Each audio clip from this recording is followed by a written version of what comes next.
Futures back in negative territory here, trying to get a little bit of support coming into play, but no such luck yet as we turn our attention to the economic calendar. Going to take a little more focus today.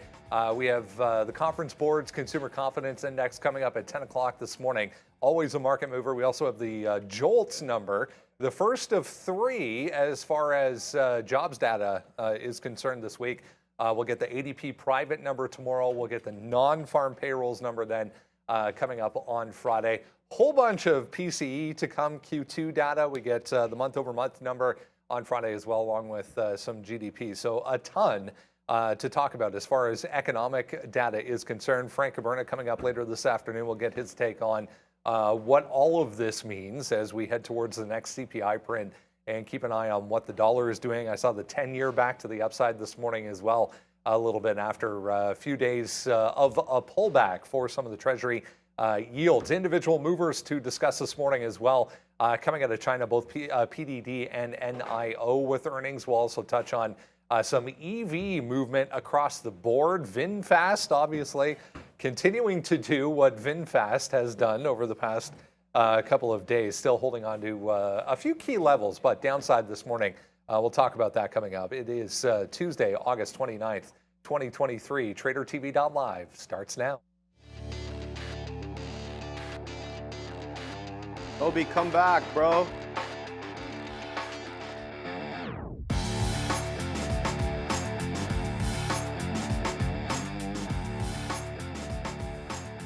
The overall market for you, a little bit negative, as I mentioned, kind of reversing some of the early strength that we saw, but wasn't able to get above that high from yesterday. 443 really in a quarter ends up being the top for the SPY. The Q's looking very similar, just chopping around so far within that range from yesterday. A little bit negative to start, but overall, we are still, holding top end of the range as far as the daily chart is concerned. 440 is really the support level for the SPY. There's a whole bunch of randomness going on around me right now, so I'm not really sure what's happening. Sharif is here. Hello. Good morning. It's the first of two, I guess the first of three really important days as far as the economic calendar is concerned. A whole bunch of updates coming before the end of the week, really, where we get non-farm payrolls. So, once again, the market seems to be back in this wait-and-see type of trade. Yeah, and we get more data. We know PCE coming up later in the week, GDP as well. So we're trying to balance that inflation soft landing look. We got important data coming over from China overnight, more basically stimulus into the economy. We had a couple of important Chinese companies report, PDD, BYD, not really traded on this show, NIO as well. Lots to talk about from that side of the pond. Yeah, not too good for NIO, unfortunately, down about 5% or so, 5 plus, but good to see, and I'm sure you'll be happy. The other Chinese EV makers not really participating in this, so we'll touch on that coming up. But oil, I wanted to mention real quick as well, on the other end of the spectrum. Holding on to a bit of a gain today. It was up more than 1%, back to about half right now, but I did see some of the oil names a little bit active in the pre-market. Neil's still under the weather today. Obi back with us. Sean here too. Good morning, guys. Oh man, I'm doing that. Obi, come back. I'm doing it. That's the hashtag. I'm just going to post it right there. So I just tweeted it out. Hashtag Obi, come back. He's back, baby. Obi is back. So what basically happened there was Obi was like, oh my God, it's 8:30. Do I still have time to get a coffee? And I said, sure, man, just go grab it. And then he started to go to grab a coffee. And then Sharif's like, Obi, come back, bro, come back. And it was a hot mic. So Obi's back. I ran back. And and then I was like, we are lucky enough to have Brankles over there, so he's going to be giving you a coffee. But it's always great to have you back, Obi. And how was your evening? It was good. It was good. Good. Yeah. And you said your cat woke you up early this morning? Yeah, around I think it was around three something. That's early. 3 something. Yeah. And I went to bed pretty late as well. It's Brankles. Thank you, Brankles. And you went to bed late and you got woken up and now you're here ready to trade. But you know what? Unlike what Neil says, some of the best trading happens when you're all mashed up. So Do you believe that? Is that what Neil says? No, Neil always goes, he always looks at he says the very opposite of that. Yeah, he always looks at his whoop there, and he's like, okay, I'm at like a 50% today, so I'm going to use 50% of the shares. Yeah, no. So I think there's something to say about sleep and like I found that correlation as well. Yeah, no, like lack of sleep and your P&L. Yeah. Oh, there's a big correlation there. Yep. For me, I feel like it's more, well, it's the same thing, but it's correlated to your routine. You know, because like if you feel that you wake up and it's like you didn't get the right amount of sleep, or you're not feeling that well, it will just put you in the wrong mental space to start the day. But we're here, we're ready to rock and roll. I think we got some good trades coming through today. PDD's breaking 90, which is going to be a good trade. NIO, you want to talk about a disappointing quarter, and it's good because I went over to Sharif and I didn't even look at Li Auto, and I was like, uh-oh. But he's like, no, baby, Li Auto to the upside. But NIO right here, there's not going to be, every company is not going to be a winner, but here we go. It's starting to pump up just a little bit right now. I'm working on the sticky note. I liked this name short here today, missing on deliveries, and we have the watchlist.tradertv.live. Watchlist.tradertv.live. Right there, I knew I screwed it up when I said it. You can get every single name that we're going to be talking about over the next 20 or so minutes until we get to the watch list. We're going to go over everything. PDD's on there, Big Tech is on there, and then of course NIO. Amazon, your Amazon is on the watch list today, talking about changing the shipping requirements there. For free shipping, so I think that could be a boost to them. So we'll look at that. But the Nasdaq today, as Brendan said, yields starting to go back to the upside. Nasdaq down 0.25 today, and it should be an interesting one again here today, Obi. Yeah, for sure. All right, let's go back over to the desk and see what's going on over there. All right, I mentioned when we came on here, oil doing some things here. Back to the upside here. There was a bit of a pullback, but this is what happened overnight for crude, back through 80, and then we get almost back up to 81. I mean, it's only about 0.5% right now, but notable move. There's this, what's it called, Adalia running into Florida right now. So shout out to everyone in Florida. Hope you're safe. But typically this time of year during hurricane season, we start to see some fluctuations, not only with oil, but some of the other commodities. So worth keeping an eye on anyways today. Yeah, and we haven't even seen the reverberations of Saudi Arabia being invited into BRICS and UAE as well. Important oil producers there, obviously Saudi Arabia, the number one. Not intelligent enough to know how that's going to work, but I just know that it is a variable, and so we got to keep our eye on it. We've been discussing, we've been discussing over the past couple of weeks the notable relative strength across the board as far as energy is concerned. So it might be a catalyst here, guys. This hurricane season, or hurricane, whatever you want to call it, starting to affect things as far as the oil markets are concerned. Yeah, I mean, it's always going to be, talk about oil, you're going to have to talk about weather. I think nat gas as well, hopefully coming into a colder winter, maybe, possibly. They had earnings, oh no, nat gas. I'm thinking about NAT, never mind. Oh, NAT, yeah, national. Yeah, I mean, we can look at, one name that we always look at is Tellurian. So, Tellurian, that's a name that does follow, unfortunately it follows nat gas here a little bit, and that's right near the bottoms. We can look at the UNG contract as well. And then because we're talking about, see, this is like pretty nasty right here. I know Neil was talking about it. I hope that he was winding up getting something out up here. We'll talk to him tomorrow when he's in. That is that. And then the other one, of course, United States Oil. You can look at this oil fund here. If you wanted to trade oil, but you didn't really want to trade in the futures market. Pulling back in, but again today, we're up on USO. We'll have to see where it winds up going. I still like some of these bottoms. As long as there is all of this sort of, we keep talking about Ukraine and Russia. The thing is like, what about China and Taiwan? U.S. relations. I was listening to Fast Money yesterday, and it was just like, they were talking about how since the I don't know if this is true or not, but since the Nixon administration, things haven't been this bad in China than it is now. Like, I don't know if that's actually true or not, but I just feel like the more international issues that we have, plus you get this weather problem with the hurricanes. We even just saw, I talked about tomorrow's trade today being Hawaii Electric again, looking to get some shorts on any bumps up. So, again, these are fires, so it's going to be a little bit different, but it's just about Mother Nature and the kind of havoc that it can wreak in all kinds of markets, right? So I just feel like as long as you're going to watch out for nat gas, you want to look at XLE there as well for a possible energy spider ETF where you're trying to get long on these names. We've been long on XLE and really enjoying it. It had this great little bottom down there where we did start to pile into it a little bit, but right now you are getting a little to the high side right here. And so I think diversification is always important, and at the same time, you have to be seasonality. These hurricanes, not going to be great signs. But again, the market is a living, breathing thing, so some of these are priced in. Like, it's not that we're just discovering that all of this was happening, so we're going to have to wait to see what happens here with some of these names. But I still like XOM, I like Chevron. Chevron has that monster buyback in place as well, the largest on the street. And XOM is still like hovering, like none of these names are really in trouble. They're just not super sexy to trade. Take the dividend, right? Even CVX, that was near the bottom. I think we talked about great buy opportunity about 154 or something like that. Come on, let's go. Yeah, there it is right down here. Sometimes the memory is okay. But right down there, 154, 152, like these have been great little levels. You're above the 50 period here.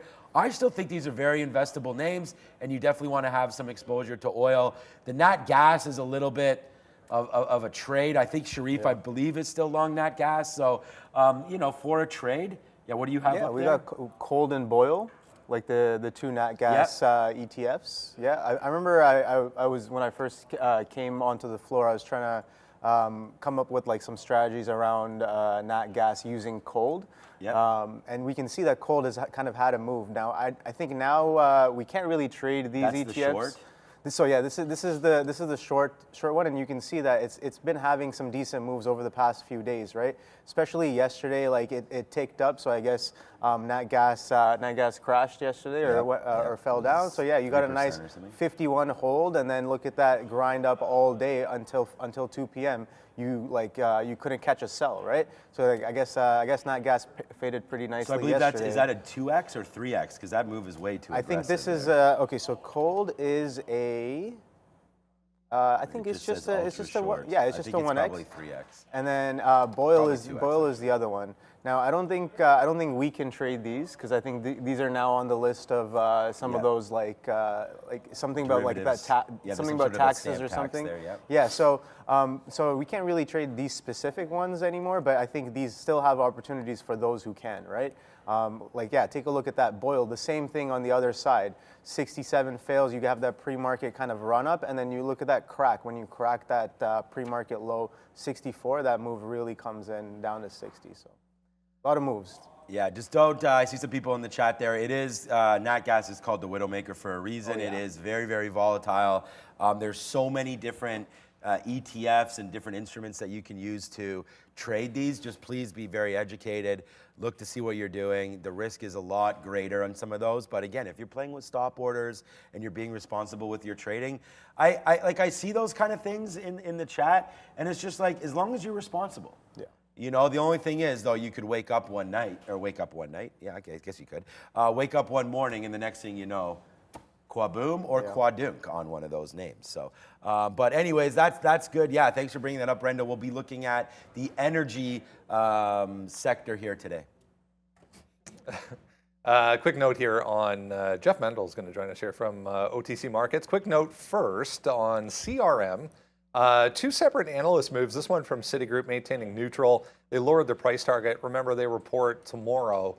JP Morgan also removing CRM from their, top watch list for JP Morgan. So a little bit of downside here, pre-market so far, about 1.7% for Salesforce. Yeah, it's 32% off its all-time highs made in 2021. But here's the reason. Basically, JP Morgan coming out this morning and saying names may be removed mid-month when a valuation target has been largely or wholly achieved, or the original rationale is considered no longer valid, obscure as always. Yeah, kind of interesting here, guys, as we said, ahead of earnings coming up tomorrow for CRM. Yeah, I mean, being down 32%, that's interesting. I mean, I hold the stock, so not great. You never want to be removed from a conviction list, obviously. But we've seen it before where these names get removed and added on, and it doesn't really, affect the name per se that day, but it's definitely not a good trend there. Like Sharif said, a little ambiguous on the reasons why. But, oh man, this looks actually worse than I thought. Ugh. Yeah, so as a holder of this, obviously we'd like to get some out up here. Did you say it's down 32% from its all-time high? Yeah, okay, so, because it's also down about 30% from its July highs. So we touched out there at about 235, 240, and right now we're back, or not, sorry, we're not down 32%, we're down 15%. Down into 200 right now. The thing is, look at it bounce its head off the 50-period moving average here. Boom, boom, again, and not being able to break higher. We've had some good opportunity days over the last couple weeks, and it never really got going. Obviously, there's about $5 to $10 worth of wiggle room here, but this is not looking great, man.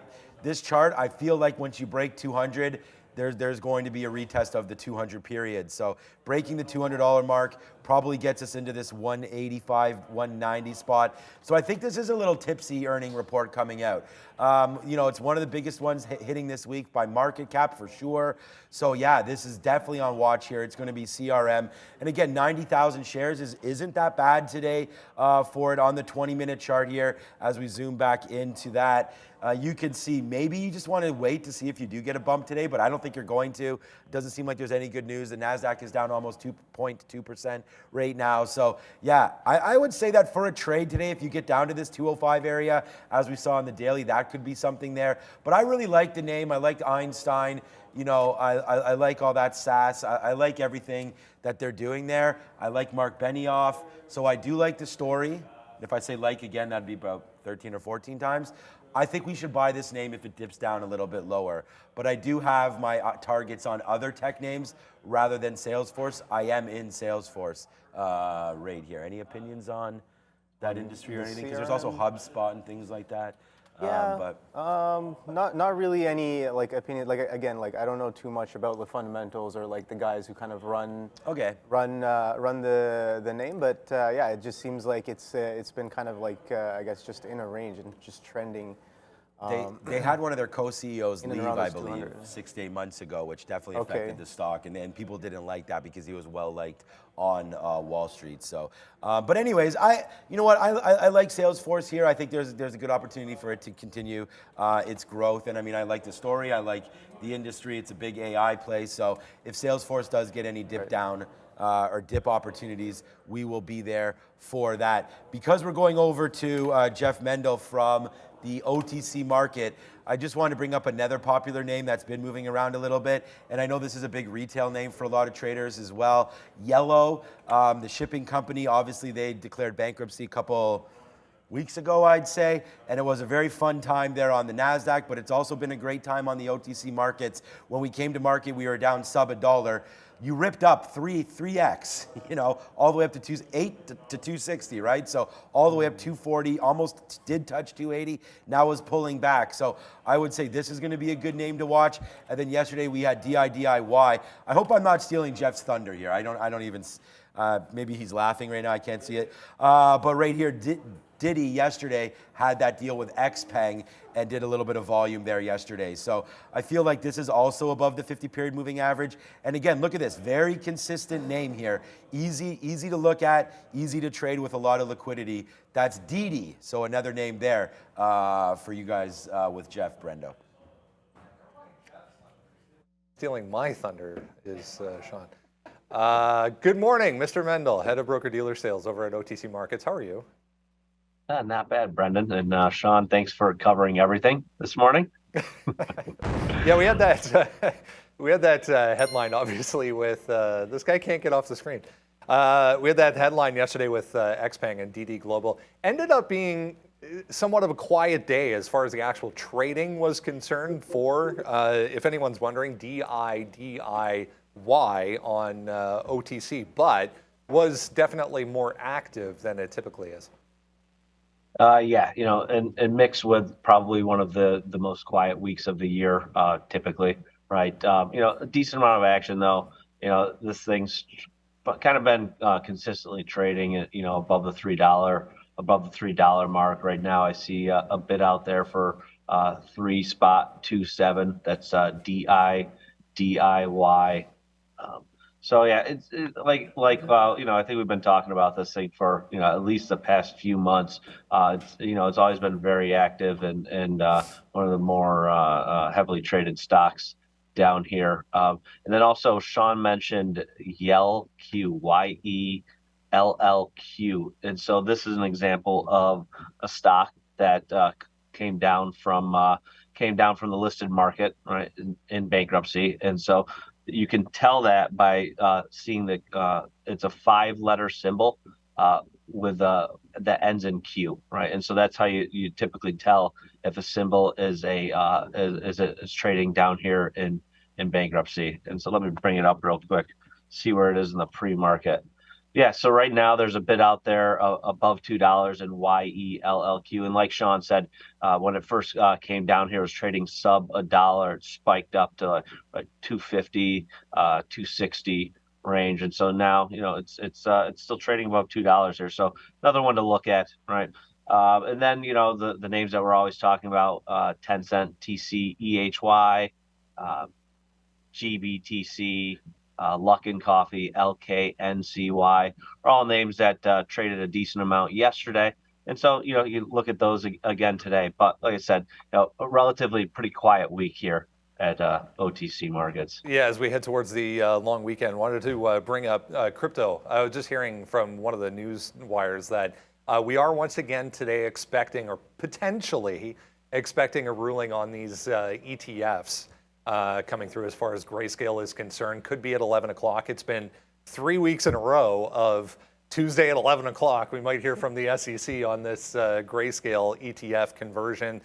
I mean, no guarantees as far as anything going to happen today, but obviously worth a mention. Yeah, and so, you know, and so since we're talking about Grayscale, right, we can also bring up ETHE, which is their Ethereum trust, right? So that's ETHE. Right, so their Ethereum trust, you know, goes right along with you know, kind of GBTC, which is their Bitcoin trust, and so yeah, definitely something to keep an eye on. You know, especially when, you know, it's pending an announcement from the SEC, right?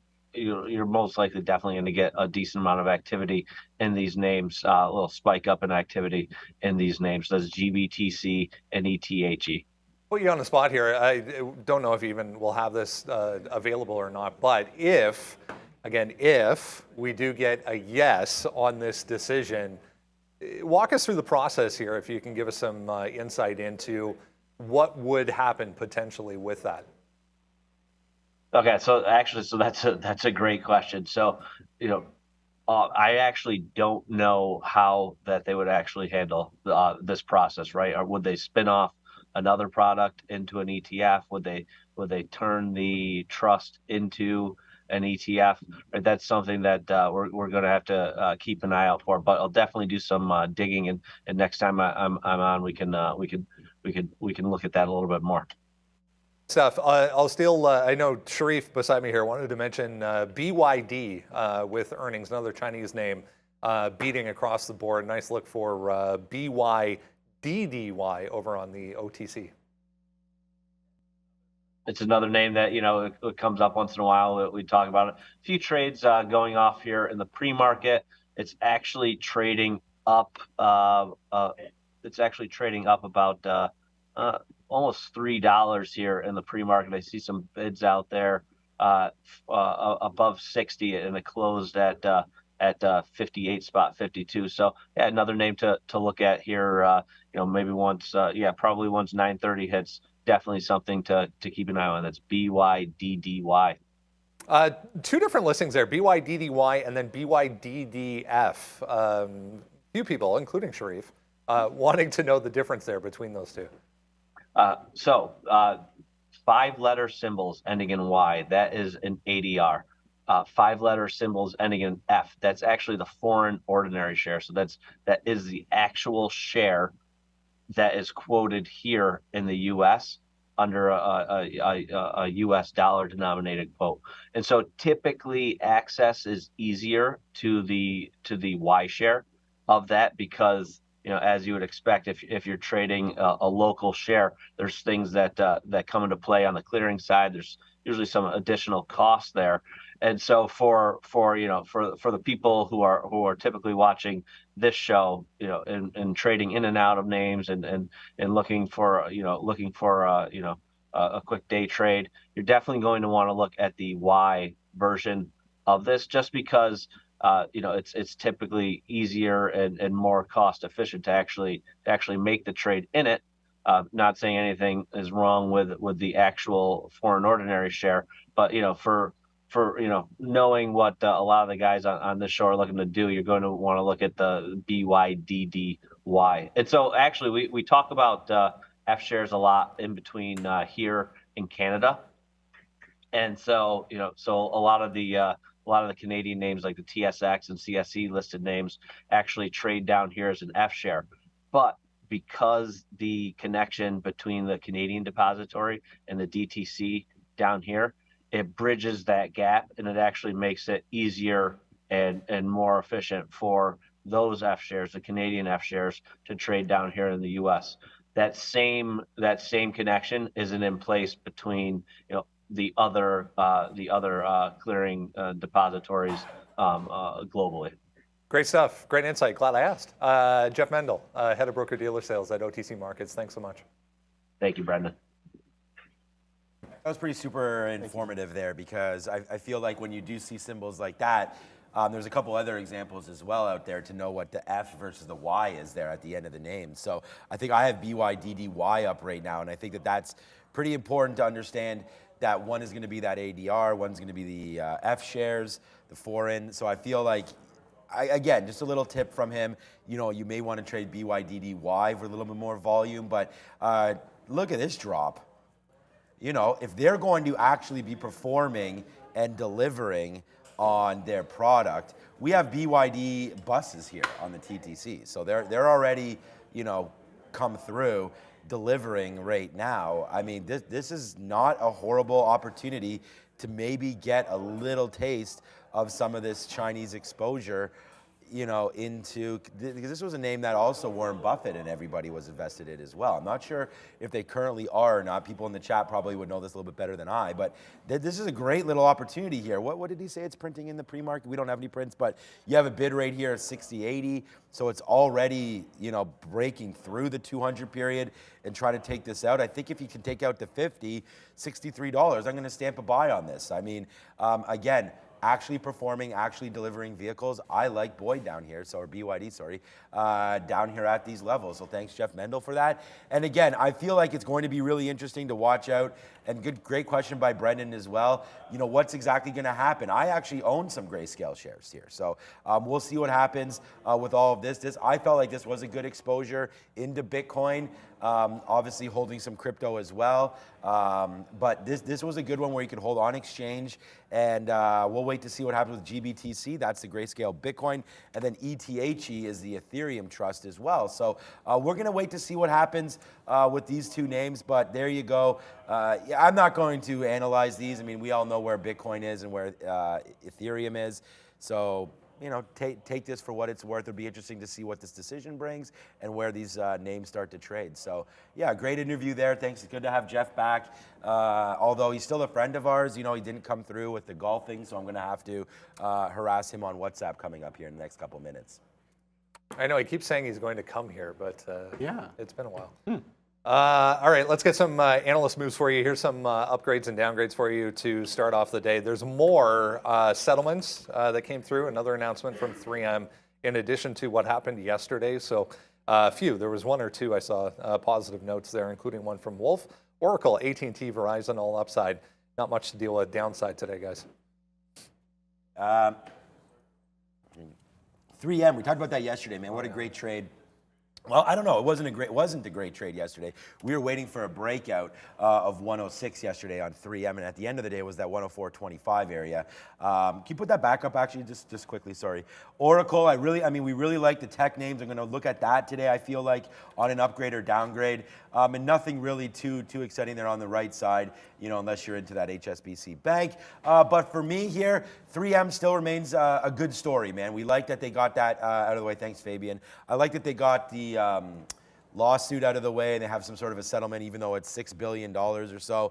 You know, good little name there. The one thing I want to talk about when we're looking at, here it is, just nice upside move. This was the level that we were looking at to see if it could break yesterday, was right here. And we wanted this long at the end of the day, but the problem is it came in like at 350 when those imbalances came in, and that's just not really worth it at the end of the day there. But that's a good trade. I feel like you can use 104 maybe as a bottom. But what I was going to, or as some sort of support, what I wanted to say about upgrades and downgrades, you know, they're great and they give you these kind of bump ups, but you still need to sort of believe in the story. And it's sometimes, you know, these guys sort of trading their own book a little bit here. Oracle, look at this move all the way down. You're telling me that, I don't know who it was that upgraded it. Can you see who that was on the board there, Fabian? Tell it into my ear or whatever. But you could see right down here, $98. Like, these are some good support areas down there. So I feel like it's just areas where you can get long and then you get a nice little bump up there and then now it's going to be continued through. So, you know, you want to read the reports. You want to make sure that you can get involved on the long side or the short side, but make sure that you understand the macro story here. No, I was just going to say, who wound up upgrading, this is not Oracle's chart, who wound up upgrading Oracle yesterday? Because what I wanted to look at was where they're coming from, right? So you could see right here, 114. I thought it was on the upgrades board there. Yeah, so who upgraded it is what I was looking for. The name of who upgraded it. But okay, 114. Anyways, what I'm getting at is that you have a nice base down here at 112. Put the board back up. That would be the best thing to do at this point so I can actually see. There's UBS. Thank you so much. There it is right there. Okay, so what I was trying to get at is I like Oracle for a play. I think you want to get into the nuts and bolts. I like Oracle down there, but at the same time, you know, are they upgrading it because it's just above the 50-period moving average? You really want to understand why the upgrades and downgrades are there before you jump into the trade. Long story short. I mean, it's a good point. Sharif was just saying there was that fat finger trade last week that no one seems to be acknowledging or talking about at this point. So anyway, I want to mention quickly, we got some housing data there at 9 o'clock. House price index downside, to be expected, I guess, 0.3% up. So it was an increase of 0.3% versus an increase of 0.6 expected. So that was at 9 o'clock. Remember, JOLTS at 10, which is employment related. And then we also get this one, which is always a market mover, the Conference Board's Consumer Confidence Index. So we'll bring that to you again coming up at 10 o'clock. Let's get a look at the overall market. Sharif's got that for you with the futures. We closed out at 4442 yesterday, Brendo. We're hanging out just a smidge below that now, 4439.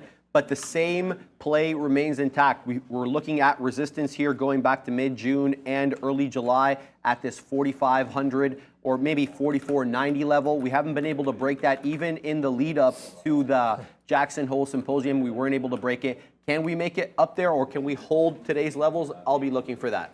All right, let's get into everything else you need to know here as we head towards the open on a pretty interesting Tuesday setting up overall. If you haven't done so, watchlist.tradertv.live, enter your email address. You'll get that then sent right to your inbox every single day for free. Let's start with NIO, a couple of Chinese ADRs. Speaking of ADRs, here's one of them, PDD coming up next, but now 6% downside for NIO. Long story short, they're spending way too much money to make their cars. Missing on the top line, missing on the bottom line. I bit my tongue there.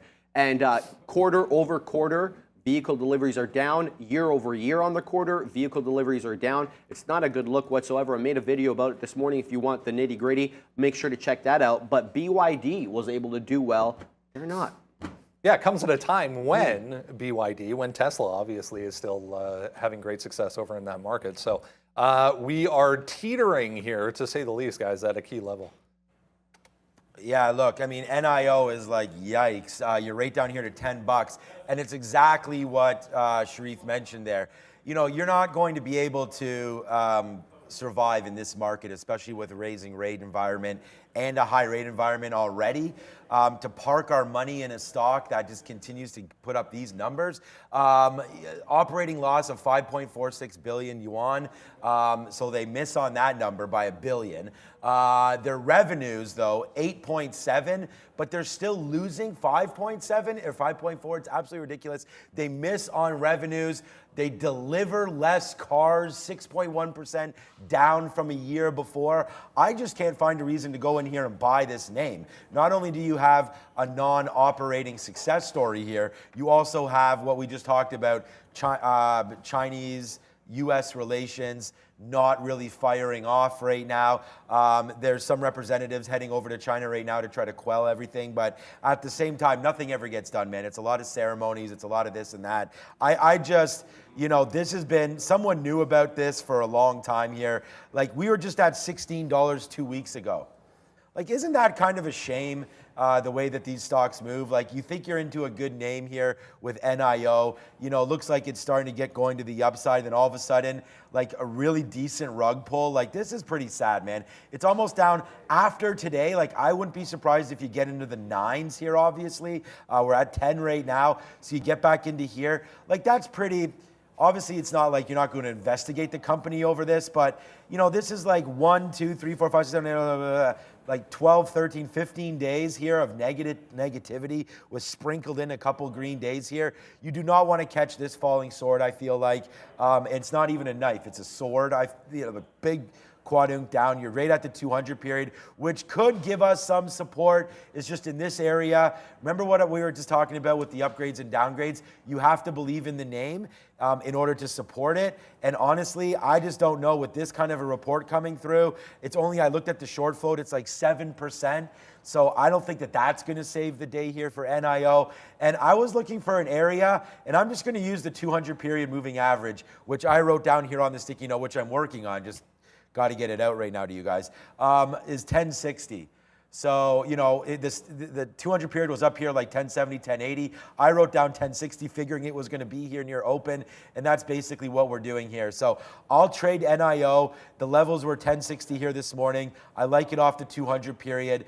No matter where this stock opens, I'm going to use the 200 period as resistance. So that's what I'm going to be doing, shorting NIO, and we can put out 100 shares here just to see if I have to pay for shorts or not. No, you do not. So right there. So we just got an active order out. So we don't have to pay for shorts. NIO is a dumpster fire, Obi. Yeah, man. Definitely been selling off for a few weeks, right? I think you're right about that. Someone definitely knew. Someone always knows, right? But you just looking left at this level. Like, I like the $10 level here on NIO. You can see that before it kind of had this accelerated run up, it kind of based off here a little bit around this $10 level, first from underneath. It builds up into it, and then it pops up above it, and then kind of holds. So I really like that 10. The level's been interacted with on both sides. So yeah, I think definitely with that negative news, more reasons to sell. Let's see if that selling kind of continues heavy into today, into this previous support. And I think if we can get underneath this $10 convincingly, I think we can stay short underneath that $10 level. Like that look. All right, all we've been hearing coming out of China is the lack of strength and weakness, in fact, across the board in their economy, and a lack of participation from consumers specifically. But here comes PDD with their earnings report pointing to specifically strength from the consumer in that market, and also strength from digital online sales and advertising as well. So who do you believe? But 12.5% here is nothing, I guess, for Pinduoduo. No, not when you increase your revenue 66.3% year over year. Look, it's a discount retailer. The consumer is getting squeezed, whether in China, whether here. So they're looking for deals, they're looking for sales. I was talking about this a few weeks ago with our friend Neil. Temu app is the app here that they're using to kind of have their products listed. They offer free shipping, basically for anything, $5, $3. So it's a good look for a time when the consumer is looking for discounts. If you go to the daily chart here, 93 ends up being a huge level here, right in the middle from way back at the beginning of the year, guys. So we're right back to that last high for PDD again.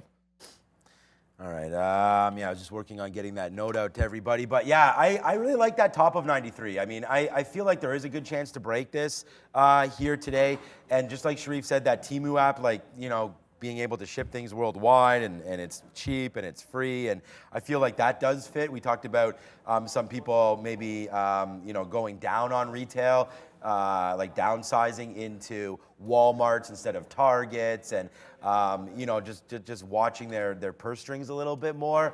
But again, just another Chinese name right here that we looked at NIO, which is all the way down here. You know, Alibaba's trying to get going as well. And it's just like there's a lot of big business over there in China. So it's just a matter of what do you want to do with this huge move to the upside here today. It's up 12%. Even US names that we've seen spike up huge, like a Walmart, on earnings, got faded, right? So I don't see why this name shouldn't be similar to that. So do I think there's a good chance that we could take 93? Yes, I do. But I'd rather short it first. So as it comes back up into this level, I'm just going to say that, hey, great report, you know, but let's just look outside, look at a little bit of macro here. And I just don't want to be long Chinese names. So I feel that if I was coming in here today, and this is just me, there's going to be a lot of traders that do want this Chinese exposure, and they'll be really happy with this kind of a move. But I would fade this. I mean, you coming up into tops. This is a great opportunity right now for again, like I said, you know, put on the tin hat. But if you're building a short position, this would be a great opportunity to start buying some or getting some puts, getting some short shares, putting them into your account, and then all of a sudden releasing a negative piece or downgrading or something like that.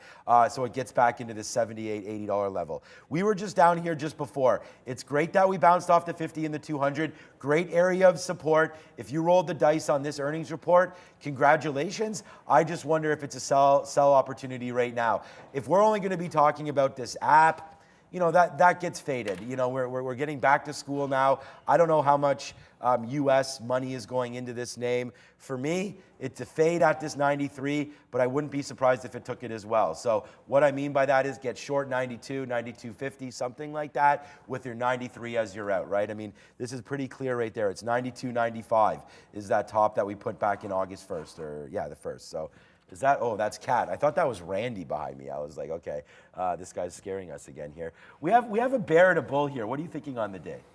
I don't know. I want to say let's start off with a little bit of this, but like we'll put this guy right here because we still want to stay a little unbiased, you know, a little biased but flexible. Any bias on PDD? Yeah, I think I was just taking a look at the day chart. I think something interesting on PDD is that since this March of 22 here with this, look at this heavy RVol right there, the significant volume that kind of comes in and makes this base here at the beginning of 2022. Every earnings since then, PDD has been just trending up. Right? I think I like that look. That's a pretty decent look. And today, on I guess on a little bit of missed earnings, but surprise on revenue, we're kind of gapping up into these resistances from before. So yeah, this 92, 97, 93 area is decent. I think it has the pressure to kind of push it towards for a potential test of 105 in the coming days or in the coming months, even if we don't do it today. But yeah, no, definitely looks like a decently strong stock for the past 2 years.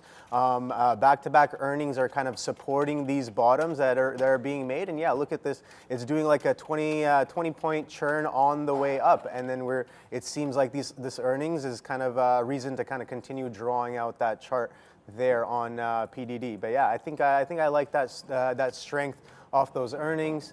And yeah, let's see if we can have a decent morning drive. We know that a lot of the ADRs had a decent drive yesterday as well, but PDD did not, right? And today, we might be looking for that drive today as well. So. All right, let's talk some tech names here. Nothing significant as far as news coming out of big tech land today. We are seeing a little bit of strength here. This was Google. To the upside now. There was a ruling against some of their advertising practices. I wanted to mention this, though.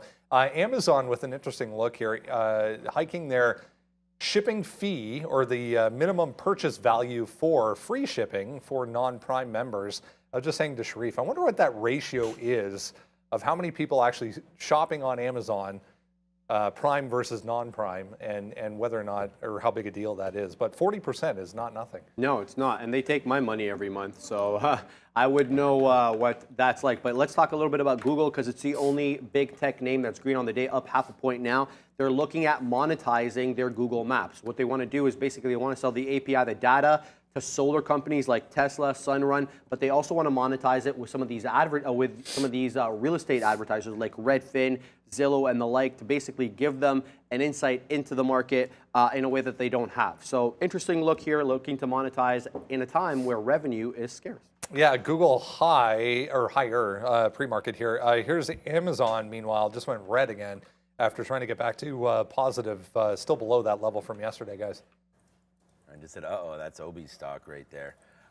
So I just read over the chat, and yeah, apparently Temu is a very, very popular app right there. And shout out to Nicole Harris and everybody that was buying that stock for that reason. Like I said, I don't know if PDD is a long or a short. It's just that 93. I feel like you want to get in front of it, and then when it breaks it, you can just plow into that long if you liked it, or wait for, I mean, let me just go over that one more time here, or go, because I didn't realize it was that popular there on the chat. You know, like $90 is about to break right now, and if you do break that $90 mark, I mean, those are just warning shots, that's all, and it's just a matter of, like, when you break this, then where do you go?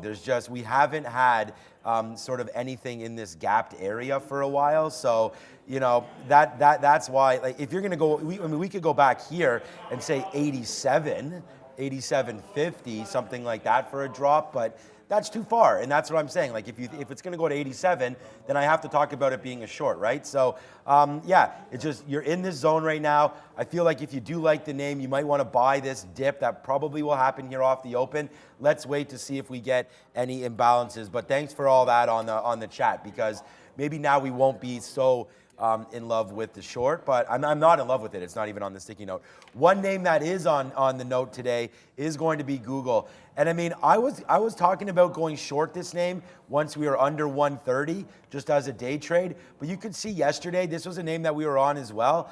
Look at it just hold this 130. You know, I mean, this was a great long. You don't need to fight it, you just need to wait for it. So if it can come back into 130, excuse me, this is where we opened yesterday. You know, had that rip up, and we actually had a 132 break. So it was actually fine. Good trading, but then you could see, it was Bob a 92 break. Actually, we didn't have, I think we had the 132 break as well on this. But it did fall back in, so we sort of started up higher than where we were today, yesterday. Now you're getting faded back in. I'm not going to worry about anything other than technicals on this name. This has been one of the Magnificent Seven that is still above the 50-period moving average. On the after show the last couple days, we had talked about names that were above and below the 50-period moving average. I know my guy beside me over here is going to talk about Amazon, but there's a lot of names. I mean, I would think so, Obi, but there's a lot of these big tech names that are still underneath and continue to grind higher, trying to get above. Meta's one of those right there. We saw Apple with a big movement in the last couple of days, because since we're talking about big tech, Apple gets going. This is a name, this was my #1 stock yesterday that we had on a break long. I think right here when we broke that VWAP right there, we had this long, which was fantastic, all the way up to 180. So yeah, you just need to get above. Google's the healthiest of, not Goggle, is the healthiest of all the names. I want to trade Google to the long side. What am I doing? But I want to be patient with it. And just like we said yesterday, you don't need to rush into anything. And I think it was Jeff that brought this up, and then I turned to you, Obi, and said, yeah, see here, look, I mean, Google's well above the 50 period, actually, like well above it. Like the 50 period's 126. You haven't even looked at this 50 period in months. So, all right. He did mention that it's a light week, and I actually forgot about that, right? So heading into the week, there's going to be a lot of traders taking off Thursday. I'm not here Friday. I got a tournament to go to. So it's going to be sort of a lightly traded week. So what that means is you got to wait for your levels, because you don't want to punch long and then nobody joins the party. And then you are that guy the liquidity that everybody's waiting for, right? So I felt like I made a couple of those mistakes yesterday. We're going to see if we can tighten it up today with a 130-ish bid here on Google. 3 on, actually. Let's Let's talk 3M. Intel's very quiet so far this morning. There was an event yesterday. They launched a couple of new products, but no volume whatsoever. This one might be a little bit more exciting. 3M back to the upside, trying to hold these levels from yesterday. 104, 104 and a half, I guess, was that level from the pre-market yesterday, up another 1%. Another settlement announced on a whole bunch of additional cases on top of what happened yesterday. So we end up holding higher yesterday on a ton of volume. It's worth mentioning as well. Yeah, and it was interesting because yesterday I was under the impression it was going to be $5.5 billion in settlement. Actually, it's going to be $6 billion. Here's the look though. $5 billion of which is going to be in cash, $1 billion of which is going to be in stocks. Not really sure how that's going to work, but it's a good look here. It's been long in the making. 2013 to 2015, 2003 to 2015 was the years that they were alleged to have been selling these defective earplugs. So here we go. Good for shareholders. Yeah, we've been seeing these court headlines coming up for months and months and even years for 3M. But trying to get back above 105 here, guys, today. I mean, this is just going to be a day two play again, right? I mean, I feel like yesterday, you know, we talked about it. I really, really liked the long early, but we didn't really get going past this 106 area. So it was kind of easy to avoid because this move happened in the pre-market right about now, 9:15, 9:20. Then when the market opened, it just, you know, spit down. And this was a great buy. And we look back at the chart at the end of the day, and it was like, remember we looked at this about 3 o'clock, and we were just like, oh my God. Down here at 102, not only was that sort of these wicked bottoms there at 8 o'clock, but if you're looking at a daily chart, I really thought that this was a great opportunity to get some in right there. You know, fell back in. And the reason why I liked it was we had the 50-period moving average was around 102 yesterday. Now it's 102.50. But, you know, nice movement down into that level. Again, 6% dividend. I like the name. It's always great. We had J&J clear the way with their talc as well. And then you saw them spin off Kenvue.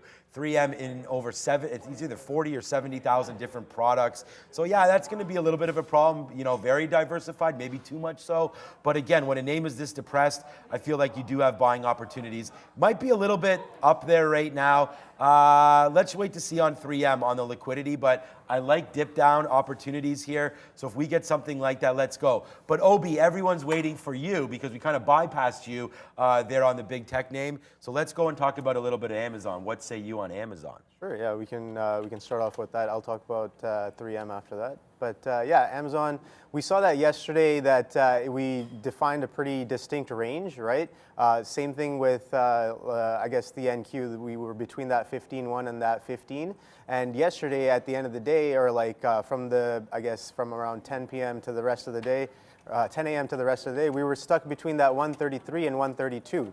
Right, so we've defined this range. We kind of we've made a bottom and we've made a higher low as well, and then we ranged pretty tightly in a 1-point range. So I'm just going to be looking for that for either that range break. If we hold that 133 and kind of continue, we have this price right here, this 134 area right here, and then if we can break that as well, right, with that 134 coming in before as well, right.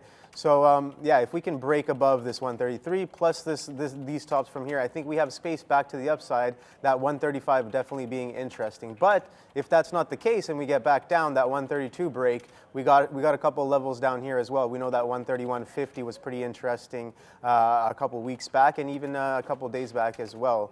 On Amazon there, but yeah, back to 3M there. I think I like that look. That we were looking for that 106 yesterday. That didn't really come in, but I was just looking left here and look at where we bounce off of yesterday's low, right? And then consolidate and hold that 104 area really, really tightly. So just looking left here, take a look at where we bounce off from. So we have a little bit of resistance here. So we were able to overcome that resistance that brought us back down below 100. So we're holding above that and just looking left. This is a key area, right, that we bounced off of yesterday. We've had significant kind of bounces and rips and rejections off of this area here, which is around that 102. So we're holding above that now, and we're holding above yesterday's end of day consolidation as well. So I think that 106 is definitely in the stars for today. Let's see if that can come in and we can finally get that execution we were looking for yesterday, a potential pop on a back-to-back decent news on Triple M today.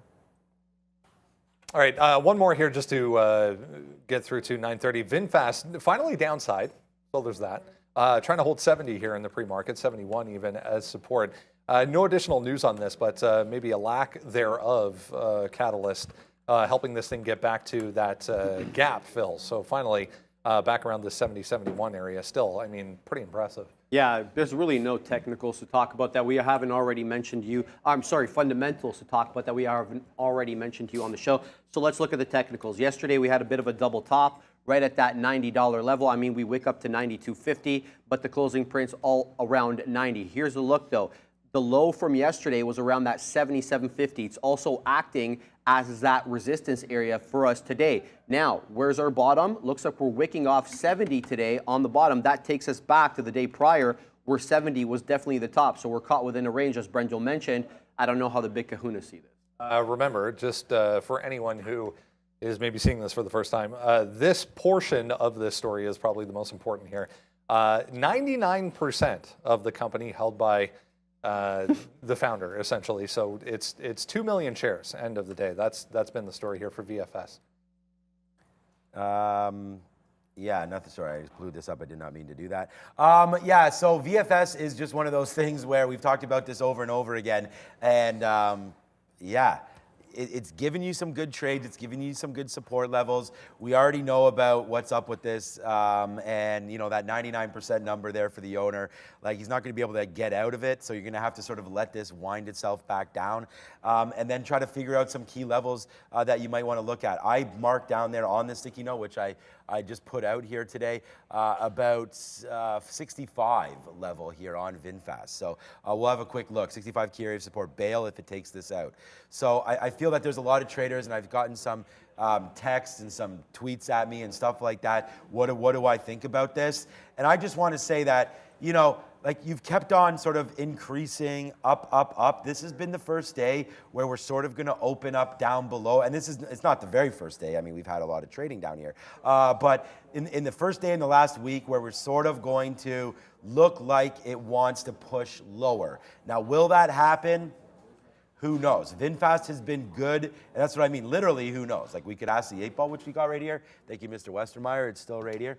So I was just thinking that like, if you break through this 65 area, then that takes out yesterday and the day before, and then you had this big jump up from 60 into 65. So I feel like that 65 definitely drips down into this 57, 58 area. Thank you, Mr. Randy, for the reload there on the coffee. That's very, very kind of you. You need a coffee there, Obi, or no, you're good? You're good good still. Okay, good. Into this 57, 50 area. So that's where I'm saying if you're long into this name, you may want to bail at 65 and then watch out for 57 and change right there. So that was something that, you know, I just wanted to have a quick look at and see if there was any sort of support there at 65. So I feel like if you're still in that name, that might be an area where you'd like to bail. So for me, that's VinFast. But like we've talked about it, what time is it? Okay, we only have 3 minutes. It has given you areas of support. So I feel like if you're going to trade this name, don't do it off the jump. Wait to see if it holds this 70. Or if you like it now and you know that you have $4 worth of risk in your account, maybe you take it and don't let it break through 70. But a longer look for me is 65, Obi. Yeah, definitely. I think the first red day, that's a decent look, good look. First day opening below previous day's consolidation, right? Every day kind of before that, you kind of pop back up. Well, here I guess we opened up here and then we rip right back up. So maybe we want to be careful of those rips. And if we kind of open and we revisit back into this range, then I think the same thing goes as like this thing is squeezing on like a multi-day. So you definitely have to be aware of that. And yeah, yesterday's, what is this, consolidation low, we saw that it kind of dips into that 76, that 77, and then rips right back up. So if we can use that level as like an over-under and kind of base our trades off of that, and kind of give it that buffer room for that, I guess that like a bit of a wipe risk, I guess if you want to call that. If you can kind of cater that into your plan, I think that's a good look. But yeah, definitely you have to keep a few points risk at least with the thing with the volatility this thing gives you.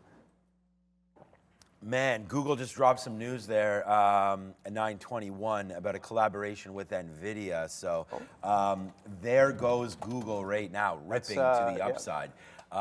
So yeah, that's an interesting story right here that we're just finding out about right now. So there goes Google, nice upside move here in the last couple minutes. So scratch that. We only have 1 minute left. We got Kat on the bell. You doing good today, Kat? Yes, yes. She said C there along with her Ola. But yeah, there goes Google right now, right up to these tops. I'd love to hit this long, but again, the NASDAQ is down here today, and I'm not afraid to go long. I mean, hello.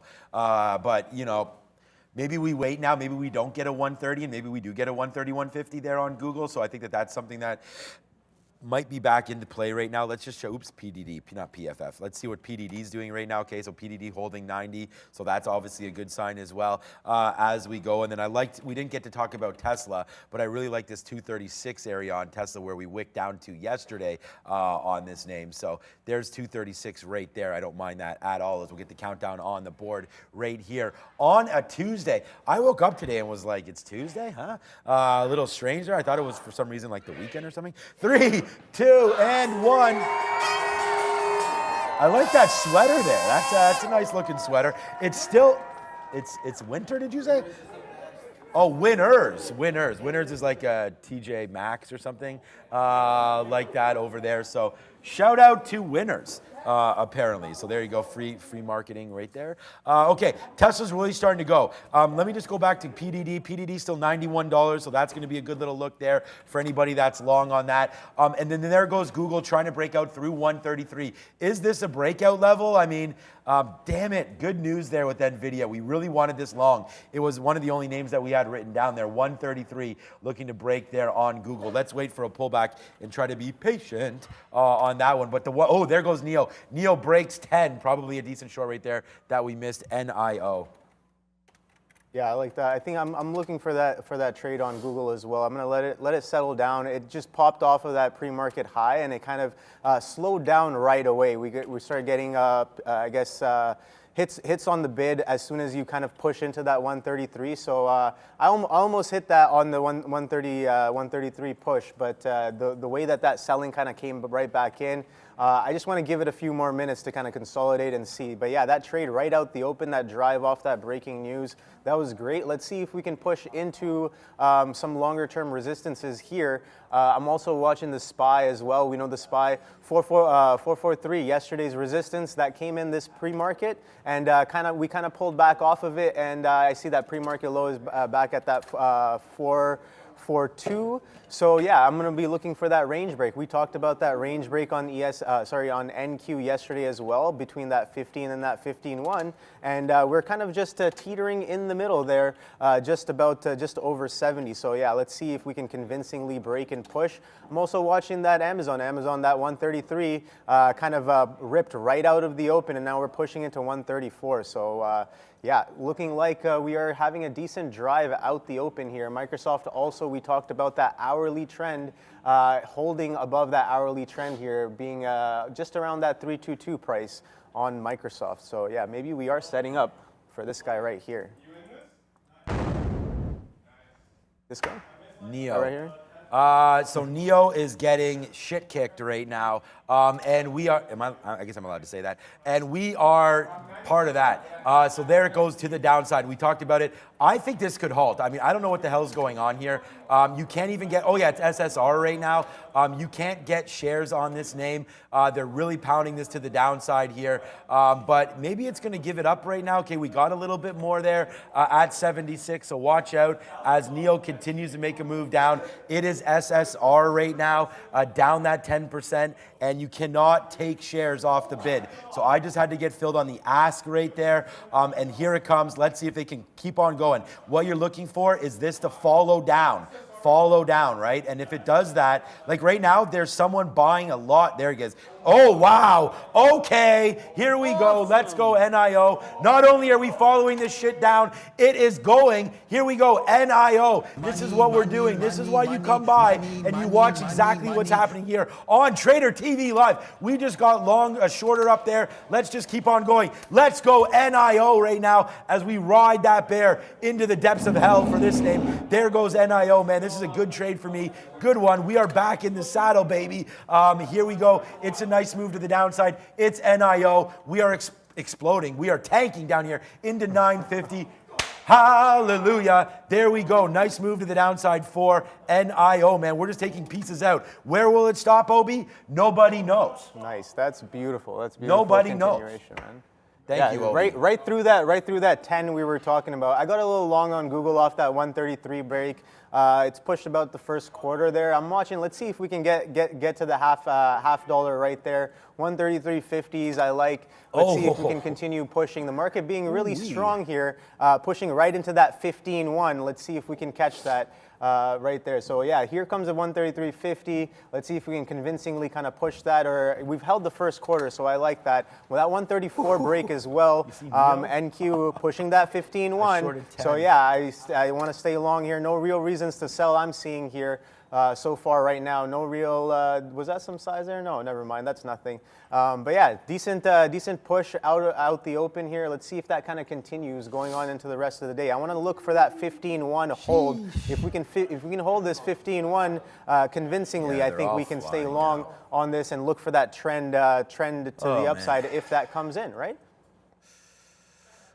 So we only have 5% left. 10% left of NIO, man. We still want to watch this, but that was a great trade. And let's just let it mellow out right now. Like we don't normally hit. Well, I mean, first of all, like when that broke through $10, I mean, that's the play.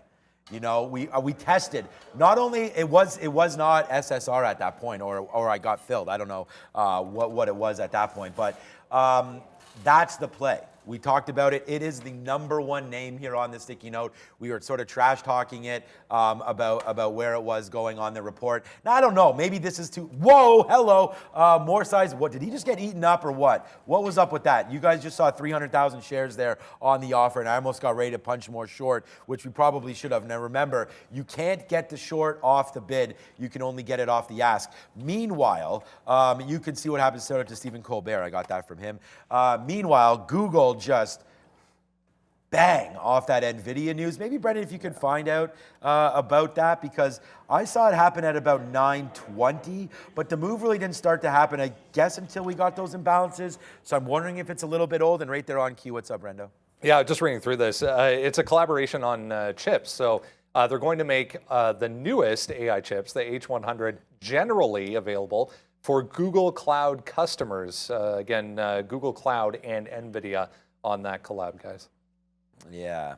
All right. So that's just like Drake and 21 on that collab. I don't know if we want to get involved with that. AMD right now. I mean, there goes Google, guys.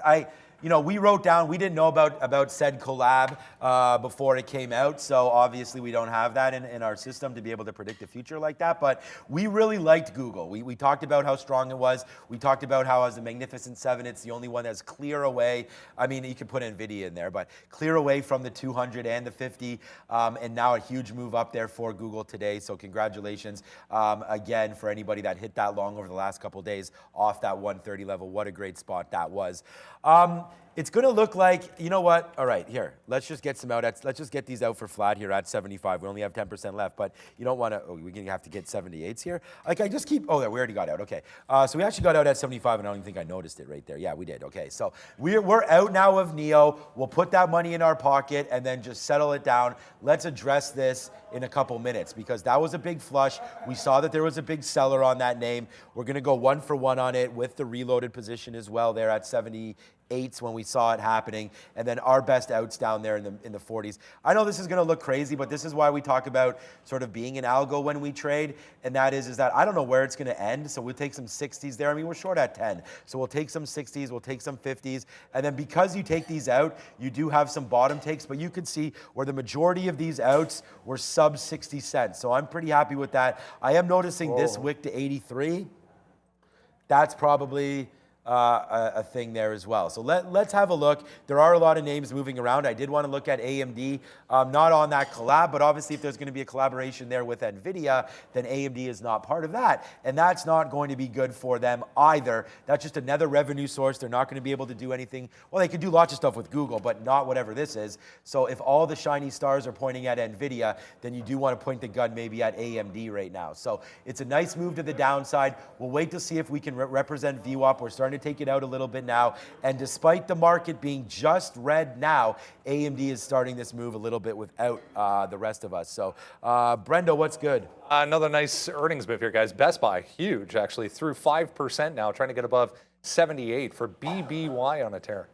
Yeah, we didn't really get to that one, did we, Obi? no. There in the pre-market. But Best Buy was kind of flat there in the pre-market. So we will have another look at that. My eye's going everywhere. There's NIO. We don't need to make another trade. Like, we're actually really happy with our net right now, but that doesn't, I mean, obviously, when you're looking at P&L, that's the other thing. That doesn't matter at all. Because you're here for the day and you're trying to make money where you see money-making opportunities. So that's what I'm trying to do right now, is trying to find another name. We're going to let NIO settle down. I don't have any more pending bids or offers at all on NIO. So let's go over to Tesla. Wow, good rip up on that one as well. I am a Tesla bull. We've talked about that. I mean, I'm tweeting things out about Tesla. There was an insane video on my Twitter, I felt like anyways, about the self-driving unit. And it was just going through all of these winding roads. It was stopping for oncoming traffic. I was like, holy shit, like this is, like for me, I hate the fact that it's pretty easy to get your license and they're gonna give it to anybody, it seems like, especially in this country.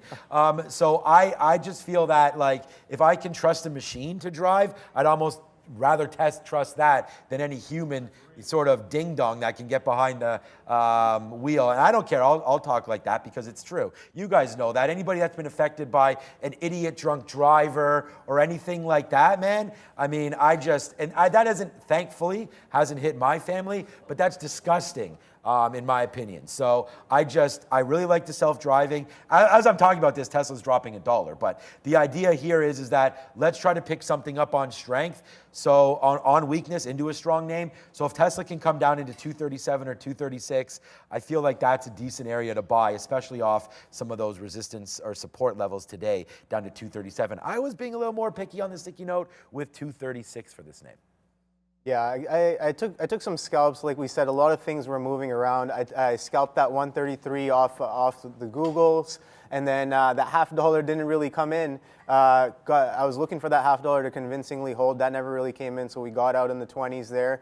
Scalped a little short on that on Amazon, just back through the break of 134 when the NQ kind of did that little bit of a shake and bake in and around that 15.1. So yeah, let's see. I'm still waiting for that convincing kind of action to see if we're going to take any sort of direction on the day here. But yeah, we are trading a little bit in and around that 15.1. So let's see. I know the pre-market session here, we have highs here at that 15.150. That the attempt to push towards that 15.150 was there, and then we kind of faded out into the open back towards that 15. But yeah, I think off that 133.50, Google seems a little bit heavy here, as well as Amazon off this 134. Let's see if that kind of holds, or do we hold above this pre-market consolidation here on Google above this 132.20 area as well, right? I'm also watching Apple back at that 180. That 180's been a key area, and I got SPY up there as well. SPY is right back at that 443.30. So you know what? Let me just pull up the SPY and see if those sellers kind of show up again at this level where they were yesterday, right? So yeah, let's just pull that up and check that out. See if these guys show up again, and if they are, we can take an over/under over this level because we were looking for that range break anyways. Yeah, if this 443 kind of pushes, we can maybe look for that 445 today. All right. You know, we might be getting a little bit frothy here on some of these plays, but we're going to take Google and just see. We like the name.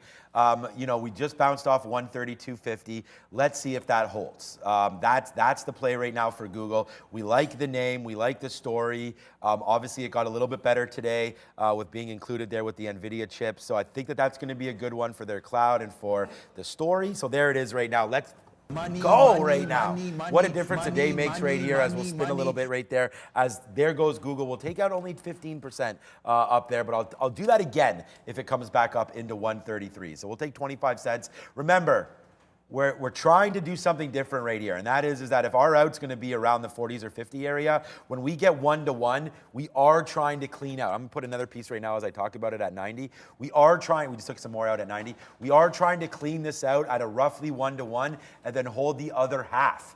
Okay, so that's what we're trying to do right now as the market is trying to go. And what I want to get at right here, come on market, like this is what we're waiting for, is that 15,120. We just took it, so now we have yesterday's top right now of 15,150. That needs to be taken because we're above this marker here right now. So the next one is to get going back up to the upside now.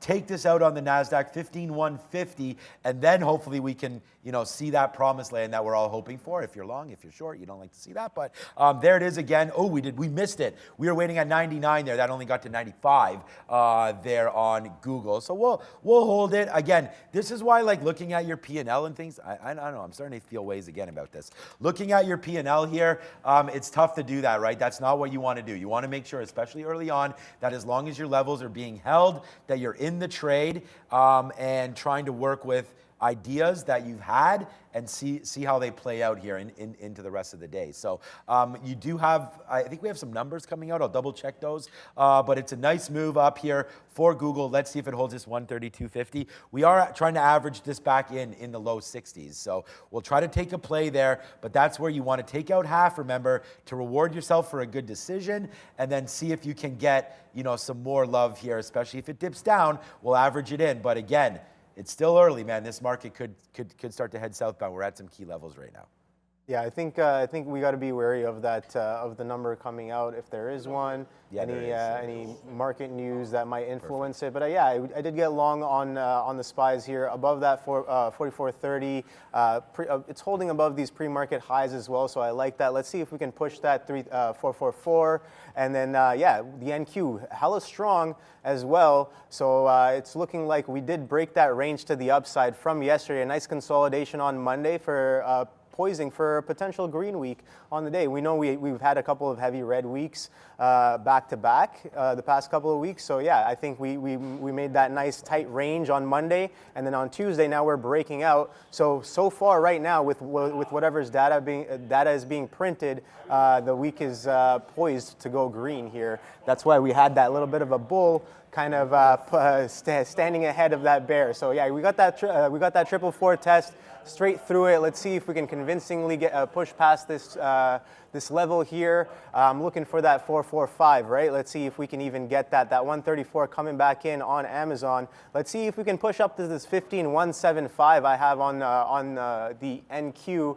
as an area of interest. So let's see if we can get kind of push up into that, just a few points away. We couldn't really make it in the pre-market, but now we're holding above that pre-market high. We really pushed above it for now. So let's see if we can kind of have this convincing hold and push towards the upside. And that's hilarious. Google went to 98 and I was at 99. Oh, man. Okay. Oh, we just put another order there in the 90s just in case. Like, why did Google just do that move right now? I have no idea. Look at that. Went right there to 98 and we were at 99. Right there. So, okay, that's not great, but we'll wait for it. Let's just double check. There it is. We just got a 90, so that's good. Oh, yeah. All right, so NIO, look at that, man. Another VWAP test, but this time a little bit higher. This is basically, that cup and handle again, where you're trying to form out and trying to base out here. So whether or not we go this way or that way, still to be determined here on NIO. So we'll leave it alone. We've made the money on this one. I do still like it. I'd rather fade a pop. And right now we're just in like a 15-cent range with a hell of a lot of volume. So for me, that's a little bit of a back away now for NIO. I see people in the chat. Shout out to everybody in the chat. Yo, what's up, Marcelo? What's up, Mohammed's in there. Mohammed's like, wow, Apple, wow. We called Tesla. Apple 181. Apple 181, yeah, no wonder why dude is like, wow. We had this long yesterday at 179. There goes Apple. So again, Apple mooning, right? Basically, is that a moon right there? Up about 80 cents in 3 minutes. Good trade there for Apple, and I'm in Google, which can't even get going on good news. Man, woe is me, I guess. Let's check out what Microsoft is doing as well. Okay. All right, this is an interesting. Why is Apple so aggressively strong against everything else right now? Apple absolutely mooning right now. This is making me think that we should be shorting Microsoft, actually, right now. It's not going. The big guy's going. This is not going. Google's not going. So do we just say we wait for Apple on pullback? you know, or do we fade this Apple move because, quite frankly, it's leading the market, and you know, the market right now is at that tipping spot. We just talked about it, trying to take out yesterday's high there of 150. So that's coming in. Okay. So Google's right now testing my damn patience, man. Coming back in again. So here we go. We are reloaded on this Google trade. We got loaded back up at 62 right there. So not a great average price. I mean, again, we're out of the money 11 cents, but it's looking like it wants to go lower here. Google, come on, man. Catch fire, bro. Let's see if that can happen. We're going to wait for it. Again, good news. We thought was there, but it looks like, although this market, there's Microsoft starting to tick higher, maybe we play that to the long.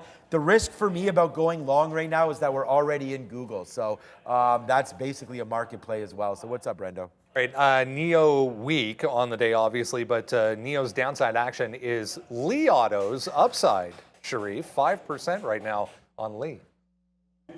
Clapping over there, so that's always a good sign. Congrats, my guy, Sharif, with Li Auto, bumping that up. And you know what, man?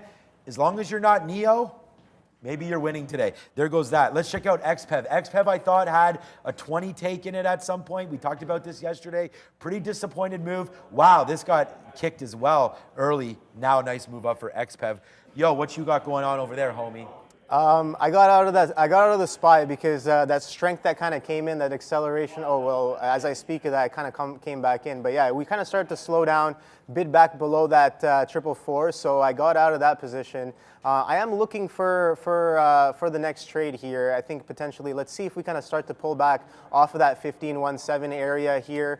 But yeah, I'm going to be waiting for that to come in to potentially take my next trade here. But yeah, Google definitely strong, popped up into that 133.60. I'm watching that, and then kind of pulled back a full point off of that 133.50 area so far. So yeah, let's see if we kind of consolidate, kind of make higher lows relative to where we opened up from. If we do kind of have a little bit of a pullback across the board here, I'm looking for that as well on Amazon here. We kind of came in, couldn't really get back all the way to 133, but then we bid right back up to 134. So are we gonna have some trouble here at 134? Or are we gonna kind of blast through it? So that's the question I'm asking. Let's see if these futures kind of slow down so we can take the scalp back down, back in right there. So yeah, I like that look. Took a little short there on the Amazon there. So let's see if that kind of comes to fruition. Back towards that 133, just off of that bit of a consolidation move that we're doing right now here. But yeah, look at that. I'm looking for that bit of a price compression here. If we do kind of continue back to the upside, I will get out of this position here. But we are starting to slow down underneath that level from before. So I'll keep a close eye on this. But yeah, if we bid right back up, see, we're still consolidating. We're right about there. We kind of drop back in and bid right back up. So yeah, I don't want to fight with that strength too much. But if we do continue, we do have a number coming out very soon in about, 8 minutes, roughly 8 minutes. So yeah, that could definitely turn the tables on some of this price action as well. So I kind of want to stay a little offhand when that comes in. Okay, I just wanted to say congratulations anybody that rode with that idea on Google, because hello, now nicely in the money here to the upside on GOGGL. Right now, we talked about like why was it not going. We were lucky enough to support it down there and make a decent. Okay, come on, baby, make a decent test. Now you're gonna give me the 99s. I mean, that'd be even sweeter now than before. What a great opportunity today on both NIO and now we have Google ripping back up to the upside. I do hit that congratulations thing if you have it over there, and then put in the chat what those numbers are, because I don't have it on here. Congratulations anybody that sort of took that advice there on PDD about waiting for that 93 break.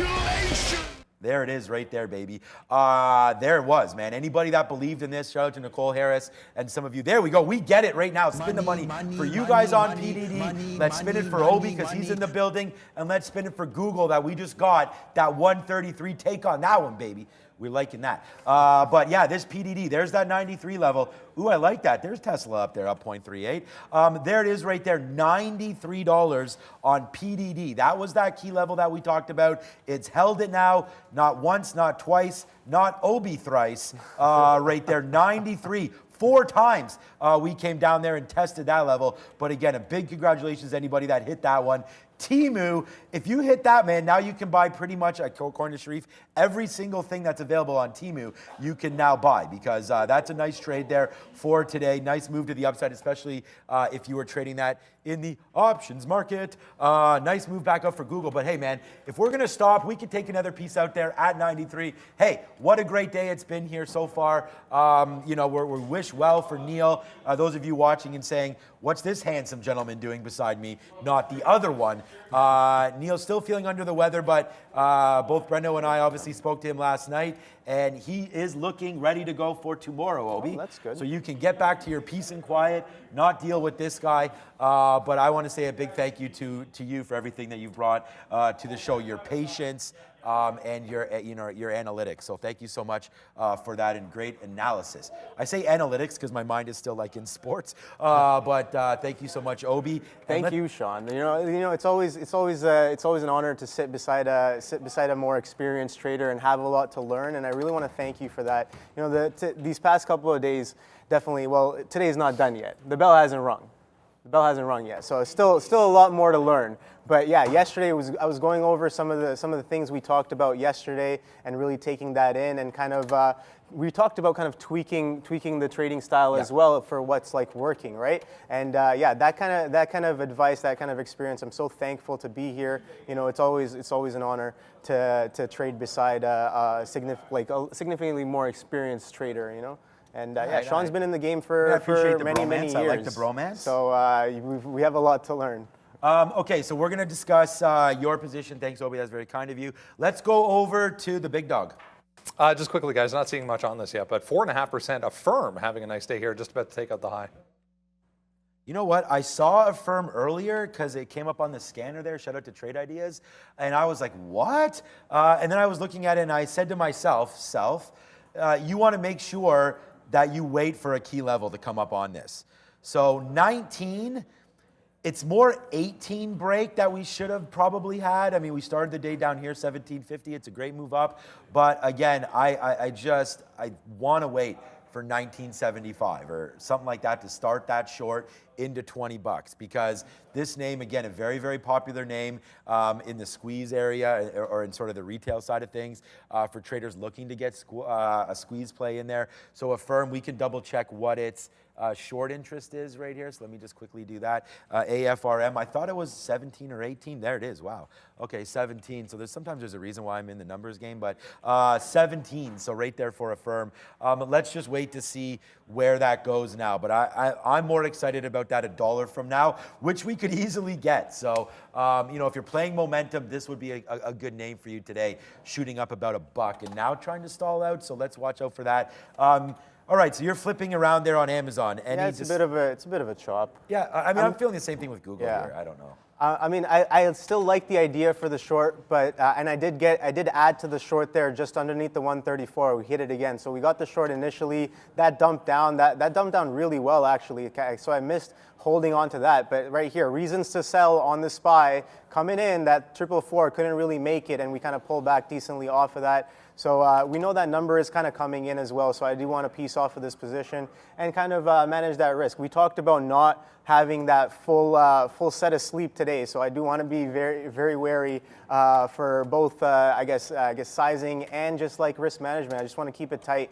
Don't want to push back into bad habits, because the mental game is, I guess, not at 100%. Definitely above 50%. I don't think I can above be like 50. Okay, We better be way above 50. Yeah, bro. maybe we better be way above 50. I think a little bit above 50, but definitely not at 100 for sure. But yeah, with that number coming out, I do want to just de-level a little bit. Yeah. Come over to my screen right here, and we'll just preview this again. This is watchlist.tradertv.live. You can grab this. Here it is. U.S. JOLTS job openings coming through. Forecast 9.5. And then we don't want to get a jolt. Yeah, exactly. No jolts. Good one, Obi. And then you also want to make sure that you have, Were you probably waiting for that? Consumer confidence right there, 116 versus previously 117. So the number that we're looking for, in my opinion, would be this one right here, 116. So I'll be listening for consumer confidence to come out from the man himself in just a couple minutes. So I feel like that is well worth it. We'll close that. And on that note, it's going to look bad now because this just ripped up. But we got some out here at 70 on Google. Like, we were only long at 62. We've already gotten out of our first long, so we'll take another piece right now as we just did that. But, you know, we just got an 85 out. We'll cancel the rest because now we only have 20% left of this trade, which is going to kind of suck if consumer confidence comes out banging. But at the same time, this is what we're doing, right? We know what we're doing, which is important, and that's good. So we'll watch out for that. Just a quick little update there on NIO. There it is. So we talked about it sort of consolidating and then the break higher. Like, this is why you want to tape read, and we talked about that. Obi and I. Obi looks at tape all the time, and it's about watching the action that we saw on NIO early. If you're not if you want to see more of that, please just rewind the stream. Go back to about 9:31, where we opened up NIO, the number one name on the watch list, the number one name on the sticky note today, and we watched what was happening with NIO. Take a look at that, and let's go over to the desk with Brendan and happening now. This segment of the show brought to you by Surge Trader, where traders can get a funded trading account up to $1 million. Keep 90% of the profits. The program has simple rules, no time limits. Go to surgetrader.com/TTV. Use promo code TTV for 10% off. All right, about 10 seconds. Good timing. 10 seconds away here. We'll get this U.S. JOLTS job openings number, 9.5 million expected on that, and then the consumer confidence at 116. So 106.1 on the consumer confidence. That's lower than expected. JOLTS number downside as well, 8.827 million versus 9.5 million expected there. So that's quite a dip for the consumer confidence number. 116 expected, 106.1 expected, or 106.1 the actual number there. Keep in mind, coming up at 11, we're expecting that BTC or possibly that BTC ETF decision at 11 o'clock as well. If you're with us pre-markets, we touched on a whole bunch of things, including that with Jeff Mendel. Good insight from Jeff over at OTC. NIO, VFS, BBY, among those others touched on this morning. There is NIO trying to get back to the upside. Finally, trying to participate in this rally. Best Buy as well, trying to take out the highs, guys. Downside across the board there for those numbers. Absolutely love our chat. If you want to be part of the chat, oh, that's right. I got to go to all live chat right now so I can see absolutely everybody. Vin knows what was coming when he saw that number come out. So there you go, Vin. Money. There we go, man. We had 20% left of Google. Holla. Nice move back up to the upside right there. Man, I'm so stupid. Nice move that back upside there for Google as we just taking out day's high again for that. Man, were we reloaded down there. What a good day it's been today. Thank you so much again for watching. We're taking out 15.2 on the NASDAQ. And there we go, man. Nice little trade there for that. I know you're short Amazon. We'll talk about that in a minute, Obi. But right there, 15.250 is the next target. But there we go. It's a blast off day for Google. You know, some days these ideas work and some days they don't. But that's it. Wow. Okay. Guess who just joined some sort of a club? I know, you know, Sharif goes to these clubs a lot. But there it is right there. Be quiet, Sharif. Sharif inviting us all to a club right now in the background, so you can hear that. But no, he said I won't throw him under the bus. He said he hasn't been to a club in 5 years. Come on, bro. It's probably been like 3.5. There it is right there. Nice move up for 133. Hey, man, I'm joining you, man. I probably haven't been in a club in 30 years. Nice move. That's also a lie, though. But nice move back up to the upside, 133.60. There it goes for Google, man. It's been a good day here today. Excuse me. Good one there. All right, Obi, I'm pretty exhausted on those trades, no so let's go over and so it's a good thing I got out of a lot of that position before that rip kind of came in. And I guess I was able to kind of add some more. Let's see if that pop. We pushed past this initial high here, kind of ripped into 134.40s, and then some heavy selling kind of back in. But yeah, I don't think we're done yet. As a 15.2 is just got blasted through. So yeah, I still want to stay very wary on that. If we're about to rip up to the upside, I'm definitely going to be wrong on this short here. But yeah, shorting into strength, and that maybe not the best option right now, but I like kind of where we are. Let's see if we kind of consolidate. Like, I like the way Amazon moves, right? So let's see. We got up to that 445 on the SPY. I like that. Right into that 445 on that number. So let's see if that 445 kind of acts as resistance. That was kind of the target for this initial position here. That's the scalp that we took off this 443 hold. Right, we were a little late on that 4435. Fives is where we kind of got in there, and then yeah. So let's see if this move kind of continues, or we pull back off that 445. This ES as well, sorry, NQ as well, blasted right through that 15175, pushing past that 15.2 as well. So yeah, definitely that bull coming into play as of right now with the prices that are being printed on these charts here. So yeah, let's see if we can kind of hold and consolidate above this 134 on Amazon with the rest of the market, or we kind of pull back here, because that move was pretty strong. But I am watching Google, I am watching Microsoft as well, and Apple 181.50. So yeah, let's see if we kind of hold some of these highs and continue pushing. It's looking like that's what we're setting up to do today.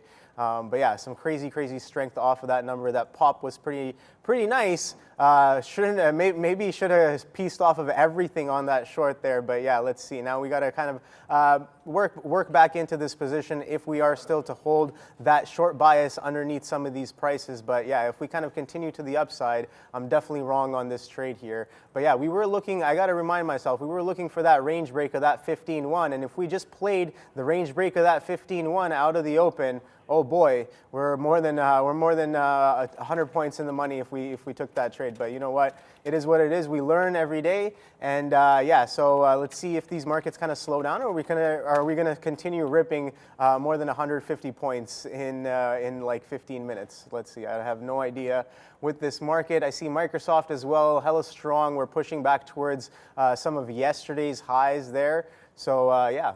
We're looking kind of strong. I'm watching this 445 as well, kind of long-term resistance on the SPY. If we can kind of convincingly make it above and hold above that 445, I think it makes sense to get long.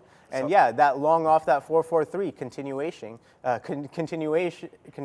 hold off of that 443, and then we kind of pop up on that number. So we're pretty strong right now. Before I go to Brendan, just real quickly, shout out to Rob Frame here. Trader TV was a whole minute faster on the JOLTS number than CNBC. Brendan, you killing it, buddy. Meta notably weak here, guys. Not even green on the day yet. There was some volume that came in here. Just reading a note on WhatsApp. Apparently, there's going to be a Mac version of WhatsApp to come from Meta. There isn't already? Because I can already do WhatsApp on Chrome. I think you could already do web app, but maybe the app is going on Mac. I don't know. You guys tell us. But great report there right now from Brendo. But regardless of what they're doing, we are touching up to, again, 134 here on Google. We will look at Meta. Don't. And by the way, Rob, I tweeted that out. I hope that's okay that I did that there. But because I actually tagged CNBC on that. Yay, yay, yay. Okay, so right there, 134.80 has been the high for Google. So let's just stay in this. I mean, you know, if we can, you know what? All right, what's the high right now? 133.80. All right, so we'll just put a piece there at 75. We'll see if we can get a piece out if it does get back up there. But unfortunately, right now, we only have about 15% left. So, no, a little bit less than that, about 13 or so percent left. No, less. Yeah, let's call it between 10 and 15%. I have an odd fill, so we'll see where that goes. But right now, trying to pull back a little bit. What I also wanted to look at was and again, I don't want to be too crazy about these shorts here because AMD is way up, the market is way up, and I don't know if the short is going to be right. But we talked about AMD the other day at 105 was a level that we wanted to look at. So we're coming back into 105 right now for AMD. So that could be a decent spot. Why did I like this so much? Oh yeah, it's back. Yeah, it's more like right here. Yeah, 105. So it's this this little level right there for AMD that we were thinking about getting short into, but 104.50 may just be good enough. You don't need to get the tops of everything all the time. So, I mean, we like to get the tops. Let's see if we can get a short at 104.35 or so, something like that, and maybe use 104.50 as our out. But we don't want to throw, bad money after good, I think. We've gone 2 for 2, banger trades for me today. And Google, we just got that fill as well. So we're ringing the cash register up there on the top side. We also talked about Tesla earlier, Obi, and it's like, look at this name continue to run. This has been a name that I've talked about over and over again as been a good dip buy candidate for me. So we've been doing that. So we're pretty happy with the performance of Tesla. But look at this, man. Today, it is a rocket ship to the north side here as every equity really starting to take off now. Probably led by, well, it seems like it might be led by Tesla, up 3%. But what really got this going was an immediate move up there for Google. Bang. It started to go before the market. So Google helping with this move for sure. Yeah, I kind of pushed into that trade a little bit more there on that flush.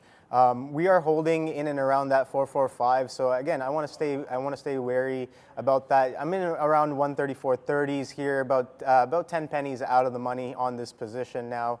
So yeah, let's see if we can kind of pull back in. I've tried to work into this short into this market strength, but yeah, it's looking like we're pushing pretty hard here on a lot of these names. But yeah, let's see if we can pull back down past these 30s. A test of the 134, right? If we're gonna kind of uptrend, I don't really expect us to just blast off right away all the way up. We kind of have a pop, pull back, have a pop, pull back, and kind of draw out that trend that we might be taking if the market is going to be this strong throughout the day. But yeah, I want to be there for that consolidation and kind of work into this position. And yeah, I know I'm fighting the trend here at the same time, but yeah, it looks like we're kind of starting to slow down here. That pop off those numbers gave us more than 100 points, right? Or actually, yeah, just we got in at like what? It was like 15 160s, I think, and then now we're pushing almost 250s, right? So 15 250s almost coming in. So almost a 100-point move off of those numbers there, roughly. So let's see if we can kind of consolidate, pull back in, and kind of even this move out. A little bit of supply-demand balance there to kind of draw that out, and then carry that move into the rest of the day if we're going to trend, right? That's the case. That's only going to be the case if we're going to trend.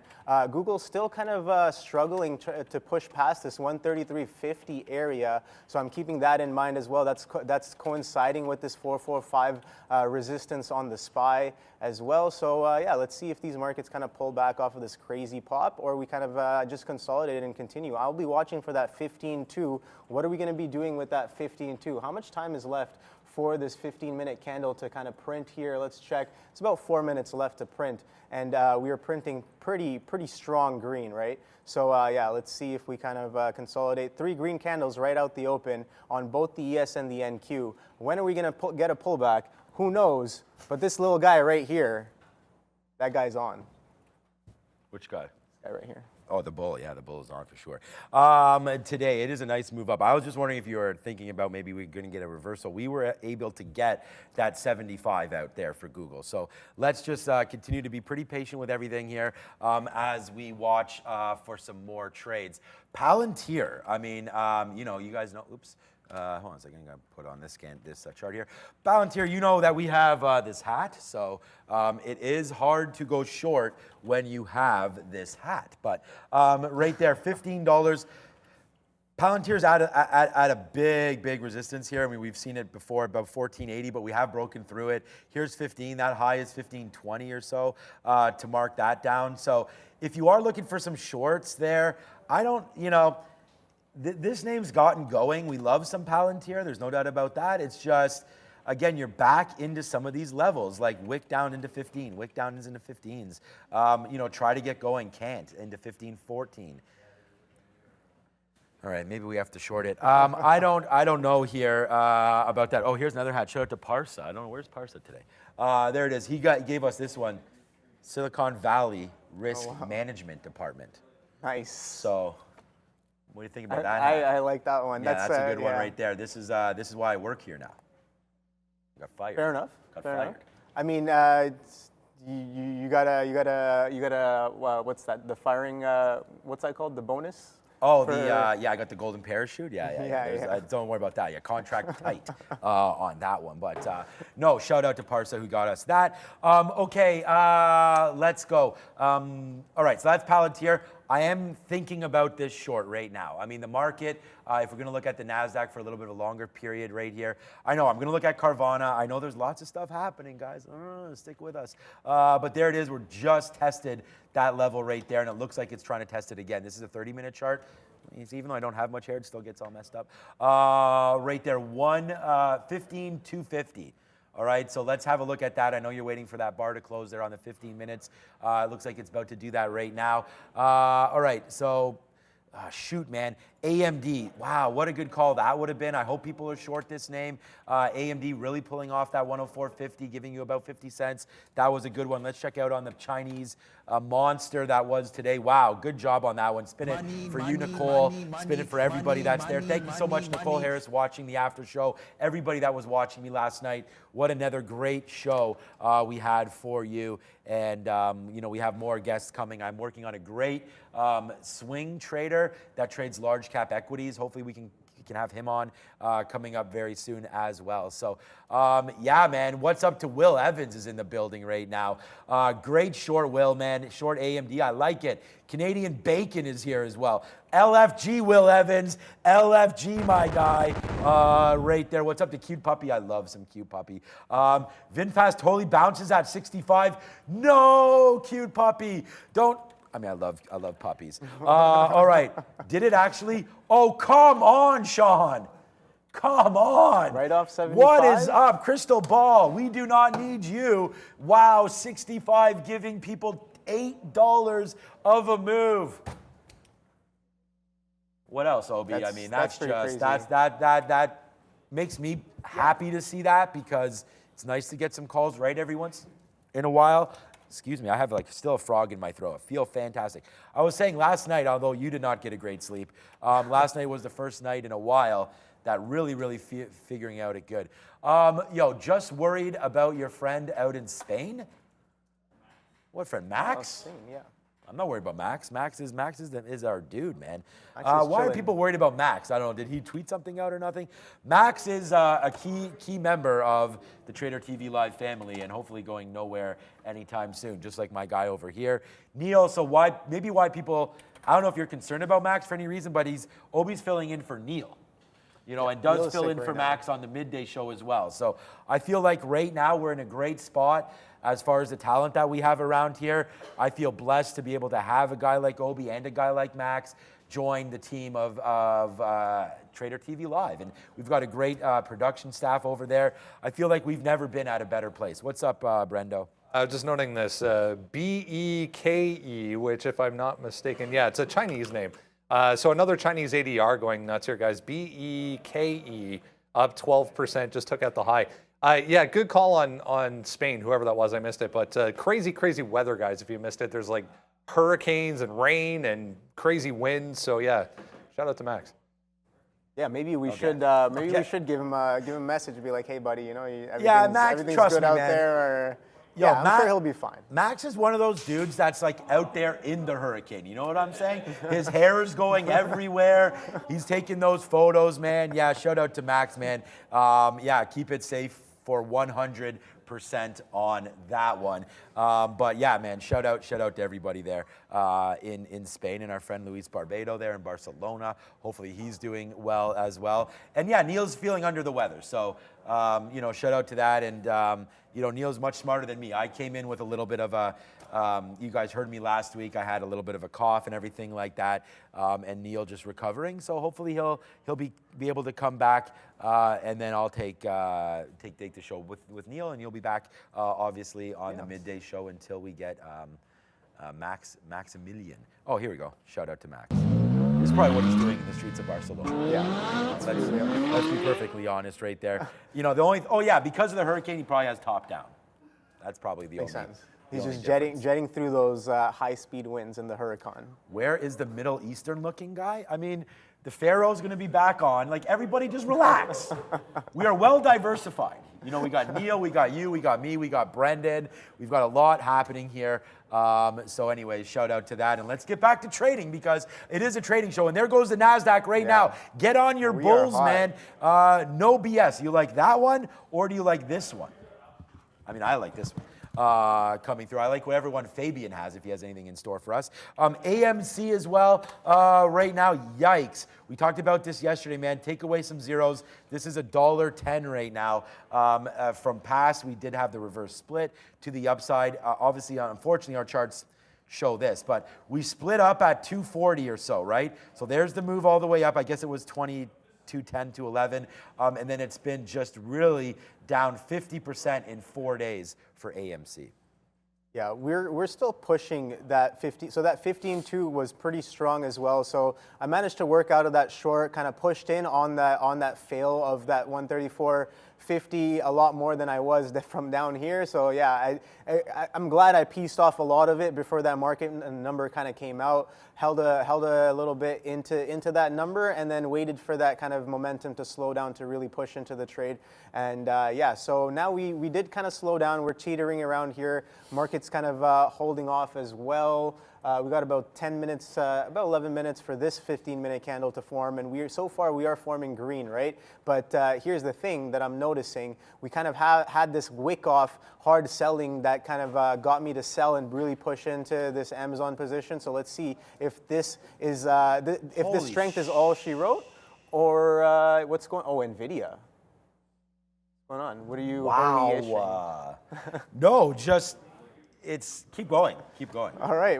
I mean, yeah, no, I see NVIDIA from right here. That's yeah, that thing is just straight up to the upside. I think I wasn't really paying attention too much to it as I have it in one of my upper right hand charts there. But yeah, if NVIDIA is hella strong on the day, come on, we just pushed that 480, that 470 break of yesterday's highs, pre-market highs, gave you about 10 points already on the day.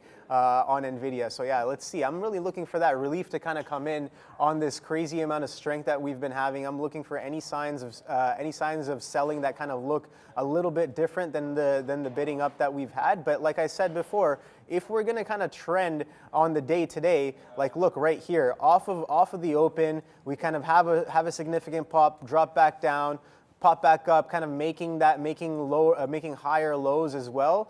And yeah, let's see if we make a higher low again here. Same thing with SPY. We held that 445 resistance and we pushed really hard off of that 446 incoming. The long was not wrong off of that 443 break. I'm kind of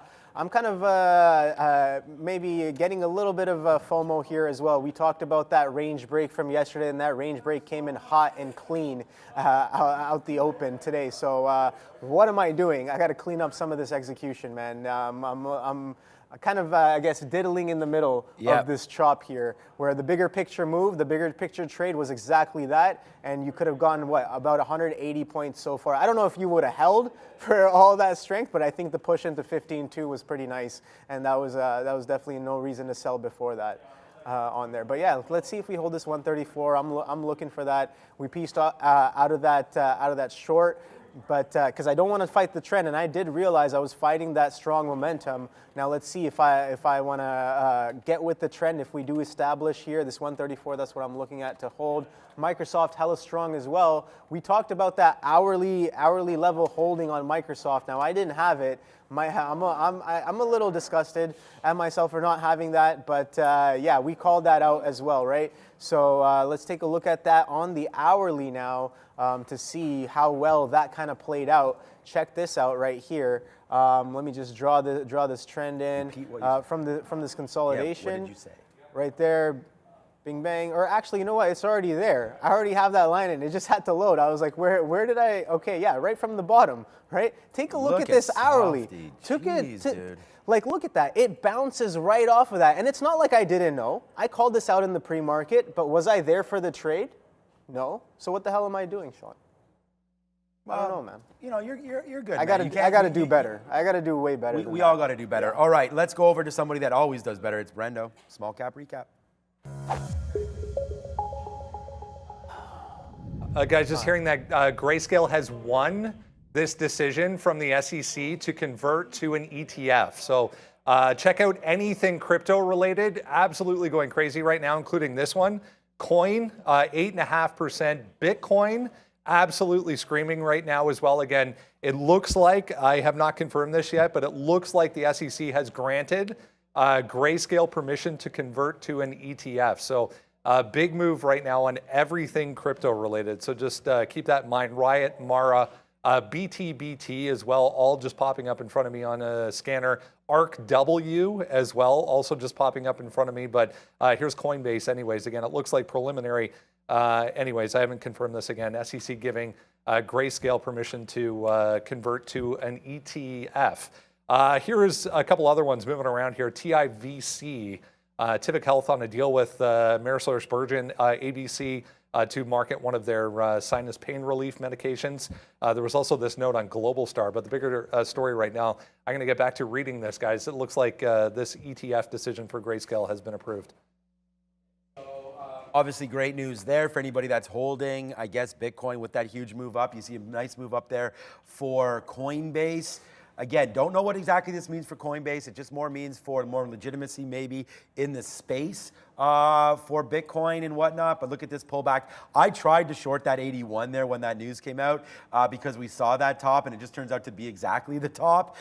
So if it does come back in there, we'll see about an 80 or so, 81 short if we're lucky enough to get that. And it could blow up in our face. So we will get out, 30, 40 cents against us, something like that there for Coinbase. But again, not certain about it, just it's giving us this $81 level here. It looks like it's gonna be good news for crypto. So again, there's Mara possibly on the, not possibly, Brendan just talked about it. Some of these names on the move right now, and holy crap, this is a nice little candle right here on the 1 minute chart.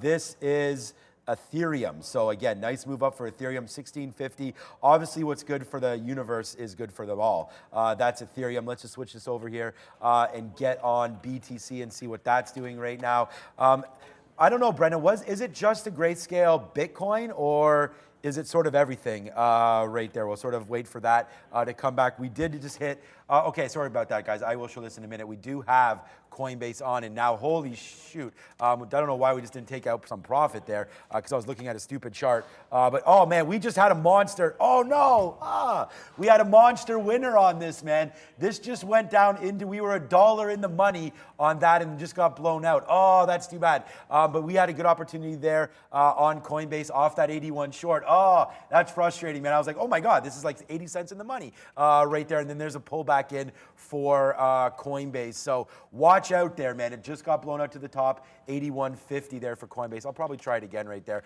Oh, that sucks. We had that trade, and then I just didn't get it out. So, all right, wow. This is, you never know, man, where your bread's going to get buttered, Obi. Yeah, that definitely. I pulled up the Bitcoin chart right away, and I saw that it was taking a pullback. I pulled up Mara. I pulled up GBTC. I looked at Coin for a second, and I'm like, okay, Mara looks kind of decent as well. I'll watch this Bitcoin move. Let's see if we can get past this 27 here on BTC. So if we can kind of continue this move, I think that sympathy off the Bitcoin will definitely be in play today, maybe on both sides as we push convincingly past some of these highs from before, right? Let's take a look left on Bitcoin itself to see if we can look for areas that we might be experiencing some sort of slowdown or trouble. Now, Bitcoin trades 24 hours, right? Even though the volume kind of comes in at different times. Look at that, 27 just break. We just broke off of this consolidation drop, right? That drop that we had. Let's go to Brandon. He has more news just before we go. Guys, so this is to the lawsuit specifically. So it's the lawsuit was Grayscale filed against the SEC for wrongfully denying them the application to turn into an ETF. So it hasn't actually been, it looks like anyways, hasn't actually been approved yet, but they've won that lawsuit and they've won that appeal against the SEC. So the appeal was, again, preventing them from turning into an ETF. So that lawsuit has been won, it looks like. Preventing them, okay. That makes it a little different. So it's not like a confirmed, but it's like they're going back on what kind of happened. Yeah, I mean, you just want to, Brendan, like we said, Brendan's going to keep ear to that and let us know, obviously, as he's hearing more information. It's a very, very fluid situation, obviously, happening right now. I traded some GBTC there. We were just able to buy a little bit and sell a little bit right there. So although we lost on Coinbase, we were able to make a little bit back there on GBTC, buying this and just watching this name as volume's really coming through. Wow, what a great day to have Jeffrey Mendel on, as we just said, back and forth. Meanwhile, Google's still at this high of 134. So let's just continue, man. I mean, you know, we'll continue to watch GBTC. Coinbase that's too bad, man. We had a nice win there on Coinbase. Now it's just ripping. We had 70 cents in the money, but it doesn't matter now as Coinbase continues to make, look at this, holy shoot. Huge move up for Coinbase, dude. Yeah. Like 12% and still going. I don't think Coinbase is a zero, but this is news that like, wow, we're not long this name. Again, we can always sit here and say like, you know, that should have been a long, should have been this, should have been that. But at the same time, man, you know, that's a hard one to sort of pill to swallow there on Coinbase. Not really. Again, just play the momentum, I feel like, is probably the best play on that one, and just watch out for it. Okay, AMD, man, we did short it at 104.50 there and got out immediately. Remember, it was the high of the day. We talked about that, but then we were like, holy shnikes, what exactly does that mean for NVIDIA? NVIDIA rifling back to 481. NVIDIA is kind of like a value stock, people were saying online, because of what their report looked like and then how much it got hit down there into this 450, 460 area. Look at this, man, 481 and change. Obviously, we have a pretty easy out here. And if AMD takes 105, we are out. So 15 cents worth of risk. We've talked about why we like this 105 level. And as a day trader, you do try to play momentum, but we're just banging our head up against this. You're up 2% and a bit today. It's been a monster day for the market, a monster day for names, you know, like Google, Microsoft, Apple starting to go as well. But now I'm kind of like, I like this trade, that's fine, but I'm kind of just enamored with what's happening now in Coinbase and GBTC and all that. So we'll probably just continue to look at that, but we do have that short on AMD. Yeah, that 15.3 incoming now. So almost 200 points off of that break. But yeah, that crazy volatility. I look for a couple of scalps on Coin and Mara. Didn't really take anything. That was pretty volatile. I think I missed that breaking news trade when it did come in. Again, for breaking news trades, if you gotta be the earliest as you can be, right?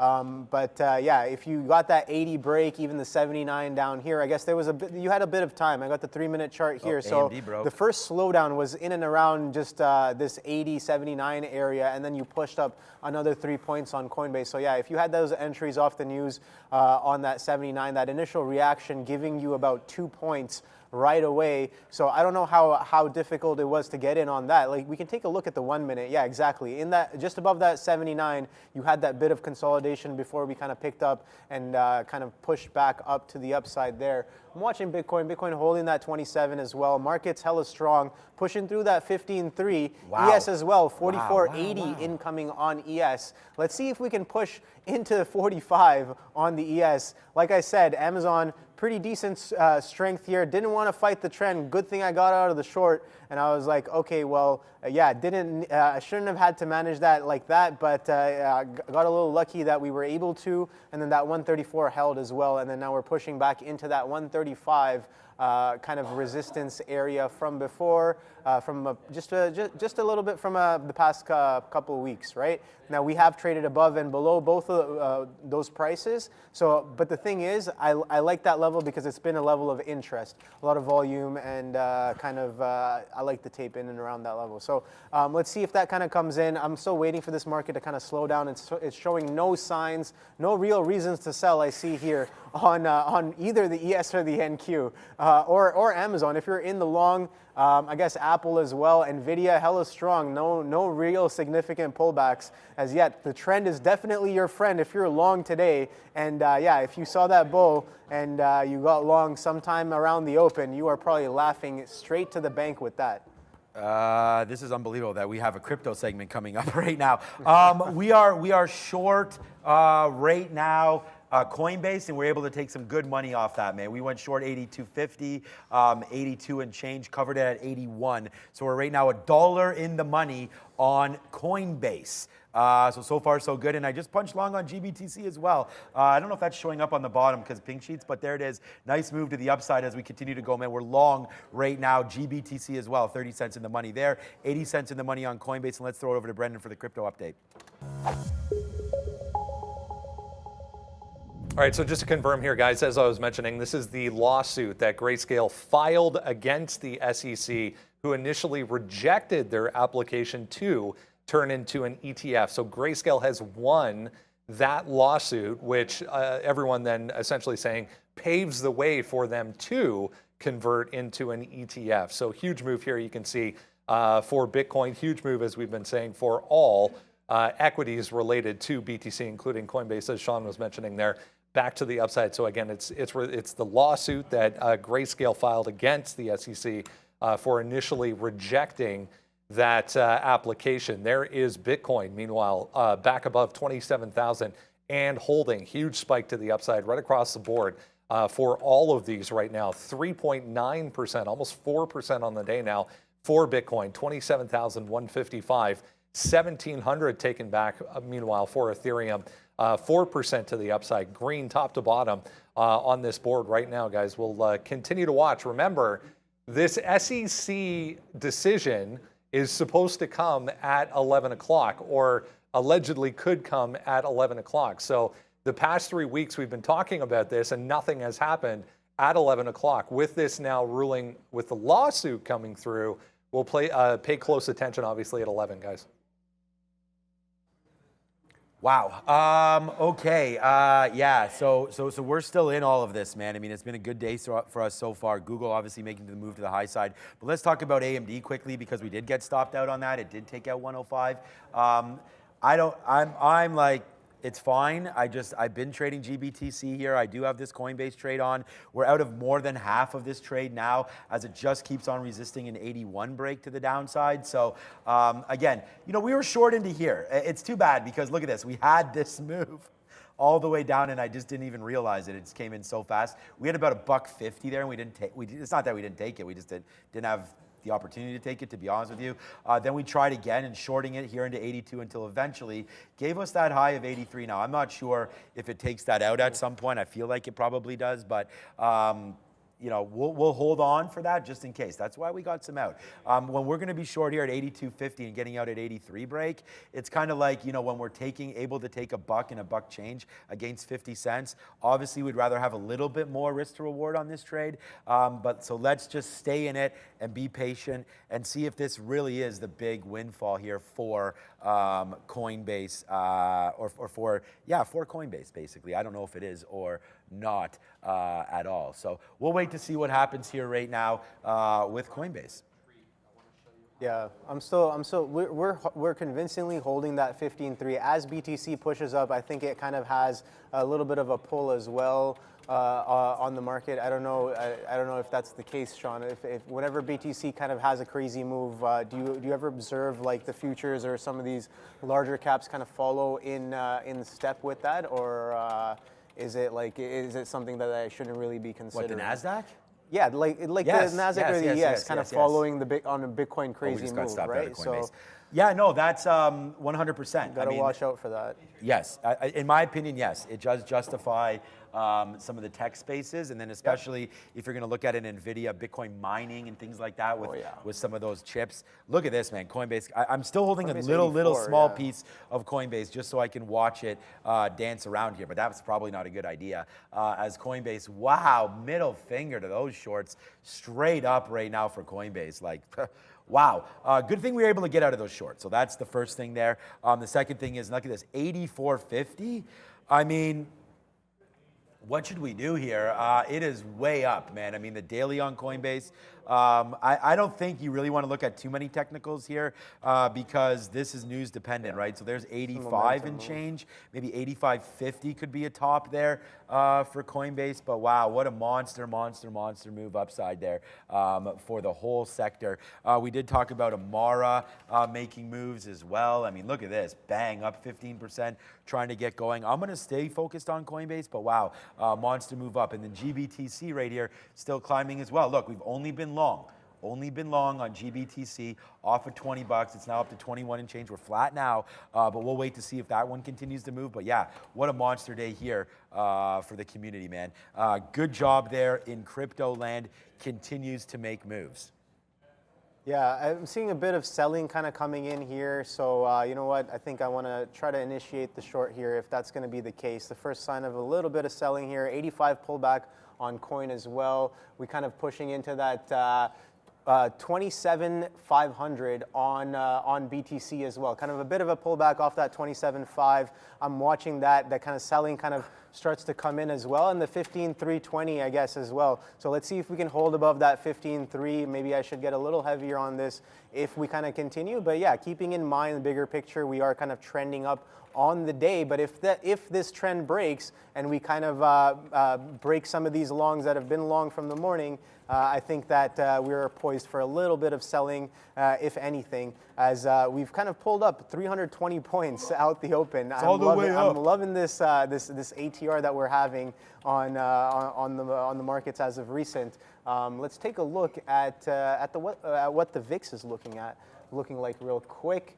Yeah, let's see. Let's pull it up on a 15-minute. But yeah, I was watching this $15 or 15 level here on the VIX, and we've kind of broken below it on that pop. So the significant strength kind of pulling the VIX back into the lower end of this range that it's been making. So yeah, let's see if we can get a turn in and around somewhere here, or this move kind of continues off of that. But yeah, let's keep that VIX up as well. But yeah, the main player, the main show is Bitcoin right now, kind of pulling the markets around a little bit here on the day. So let's see how well that does off that 27.5 area. We've already pulled back about 250 points, almost I guess 100 points. We're right at 27.4 there on BTC. But yeah, this thing moves really quick, so I got to keep an eye on it pretty closely. I'm watching Coinbase as well to see if that setup kind of comes in. We missed the breaking news trade,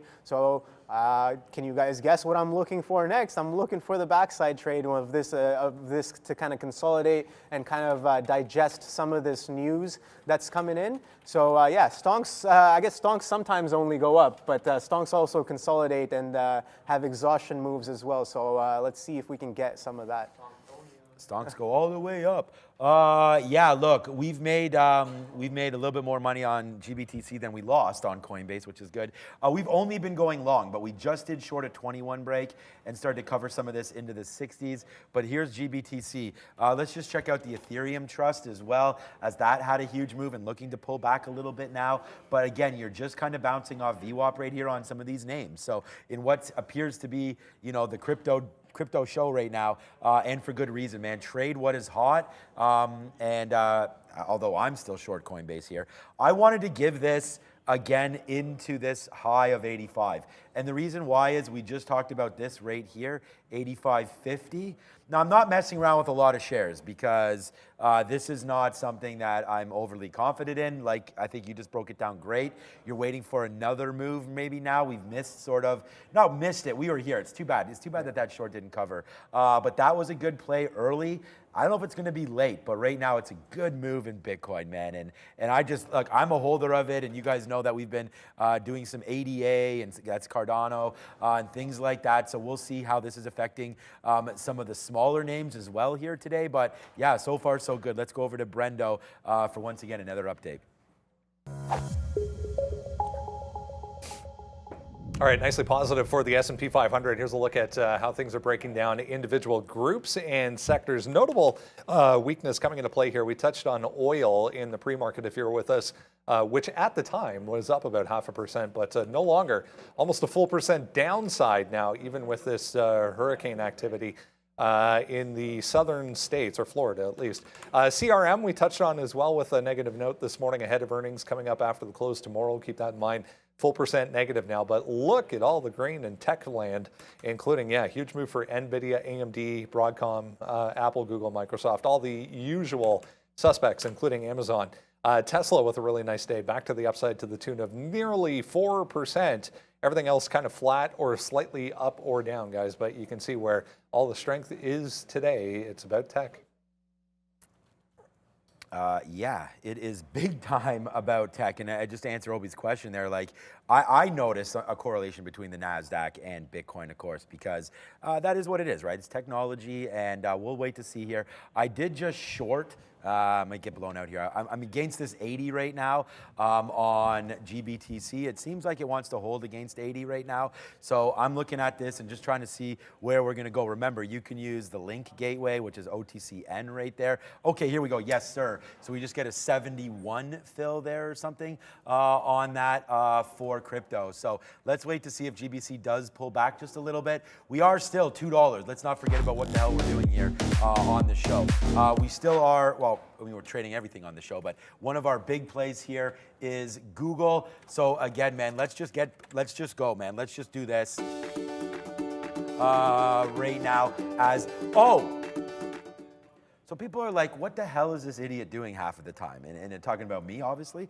I'm talking about myself. Look at this. So I found this the other day. Oh, by the way, the Yeezys are in the building finally, so we're wearing those today. Oh, nice. Yeah, they're very, very comfortable. But here we go. Yeah, I mean, I'd take them off for you, but I don't know. By the way, look at this raccoon yesterday in Toronto. Never a good sign when you're seeing raccoons walk around in broad daylight. Oh, no. Right there. There he is. That sounds like rabies to me, man. Exactly. So there it is. A shout out to my poor friend right here. There he is. It's raccoon time, man. The national animal, or national city animal there. There he is right there. Oh, but okay, I wanted to show this. Those of you wondering, oh, there we go. I put this yesterday. What a pleasure it was to be with Obi, so thanks, Obs. And then here we go. Where is it? Oh, Teenage Mutant Ninja Turtles. That was really fun there. Oh, yeah, the Jordans. Oh, yeah, shout out to Bob Barker as well. It was National Dog Day. There's my cute dog coming through again. So what's up to you? Bell, Instacart. Oh, man, I can't find it. I'm going to find it. What's up to trade? Oh, here it is right here. This is what I want to find out. Anybody that was wondering why I'm doing this hot dog thing, there it is right there. A couple Halloweens ago, we were the hot dog man right there. But, you know, what the hell am I doing? We got to trade. We have Coinbase right now trying to blow up against me right now, taking out 85. So let's be careful with a Coinbase trade coming through right now. Watch out, man. We're short at 84.30 here on Coinbase. Yeah, I might take a little bit out here. I'm watching this short. I'm looking for that 134 to kind of come in as well. I got a little bit heavier, bit of a chase there into the bottom of the trend, but it does seem like the trend does seem like it's kind of slowing down a little bit. So let's see if we can get that 134 test real quick to kind of I guess delev a little bit off of this. But yeah, no, if we look hella strong and we kind of continue, I want to see, okay, there we go. Red candle printed on the ES. I like that. The first red candle of the day on the 15 on the ES. And now let's see if we can kind of get a little consecutive with that. And let's see if NQ follows in suit. Right? NQ still had that green candle, that 134 right there. Let me get that 134 real quick. 134.01 holding. There's some size on the bid there, kind of holding that 134. Let's see if we can kind of consolidate and break that a little convincingly. And if we can't, that 134 hold might be nice. But yeah, don't think twice if it kind of breaks below for the long. But sorry, for the short. But yeah, let's see if this trend kind of breaks. This trend has been very, very strong. ES, let's take a look at a shorter time frame to see if this trend is kind of testing the lower end of it. Yeah, it is. It's kind of pushing the lower end of this trend. So the trend is your friend until the end where it bends. I think that's how the quote goes. Wow. So yeah, so that kind of coming into play here. You know, it's always great when some of these like staple quotes from the market, you can kind of apply them real time and be like, oh, hey, that's what that kind of looks like. The trend is your friend until it bends? Until the end. Until the end when it bends, yeah, or where it bends. Something like that. Man, this guy's all about content over here. All right. Hey, we got it from the chat. Yeah, I forget who it was. I forget who it was, but it was somebody in the chat who kind of mentioned that as well. So I was like, hey, that's a good one. I really like that. And yeah, we kind of bid back up off that 134. Oh man, I did not like that. Man, this market though, Obi. Yeah, I love it. I love that. I love the market. I don't know if I like this move specifically right now in this moment, but with relative to my position, I should have definitely covered. I was waiting. I was getting cheeky. I was waiting for that 134 exact, you know, and yeah. So when that kind of happens, I know I'm not really trading the way I should be. So lo and behold, I should just get out of this position, reassess. I think that's a good idea because if we do hold trend in that 134 basis, yeah, I don't want to be out of the money on today. Like I said, not the best decision making when you're on a little bit of lack of sleep. So let's try to keep it tight. I'm just reminding it myself, you know. So because a lot of times I forget and I get lost in the sauce, zoned into the tape a little bit, you know. I'm like I get a lot of confirmation bias sometimes where I'm like, if I'm too strongly biased, I'm like, oh, first red candle, we got to pull back significantly now, right? That's what's kind of going through my mind. And I'm like, so there have been times where I kind of fight that and that confirmation bias comes in where I'm like, I'm looking for anything and everything on the tape to kind of support my bias when I'm in the trade and I'm like, this doesn't feel so good. I didn't really like that hold, whatever. But, you know, so being aware of that, sure, that 134 can come right back in, and you know what? We can get short back in. That'll be the next trade. But I recognize that I am a little lacking in the decision-making adeptness today. So we got to keep it light. We got to stay light on our toes as best as we can, and try to scalp chops off of this move. That 134 coming in now potentially as the ES kind of quadruples back down. That 15.3 not really holding as of right now. Yeah, I just got owned on that last one there. We've been going short and not really being able to take anything out. Then we just got out at 86, and then it fell back down. So I'm just going to give it one more shot here. The trend is your friend until the end when it bends. So if it does bend down, I kind of feel like a little bit of Neil action here, where you go short against the trend, right, and just waiting to see if you can get that one last move. We've tried it too many times, I understand that, but remember, in here, we made this money back. Like, we lost it early, made it back. It's just right now, and this is why I don't feel like we're trading like frivolously or anything like that. I know it's like I'm fighting the trend 100%, but it's just like I'm only going short now against this. And again, it looks like we got stopped out, and could get stopped out again. Looks like it is going to happen again right now. So let's just be careful with some of those tops here and not just like keep layering into this. Again, you know, lose there, make there, and then lose this last piece. So now we'll wait. We have one more try here on this. We have been trading GBTC decently. We'll have to get it on the board there, but it's been a good one to the downside. We did hit the long, and then we've hit the short a little bit right now off 21, so we talked about that. So we're making some money over here, but not making money, but not making money on Coinbase. But that trade is still to be determined, I feel like. Let's see if it does pull back. We have a huge pullback opportunity, that's all. So if it does pull back, we know we have the short rate now.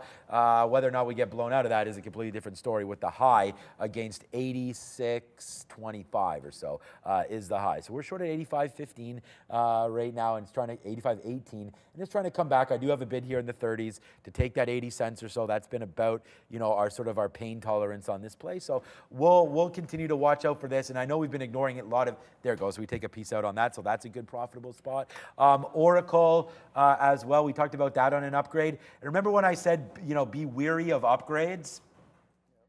I mean, Oracle flushed down $2 off upgrade, thanks UBS. So a nice little move to the downside there for Oracle. Now finally starting to get, like, imagine that you're a big tech name and you get upgraded and the NASDAQ does this. You know, so that's what I'm saying. Watch out for some of these rug pulls on some of these names. All right, so nice little pullback down here for coin.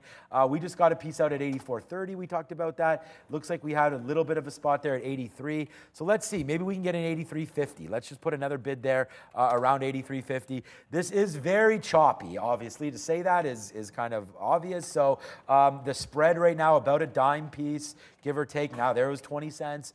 So you do want to put your bids out so that if it does fall into to you, you get the right price, because you don't want to sacrifice in the middle here somewhere, right? And that was what would happen if you try to close the gap on a significant amount of shares. So just be careful about that if you're trading Coinbase. Obviously, the trend's your friend. Long, I'm like looking at $1 right now in the face. Maybe we should just take that. Let's put a bid out there and then cancel our 83.50. If it really does come down, we'll be there for it. But right now we're at 84 teens. 80.14 somewhere.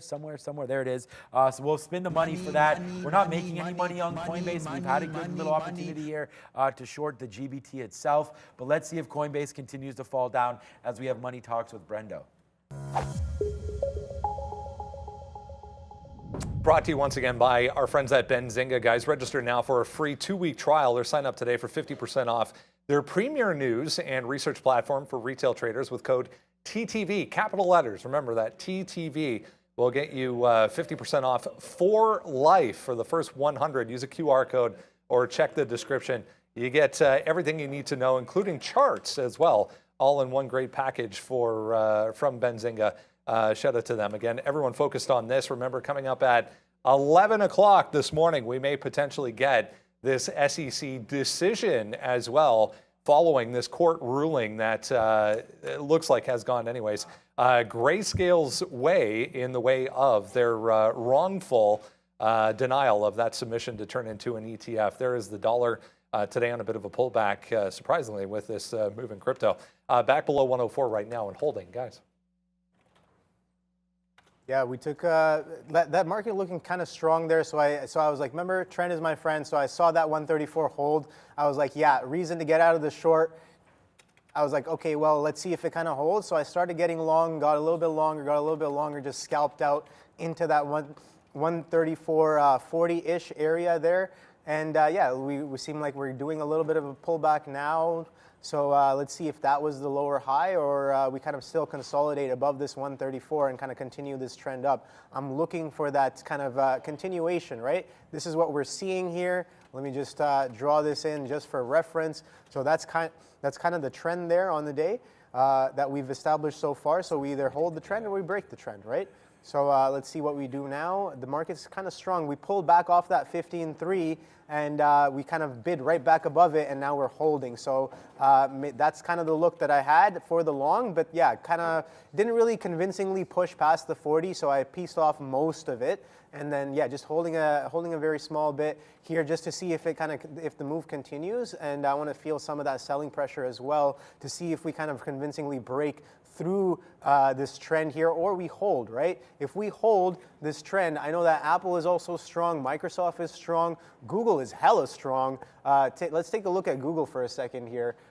Look at what levels Google is breaking. Google. Wow. On the hourly, I guess, on a multi-time frame, right? So let's take a look. Looking left, look at this top that we sold off of. Remember those tops we sold off of last week on Thursday, I think it was? Yeah, that heavy sell-off on Thursday. We just bid. We made higher lows on a lot of these names, and then we bid right back up and we blasted through that sell-off. So yeah, a bit of a shake and bake on the daily happening there off of that move. So that looks pretty interesting. I'm keeping in mind those higher lows as well. And yeah, it looks like that 134 wants to come back in on Amazon. Let's see if we kind of hold here and do anything convincing at that 134. We've held here before. But yeah, if the NQ goes red and we convincingly break this 15.3, I really do want to get short below the break of this trend. But if it's not there, man, like I got to respect the trend, and I got to respect the tape, and I got to respect the market as well, and can't fight it too much on that, as yeah, I find myself, that's one of my I guess things that I'm trying to work on, is not fighting the market. Sometimes I tend to have a bias. That bias can be pretty strong at times, and when I try to fight that bias, I'm not staying fluid in my trading and kind of keeping that bias on the back burner.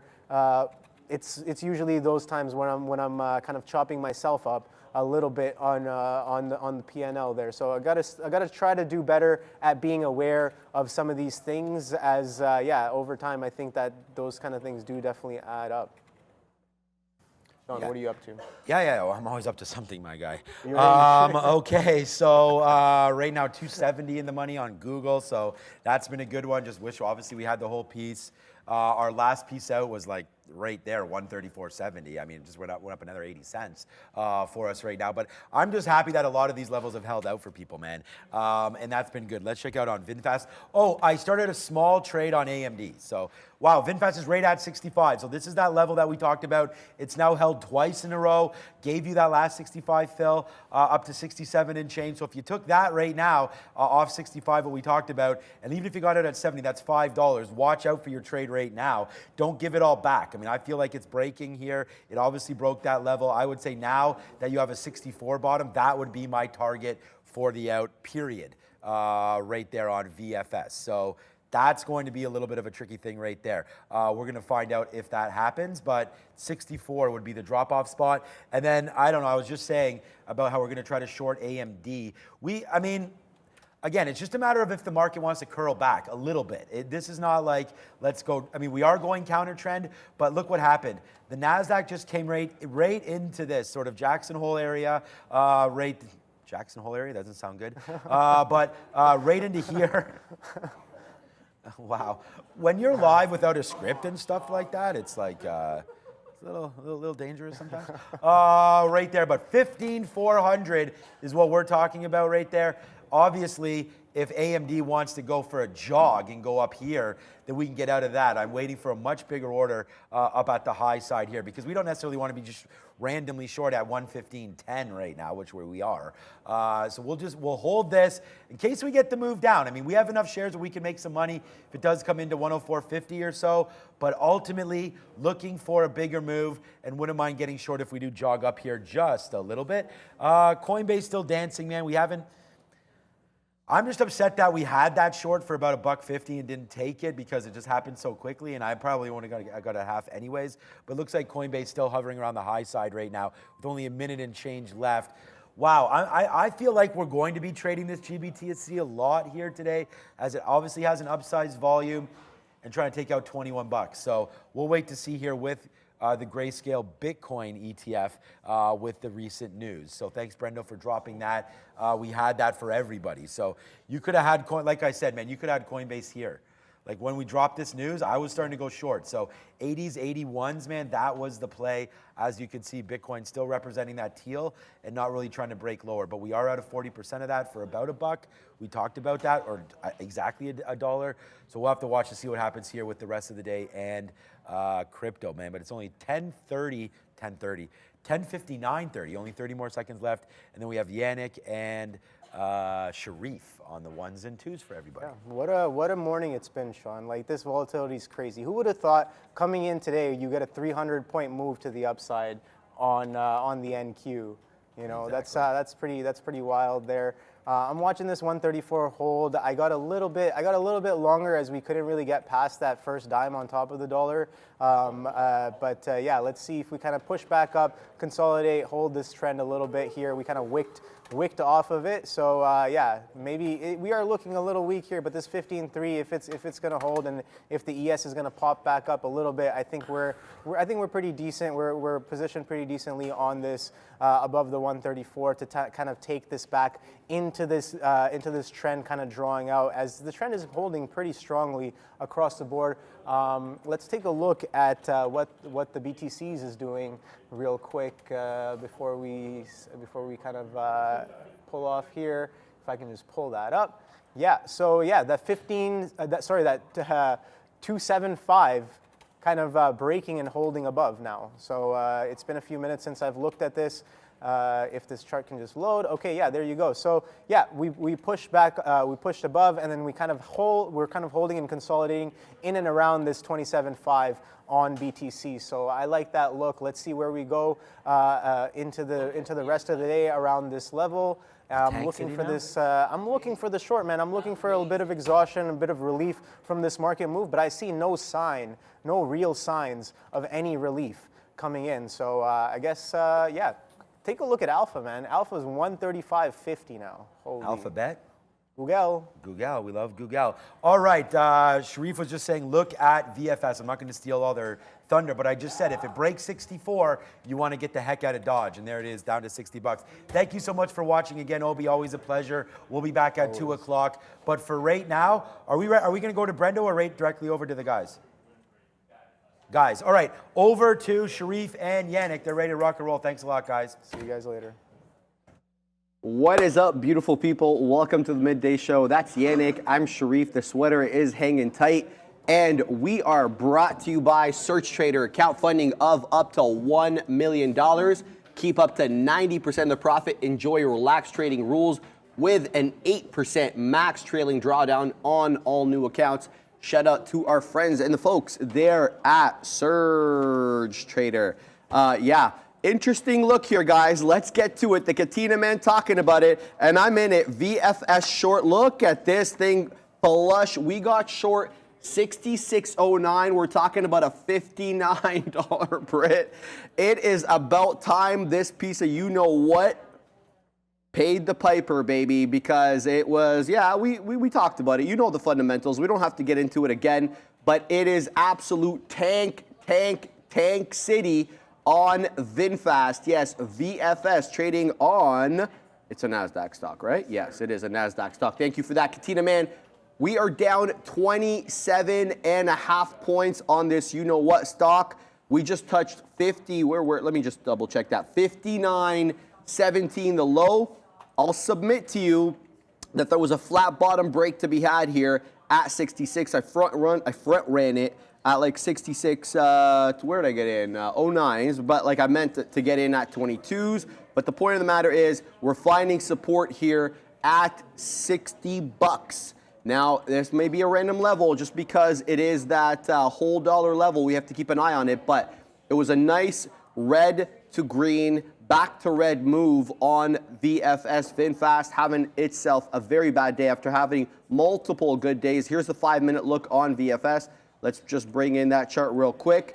Here it is. We pop up green on the first print, 76.93, just a smidge below 7. But then the next candle after that, Hua Dunk City. Off 77, we make a low there of 65.35. We trend back up, right? The retracement, bamboozlement central. We get up to about just a smidge below 74. Look at VFS go. Tina, man, are you seeing this, bro?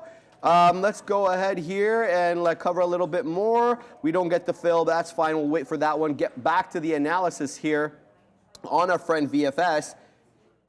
We get the bamboozlement from that 60, let's say 66 hold, okay? Give or take a couple of pennies. We actually got down to about 65 and a third. We go all the way up to 73.5, and we are almost $20 off that crest. Where will we trough? Nobody knows, but if you want to go by market cap, it should be at $3, right? Especially because, we see what the Chinese names are doing, and they're delivering way more than this stock is delivering. Anyway, we're continuing to head south here on our friend VFS. There doesn't seem to be a bottom in sight. 56.75, Yannick. 56.75. Wow. You sat down. We were talking about 63, 64. I haven't even realized what's going on with that name today. I've been too busy on other names, but yeah. I hear you, brother. VFS, absolutely insane. Down what, 30% now? Just 0.4 below 0. We were at 29.6. We're finding a bit of reprieve. I mean, there's going to be buying in and around here. You gotta assume there's going to be some buying around here. But what a move! No halts yet? Pardon me? No halts yet? Not yet. Believe it or not. Yeah, we're still halt free. Surprising. Believe it or not. Yeah. Wow, 23.30 down dollars, not percent. $23 down on the day. Holy. Yeah. Can you tell how I feel about this stock? Wow.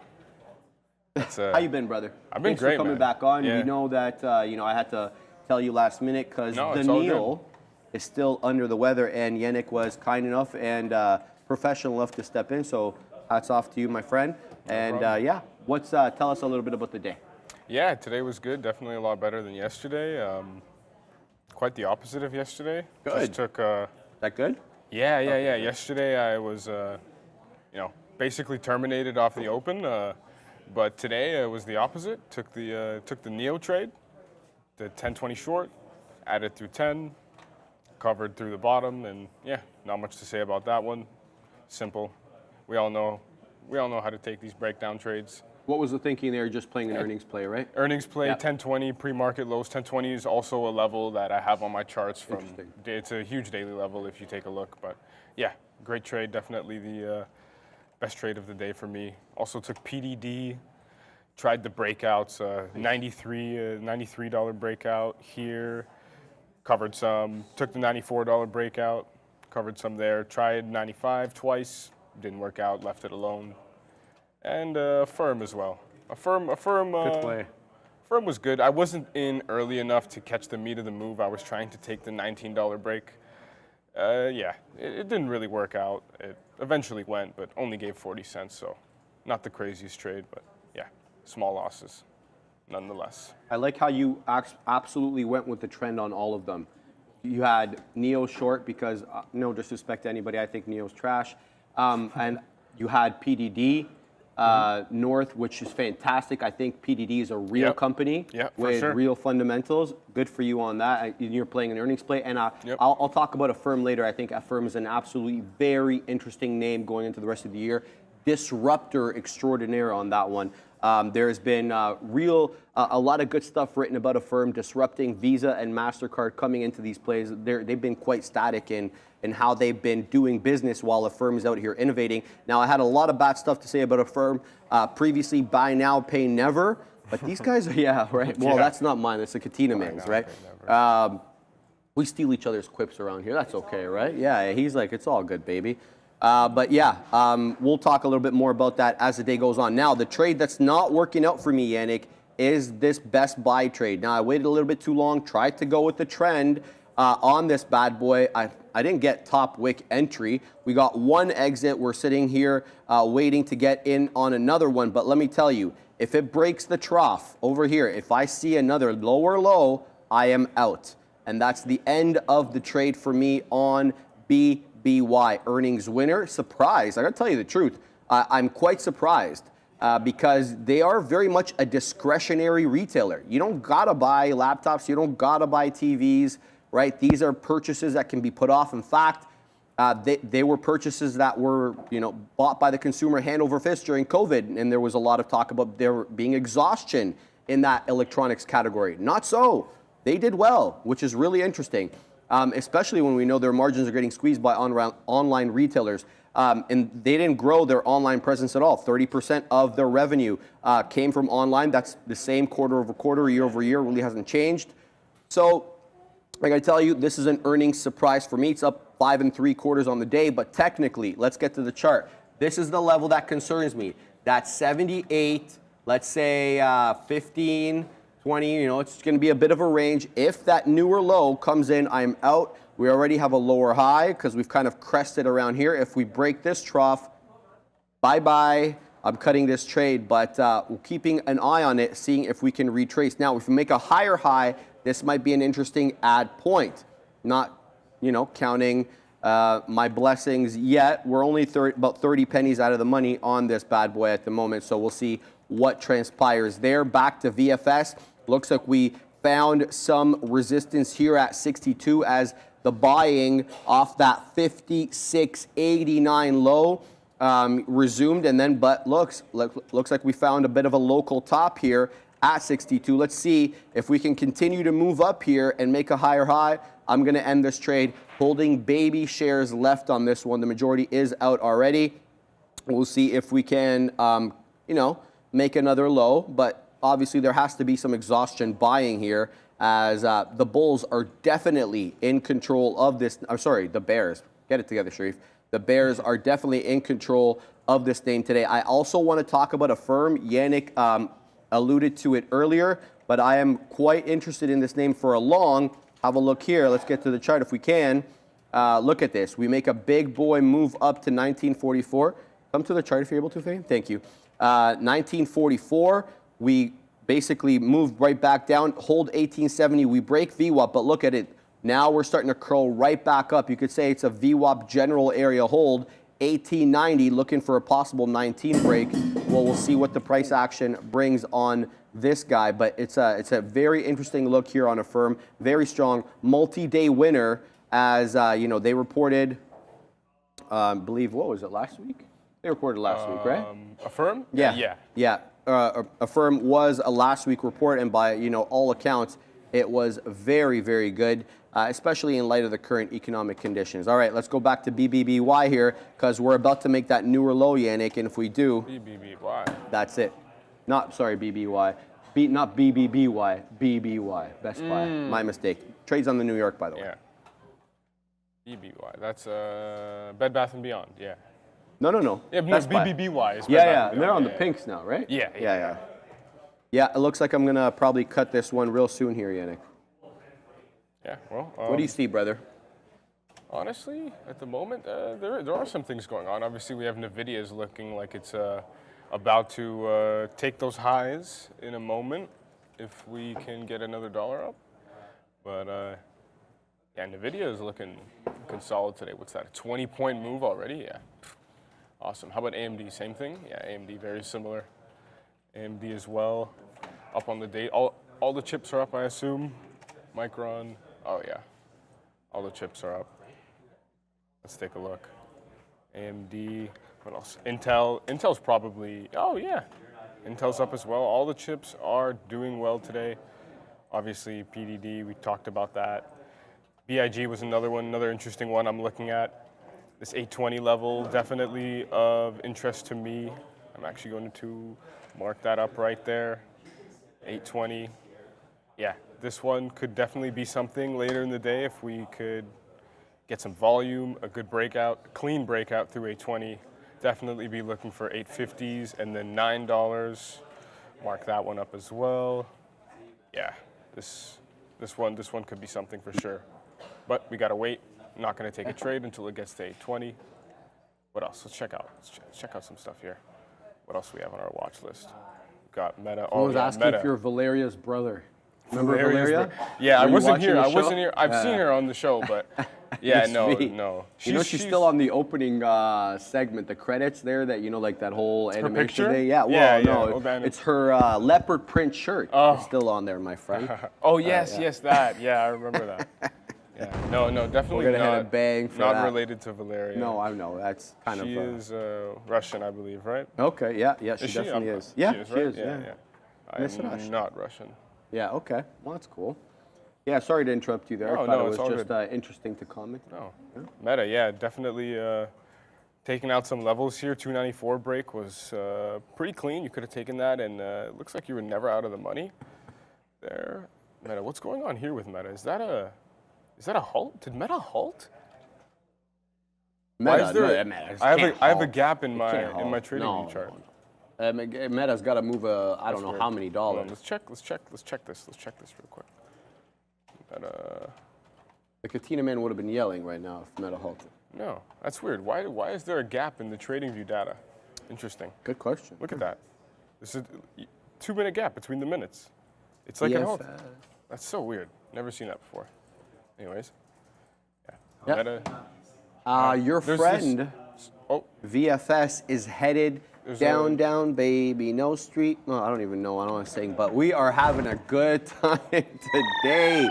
Yes, thank you for that, Fabian. Good move there as we head down again. VFS, just go where you're supposed to be. Come on, let's go. You can't even make 50,000 cars a year. Yeah, let's go, baby. Look, people yelling ICCT. I see it. Small cap gapper du jour. Yeah, take it, baby. Pull up to my screen. Yeah, ICCT. I really wanted to trade this morning, but for some reason, we do not have access to this name on our platform. And yeah, definitely. It's too dangerous. Asked our manager, Brenkels, to take a look into that for me. Did he submit a ticket? I believe he did. Awesome. But, shout out to Brenkels. Yeah, could not trade this. Could not take part in this wild ride that occurred today. What is this? Open 210 or something? Opened at $2. Yeah. $2 and it just hit 750. So, and now it's at 550. Wow. It is nuts. This stock. That's nuts. Yeah. I'm about to get stopped out of Best Buy any minute here, which is fine. I have it at 78. If it breaks 78, that's the end of my trade. Look, the technicals are a little hard to read on this one because once we crested, it was a bit of a crest consolidation. I didn't put in the tickers today, and I'm sorry. So I'm going to have to put them on the fly. I was too busy with other stuff. Let's go ahead and put that bad boy here. Look, we danced with 78, but the wicks, the range per 5-minute candle, I like to use that metric, range per candle, should really influence and dictate where your stops are placed. Because if you have wide-ranging candles, whether you're trading on the 1 or the 5, you can't have a tight stop. It just doesn't work that way. So why is that relevant here? Well, because we've got to place a stop, right? The stop has to be placed somewhere, and I'm going to have to place it at 78, especially because there's no discernible, definable level at which to place it, because the range of the candles. It goes back to that same point again. So 78 will be the end point for me. Now, I will be looking to exact revenge on this trade later on. I'm kidding, of course, right? But I do like the name. It's a strong name on the day, so obviously there's going to be some selling involved here as people take profits, whether day traders or long-term holders. VWAP is an interesting level at which to maybe reinitiate this trade. 77 1/3 currently on my chart is VWAP, but it looks like we're probably going to get stopped out any minute now as we dance above 78. We're at 06s. I have my out at 01s, giving it some buffer room here because the spread is about 4 to 5 pennies, sometimes a little bit wider. So BBY, unless it really gets going and holds 78, will be the end of the trade. Let's go back, have a look at VFS. The descent on the way down has slowed somewhat. We're still back into 59.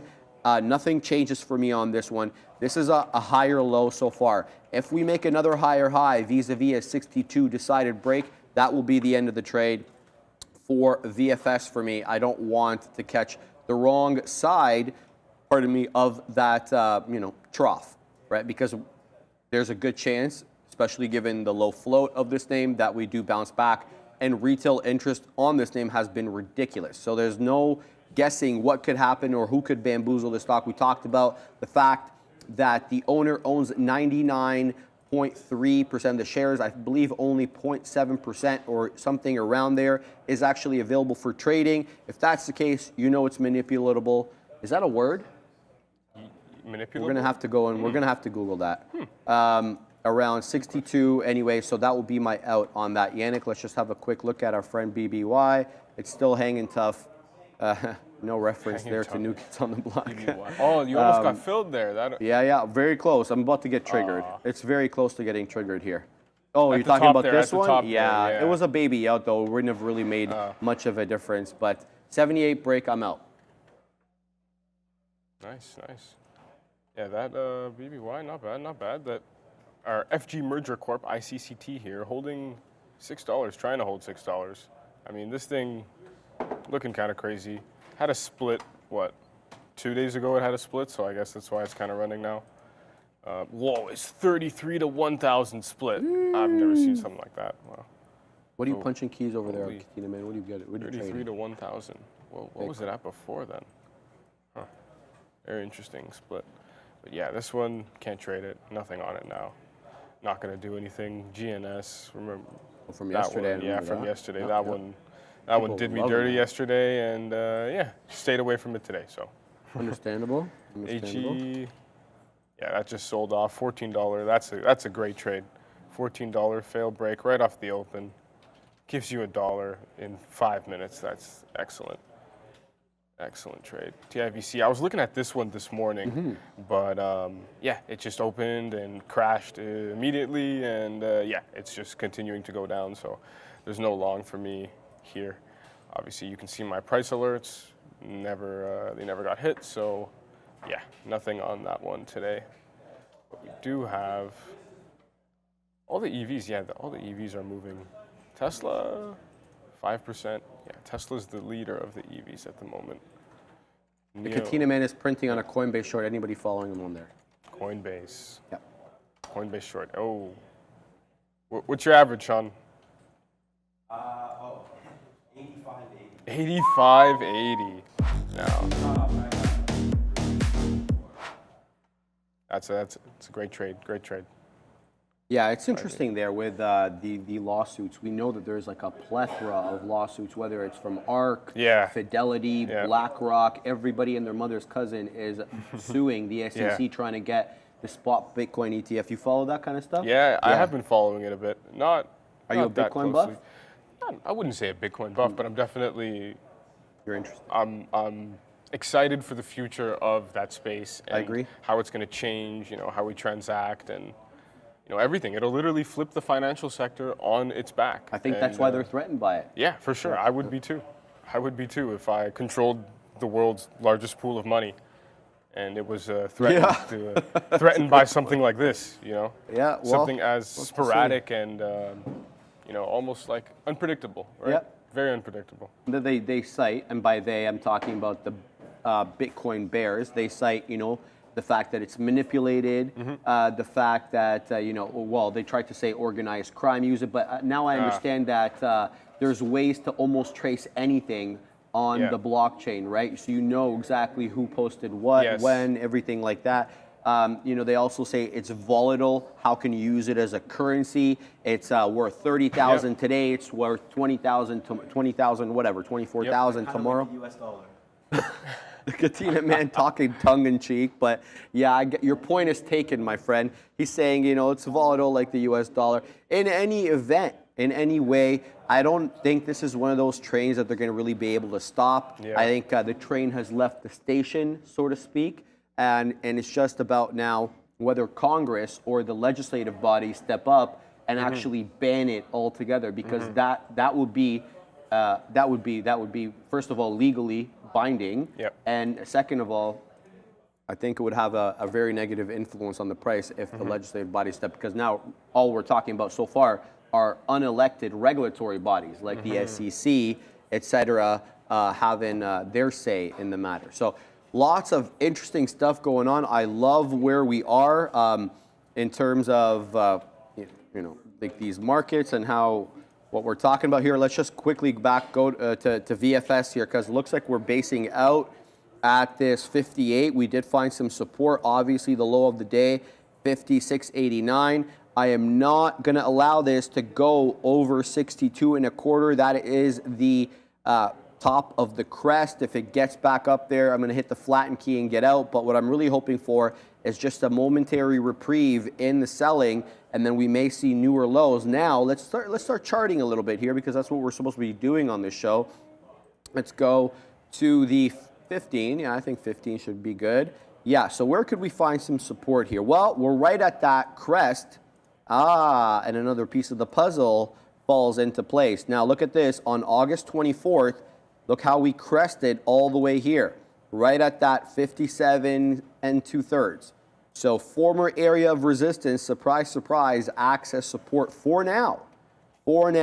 So let's see if we can break through this level. If we do, then we're looking at 52.50 in the face, because that will be the next support level there. You have a crest here on the 24th, and then that's kind of the breakout area from the pre-market high on the 25th.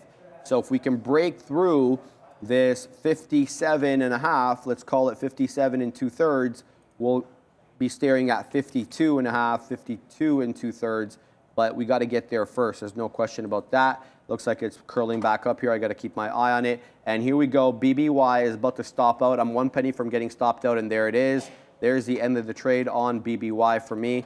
Sucks. It's okay. We got one winner, one loser, which is fine, but definitely want to look at this one for a later bounce. If we can get something in and around VWAP. You also have this, the trough right here, kind of corresponds right now with that VWAP area. So it'll be nice to see if we can get some confluence there if the price action were to make it down to about that 77 2/3, 77.5. But about a 73 penny loser on our friend BBY. It's no friend of mine right now, but we're much better on VFS Yannick. Awesome. What do you got, brother? I actually just entered a meta short off 259. Sorry, 295. Yeah, entered off 295, saw some size come in, and yeah, I will take the fail break. If it goes back through 295, I will get out, and yeah, that will be the end of that trick. Probably will be a pretty quick trade here. But yeah, we'll see where it ends up. Looks like Meta does want to go through 295. I will take it if it holds 295. I will take the trade off if it holds 295. And I'm looking for about $1 retracement on this move. Let's see what cooks here. Let's see what happens here. We've got not much on the bid, not much on the offer. Pretty stale. Tape is pretty slow. Not too much selling going on here. Looks like some buying, Nothing too crazy, nothing too crazy. Still trying to decide what it wants to do at 295. Nothing, some size there, selling, some sellers coming in. Let's see if they get filled. About the lawsuit. Oh. Not getting filled, so, oh, he got filled. Now, if this holds, I will be getting out. I'll stand by you. I see you, dirty jersey. It's still playing around. All right, Jeff Mendel sending our friend Kat an email over here with respect to the lawsuit that GBTC just won. Says, Grayscale wins lawsuit against SEC over Bitcoin ETF. The federal judge ruled that the Securities and Exchange Commission must reconsider crypto asset manager Grayscale Investments' application to launch the first Bitcoin exchange traded fund ETF, right? So we will see about, yeah, this is all news that we already knew. Thank you, Jeff, for that.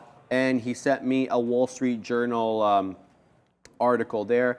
Jeff on the show this morning talking about, Brendo questioning him with respect to that. And it looks like we got our answer for that. Thank you very much, Jeff Mendel, for letting us know. Wasabi MX, adjective, manipulatable, comparative, more manipulable, superlative, most manipulatable, suitable for or able to be subjected to manipulation, gullible or susceptible to persuasion. Thank you for that long-winded definition. But yes, okay, confirmation, it is a word. So we shall use it on the show. Not like we have any quorums about using making up words on the show. We don't ever have a problem with that. All right, let's get to the side charts here and look at what's moving. Here's what I got on my board, guys. We got PDD. Yannick talked a little bit about that. Looks like we're possibly double topping here at the $96 area. We got a 96.44 high, but a bit of, we'll see. If we break through 94, that's the, confirmation that we got to double top. If we kind of retrace and make a higher high, that will be a trend continuation. We'll keep an eye on that. 90 was a fantastic level at which to get this.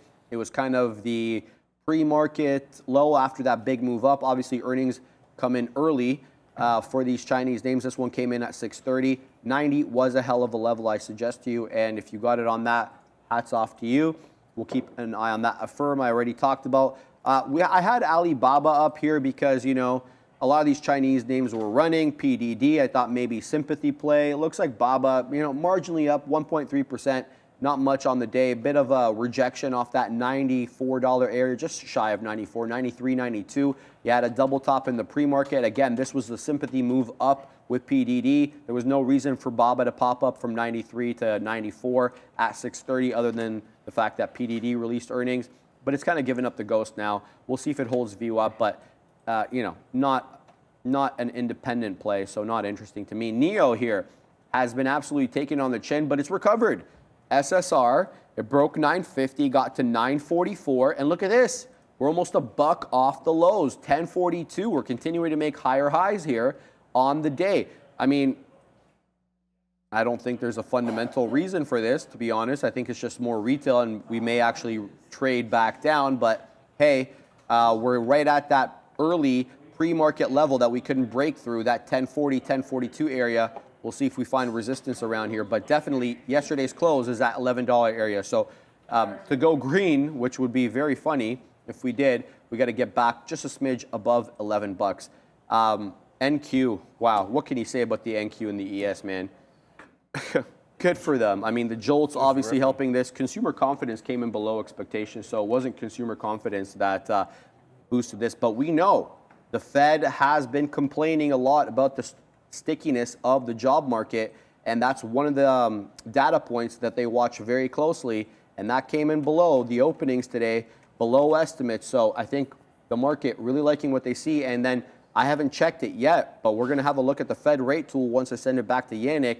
It may be interesting to see what the market is pricing in now for November and December with respect to that quarter basis point hike, because we know up until this morning when I last checked it, it was about almost 60% chance, oh no, excuse me, 50% chance that we were going to get that 25 bips. And yeah, we'll have a look there. And yeah, that's basically it. Big tech. Let's go to the big tech charts. Let's see which one is outperforming here. Again, I didn't put in the tickers, but Meta is an absolute rocket at the moment. It's looking to take out 296, 295, 58. Apple, I could not be happier for this name. You know, it was buying hand over fist at that 173 area.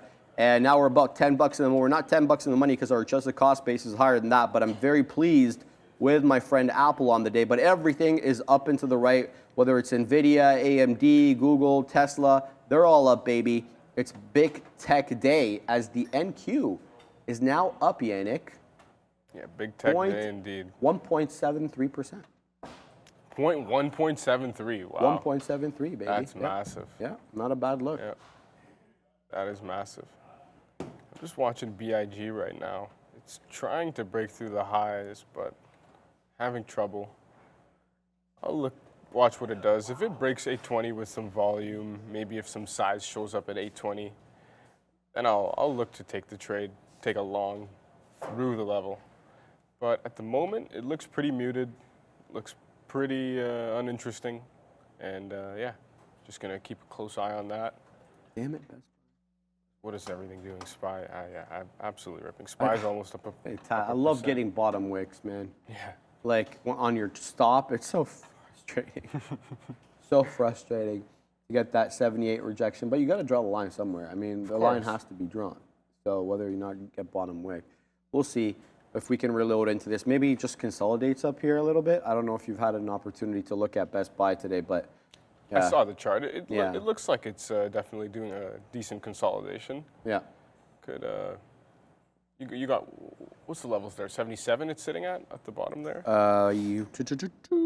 Yeah, I mean, it was kind of 78-ish all along, especially after that big move up. Yeah, 78, 77, like 90s. Exactly, in and around that area.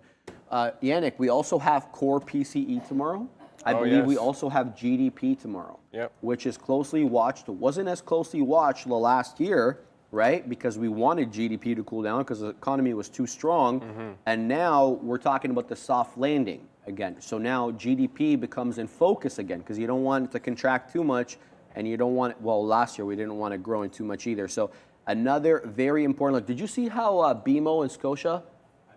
Can you, okay, well, I need to look into that because that's so important for the Canadian market here. I don't know. I want to see what they say about defaults. Yeah, I want to see what they've said about defaults. That's the thing. BMO, Bank of Montreal, I know that you guys have BMO in the central location there in the States, Chicago area. There's a lot of BMO, Scotia's. BMO down, Scotia up? BMO down 0.3. Scotia up. Yeah, I got it on my watch list. Yeah, I just want to read the reports. That's the idea there. But interesting because Scotiabank has big exposure to the Caribbean. That's very unique to Canadian banks. Most of the Canadian banks have American exposure. They don't have Caribbean exposure. So I'm going to have a look and see what was unique about each of those reports. Very interesting for us anyway here. Bank of Emo, no Isildur, it's not Bank of Emo. It's you're hilarious, bro. Oh my God, Yannick, the chat remains undefeated, man. Always, always do. Yeah, you can just give us your thoughts as you're thinking it through. Basically, just whatever you're looking at, give us your thoughts. Yeah, still watching BIG. Not much coming in terms of volume.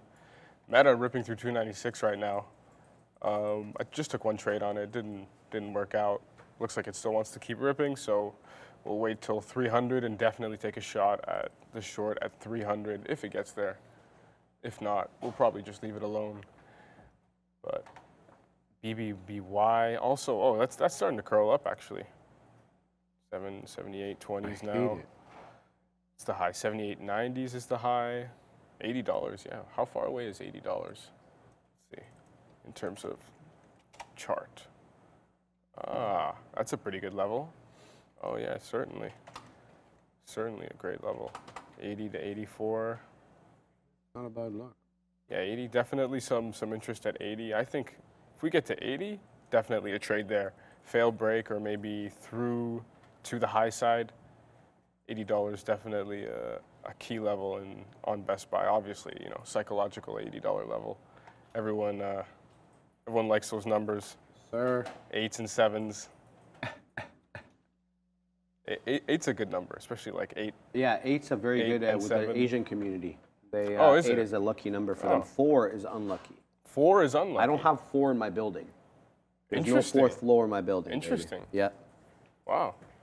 I knew about 13, obviously. But Yeah, that's North American usually. So 4 is like a Western, Eastern. Yeah, is an unlucky number. The Eastern stigmatism. Yeah, and 8 is their lucky number. And so I don't know if you ever noticed, but a lot of the Asian restaurants will have 88 in them.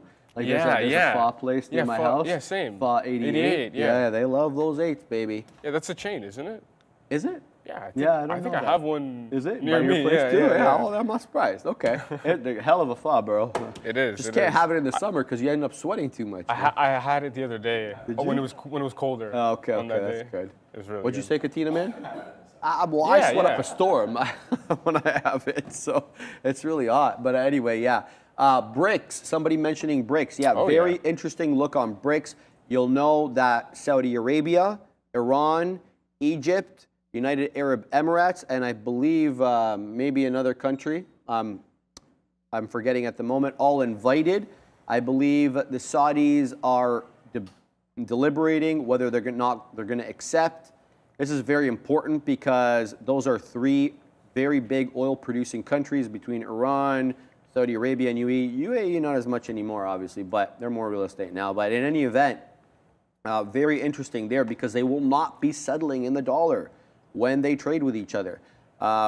So that's going to be a nice variable. I don't know if it's nice, but it's going to be definitely a variable that we have to take into consideration, especially for energy markets.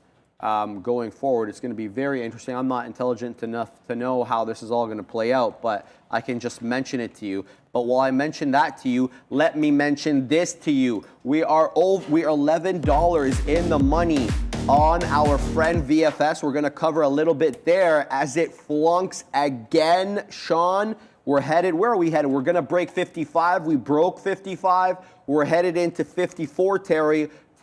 It's down 33.33% on the day. Are we going to see $50 today? Jeez Louise, this one having the bottom dropped off of it. It was just a matter of time, I submit to you, man, because while we know the valuations are going to come into play, the Katina man has just passed me the sticky note, so I am holding the sticky note in my hand here, and what I see is VFS 65 support. And then look at the chart, baby. Look at this.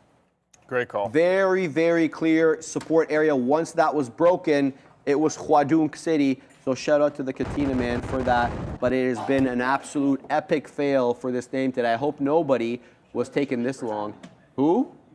Well, yeah, well, we're in it here, and we're just wetting our beak here, Sean. But the real move today is, the real move today is on these markets, baby, because the NASDAQ and the ES are not looking back. Could we see 4,500 here, Yannick? Because we're really close to 4,500, 9 points off. I mean, yeah. We are, yeah. 4,500 definitely not out of the question for our friend ES here. Yes, Yannick, yes. Definitely We've taken you to the dark side, baby. Why do you say that? Because you're like our friend, right? Oh, the trend is our friend, and right now ES is going up, so we're happy. Absolutely, absolutely. Yeah, definitely. Wow, that looks like a small cap. The chart, take away the price. Fantastic. That's great to see. So remember yesterday we were talking about that bullish engulfing candle that occurred on the daily. So much for that. Oh, yeah. Well, so much for that. I know, and that's why you don't want to put too much stock into one candle. But the fact of the matter was, and here's the thing, though. if we could talk openly, it was very much catalyst related, and it was because of Powell. He got on. He said we're going to raise if we need to, meaning that rate hikes were still on the table for the rest of the year and even going into next year. And the dreaded phrase, higher for longer. That's now what we're talking about. We're not talking about a terminal rate of 7% anymore, right? We're talking about how long do we stay elevated, and that's going to be the tricky part. I think that's a variable no one really knows much about. So that's the tough one going forward. And then when people heard that, they're like, oh, here we go. We're not talking about rate cuts next year. We're talking about possible even rate hikes into this year. Now we're talking higher for longer. Yes. Yeah, so it's a tough look. Mara, though, Marathon Digital, number 2 on my gap scanner. Whew. This one, 25%. Yeah, and you know what it's up on the year, Yannick? Let me tell you real quick. Year to date here, it is up 289% year to date. Wow. It has been a fantastic look for this one. If you got this one, and it was a penny stock. Oh, no, it wasn't a penny stock, but it was very low at the beginning of the year. We're talking about 1343 high today on Mara. That's huge. That is huge. I didn't see that move on Bitcoin midday. I was still trading NIO, I believe, at that time, or PDD. But yeah, no, I totally missed that. That's a great trade. 1150 level, that's so clean. Easily could have risked 4 or 5 cents on that trade, and look what it gave you. Like, pick your spot. Where do you want to get out? You want $1, $1.50? You want $2? Choice is yours. How long do you want to hold it for? We might even have more in the pipeline today. And Meta now, 297.3, absolutely ripping. We definitely might see $300 here soon. Oh, wow. Yeah, after that 295 came and it just went after there. That's That's a great trade. If you took the long, I was on the flip side of that one, but yeah, no, it definitely didn't look like it was going to hold 295 when it was trading here, but yeah, it obviously did. So. Shouts out to you if you got that $2.50 trade in about 15 minutes. So, yeah, excellent. And at midday, which usually you don't see moves like that. Well, yeah, it's really extending now. Just look at that consecutive green candles. What? So bad. 10 green candles now in a row. Where did we hit? Like 330 on this name, like in July or something like that. What did your daily say on this? On the high side? No, just in July. Oh, recently. What was that? Yeah, almost 330. 325. Almost 330, yeah. That's what I figured. 325. Yeah, so it's been taken. Yes, Nita Stonk. I see Liotto. I just don't want to jinx it. All right, I'm hush on Liotto right now. Yes. That 43 level looks really good. The account is happy at the moment. The personal account, of course. At 43 level. Yeah, I was buying in clear, that 38 level. I kept buying. Clear base at 43. A 50 period on the daily. Clear roof at 43. Raise the roof, baby. But the VFS is lowering the roof here because the ground has fallen out from under VFS. No. Oh, no. We wet our beak again at 54s. Now the real question is, do we see a $20 winner here, guys?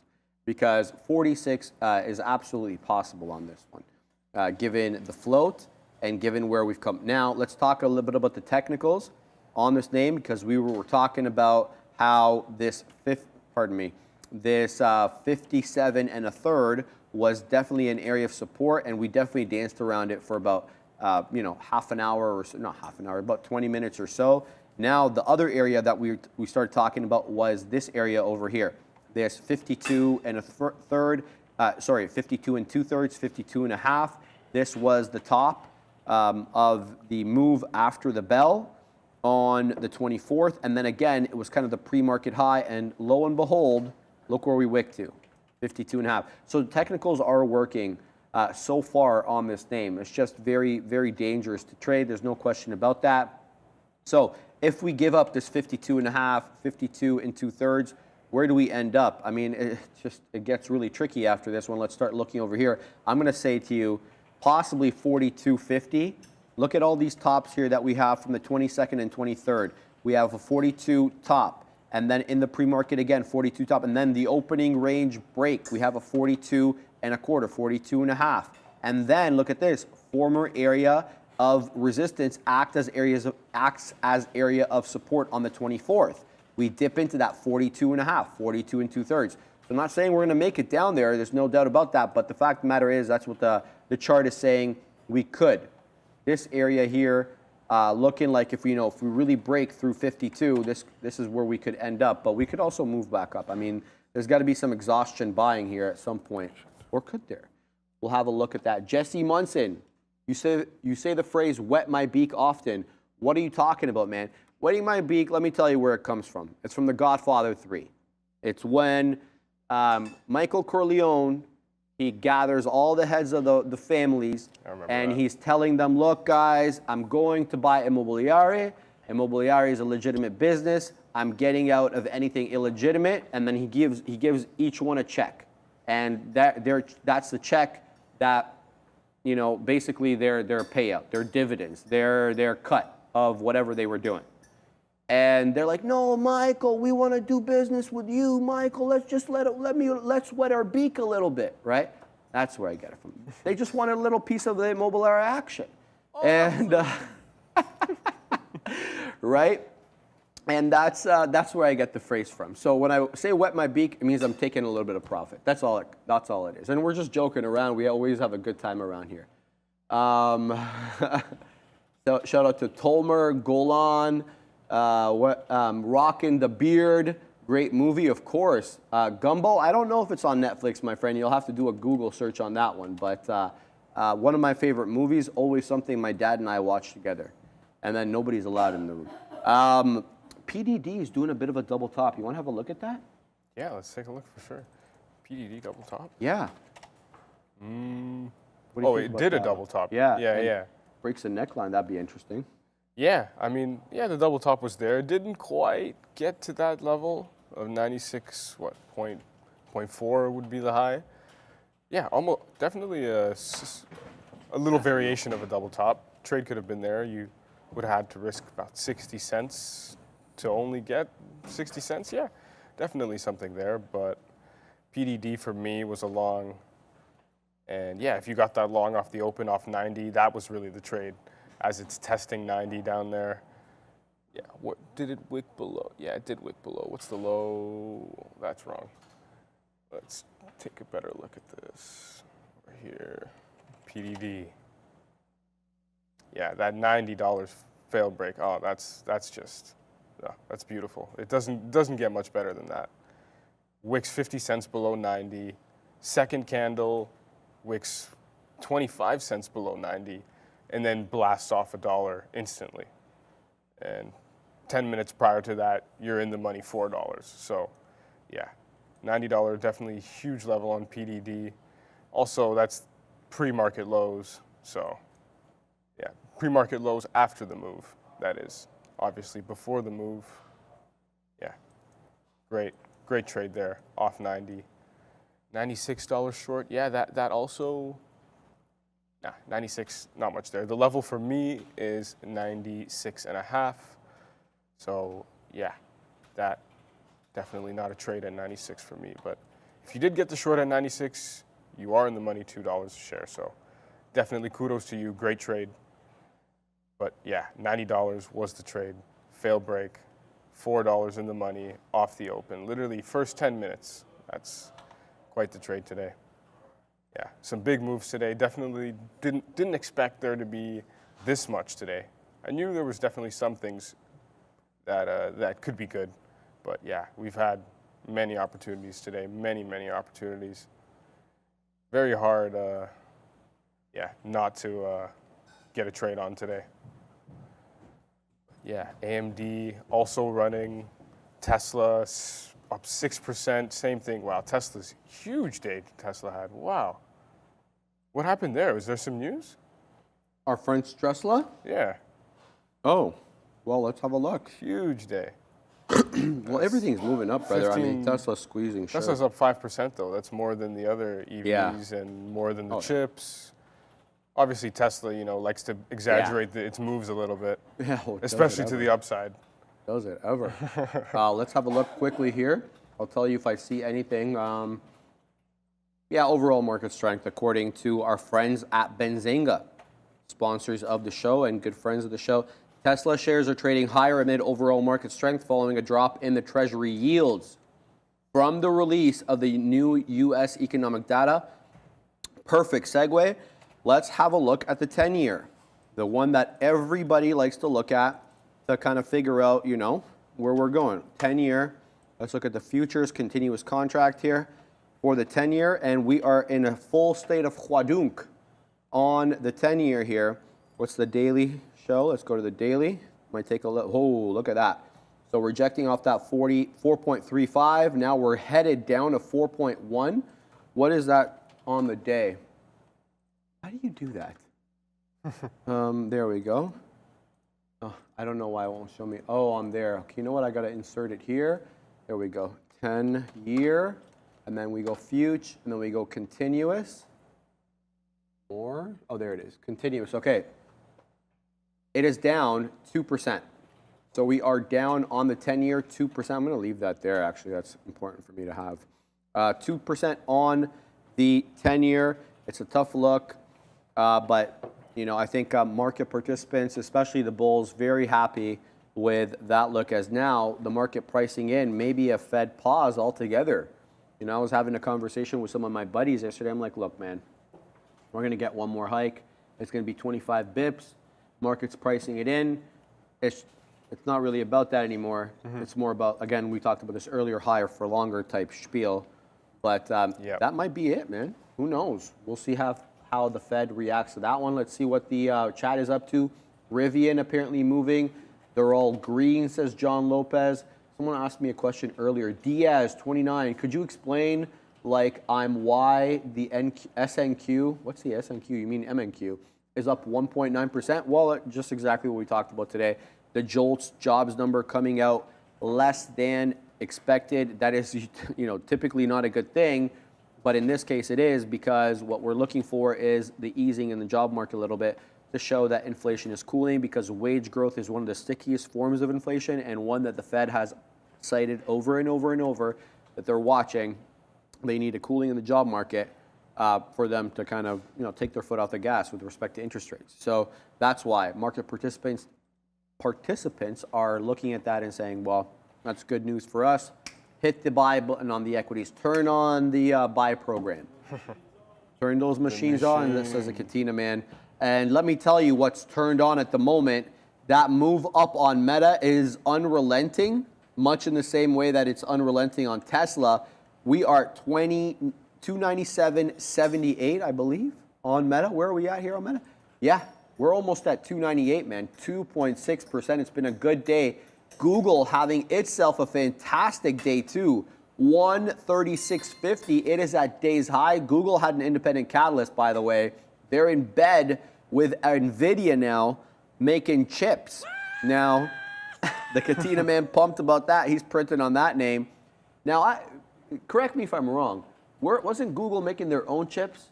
They have it in their cell phones. Cell phones. There we go. So interesting look. Okay, so now I didn't get to read the headline, but I will definitely have a read through it and maybe talk about it on the close, because Brendo, he's feeling under weather. I will be at the big desk this afternoon. But here it is. Here's the headline. Alphabet shares are trading higher amid announcements from Google Cloud Next conference. That doesn't tell us anything. Thanks for that, Benzing, huh? But yeah, we'll have a read through that and we'll see what's up. Yannick? Awesome. Yep.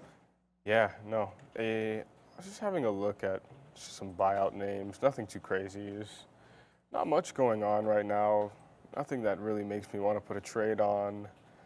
Obviously, market's just ripping. Meta almost hit 298 to the high side, so I'll be looking for that 300 level for a fail break.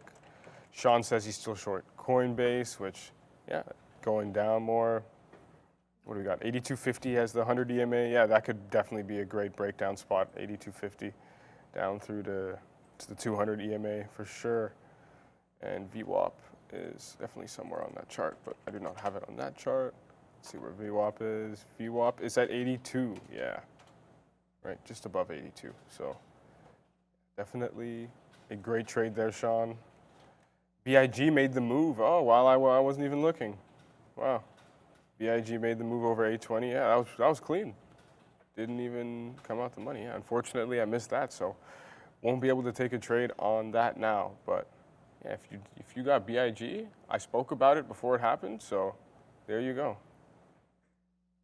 What else we got? Lee still just, wow. Lee looks like such a barcode right now. Yeah. It almost looks like a buyout. Like, no, it looks fun like for the day. it's trading like a buyout. Yeah, I think that was probably a lot of positioning out of NIO into Lee after after today's move. after today. Yeah, I mean there was some people holding out hope for this name. I think they're focused way too much on sedans. Dropped a really interesting video on that. Check out the Instagram page. I believe it's on other platforms as well. But yeah, interesting look. I delve into the details about that and how management has made decisions with respect to focusing on sedans, et cetera, et cetera. But they are a luxury. They're supposed to be luxury, and so you're supposed to have like these battery swap stations where you go in, the car goes in, it gets its battery swapped. You go in, you have an espresso, you have whatever, a martini. Speak with like-minded, affluent people, right? And that may not be good in a Chinese economy right now. That's it's hurting. Yeah. It's hurting right now with youth unemployment. What was the youth unemployment, Katina Man? 21% says the Katina Man. Wow. Huh?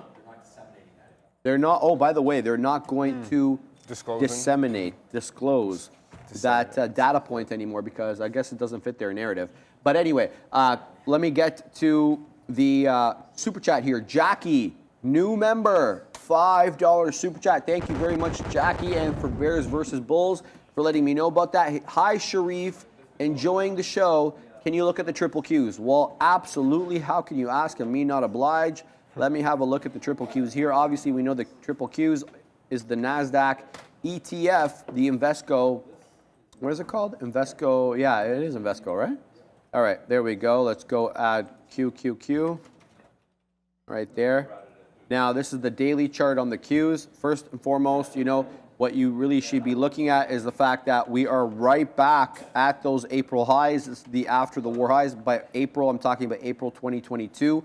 We are dancing with that level. We got above it on the Qs earlier. Like this level was our kind of a resistance point on the ES, but on the SPY, I should say the equivalent of the Qs. But we were able to break it because the NASDAQ has outperformed the S&P so far year to date. Make a long story short, we're at that kind of 390 crest over here that we made back in January of 2022. But with respect to current price action, we're right back at that bearish engulfing candle high. Can we take 375, right? We got up to, what was it on that bearish engulfing candle? The high was 374 and 2/3. 374.64. Today the high, 374.04. So we got more work to do if we want to make a higher high. We certainly have higher lows, pardon me. We got to 355 on that trend reversal day on August 18th. And then the higher low there was on August 25th, where we got to 358.58. So higher lows, now we need higher highs to kind of get that trend back going. Well, we talked about this. Historically, August, early September is a bit of a sell time as people, they take vacations or whatever. I was reading other people take tax loss harvesting around here. That's usually something we associate with the end of the year, but apparently some people do it end of Q3. So we'll have a look at that. Now, with respect to all-time highs here on the Qs, I mean, we definitely got above 400. 409 was that high before the market tanked in late 2021, early 2022. We're still not there yet, but 400 definitely the level that I'm looking at the most because that's where you have the majority of the closing prints south of, which is south of that 400. We're not there yet. We got to about 390 last attempt there in late July. But I think maybe, definitely if we make a higher high above 390, the trend is definitely intact going into the fall season. So I hope that helps on the Qs with respect to an intraday perspective. What is there to say, really, other than the fact that we have the August 24th highs with which to contend, and we're only like 75 pennies away from that. So that's a possible resistance level. Otherwise, I mean, It's a trend following type day, 37.5. Looks like we're holding that bottom at the moment, 373.5, pardon me. 373.5. Now let's get back to VFS here because it's the only trade that we have on. We kind of bottoming out here at 54 bucks, but we're definitely not breaking the 50 period on the one. Every touch on the 50 period has been rejected. So maybe if it breaks the 50 period, we'll get out of this. Initially, I was earmarking the $61, $62 area because that's where the high of the retracement area was. We'll have to wait and see. I mean, we can take a bit more risk on this one and give it a bit more room for now. Let's see what else the chat is up to here. JJW, what do you think of that consumer confidence number, 106 versus 116? Yeah, that's what I was worried about when the numbers came out at the same time because the JOLTS and the consumer confidence came out. Looks like as if the market isn't paying as much attention to that consumer confidence. Maybe because I guess they expect it to be low because everybody and their mother talks about inflation. We have now, election season south of the border.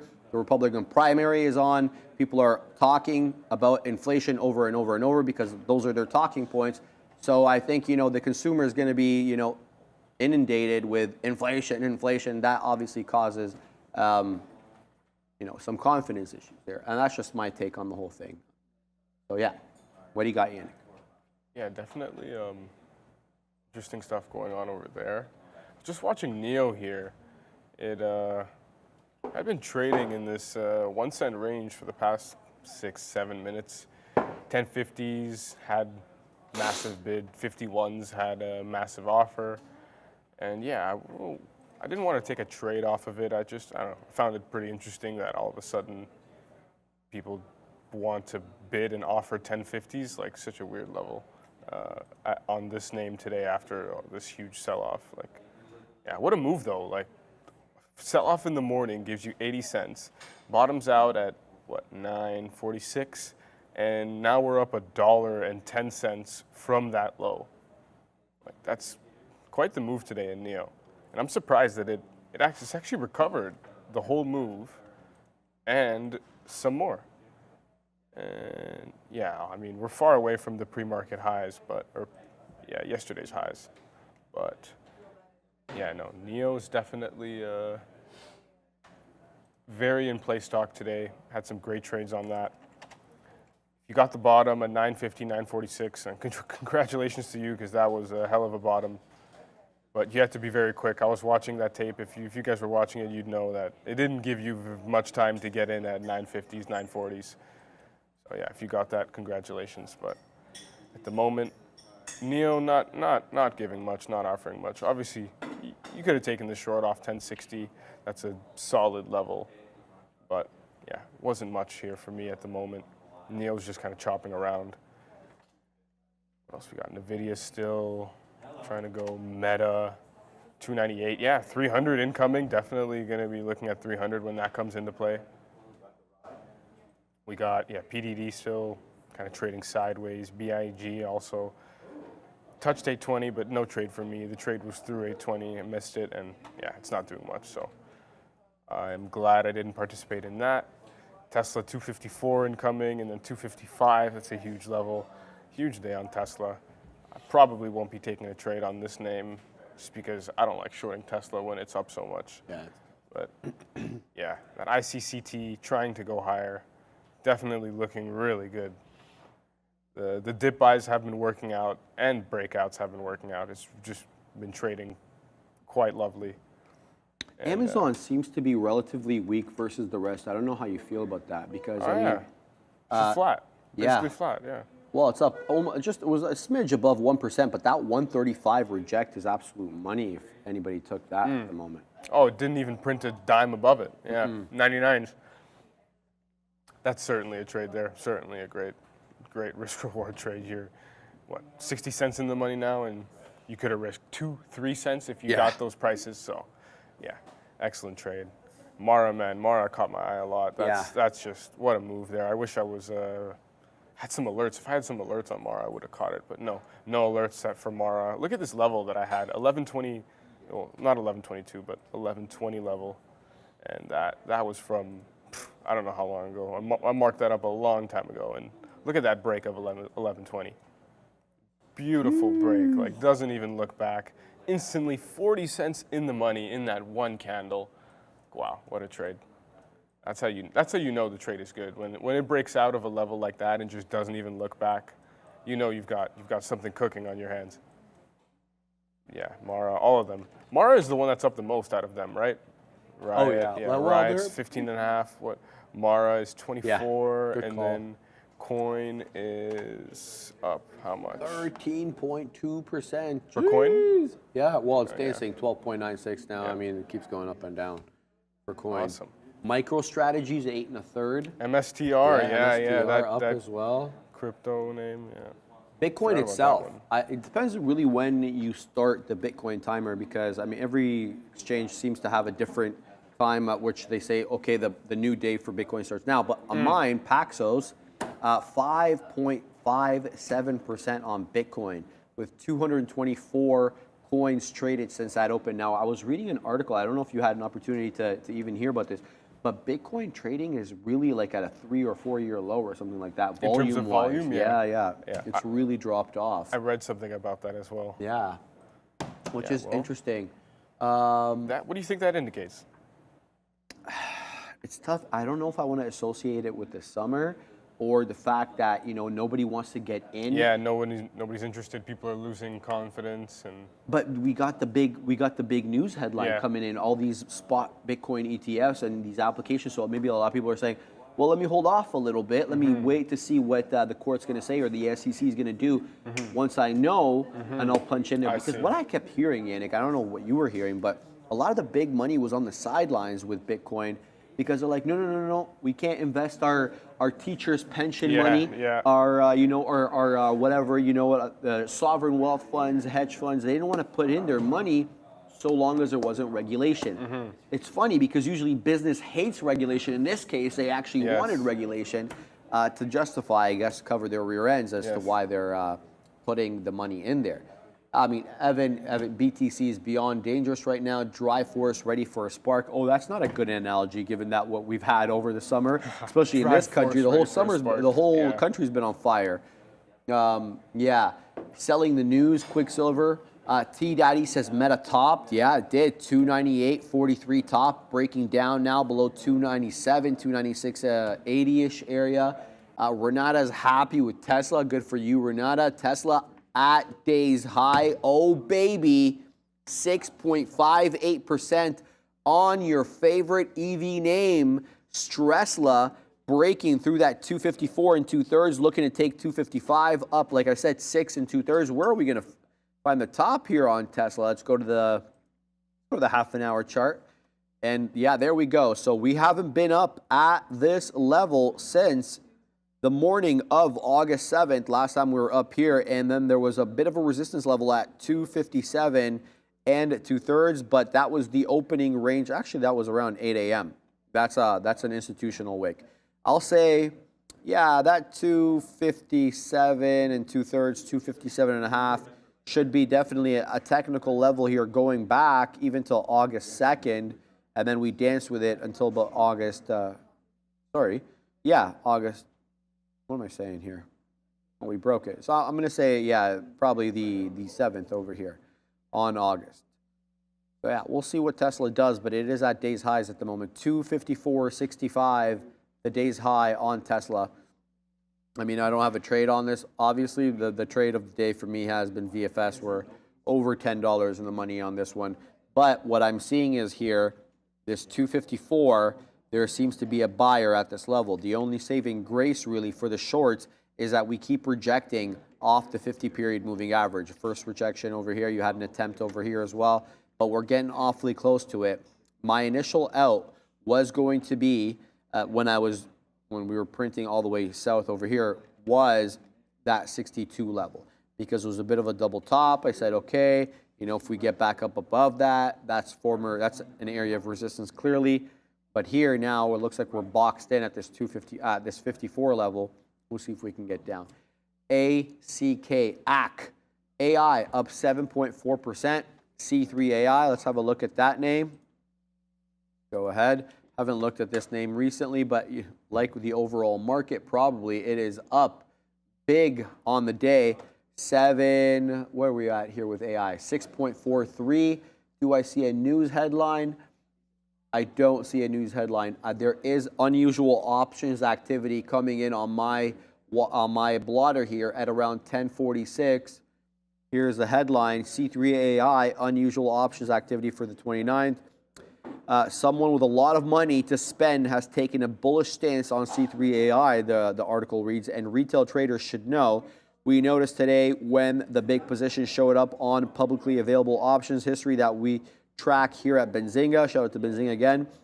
Whether this is, an institution or just a wealthy individual, we don't know. But when something this big happens, it often means somebody knows something about what is to happen. So how do we know what this whale just did? Today, Benzinga's option scanner spotted 11 uncommon options trades for C3 AI. This isn't normal. The overall sentiment of these big money traders is split between 63% bullish and 36% bearish. Out of all the special options, we uncovered 4 are puts for a total amount of 181,000 and 7 are calls for a total amount of 355,500. There you go. What are the price targets? Taking into account the volume and the open interest on these contracts, it appears that whales have been targeting a price range of from $25 to $42.5 for C3 AI over the last 3 months. Well, you can go ahead and read that with a subscription to Benzinga, of course. So good look there for AI on the name. People talking about AI and how it's up big. I couldn't really see a fundamental catalyst for it, but there is definitely a technical one. $30, great level.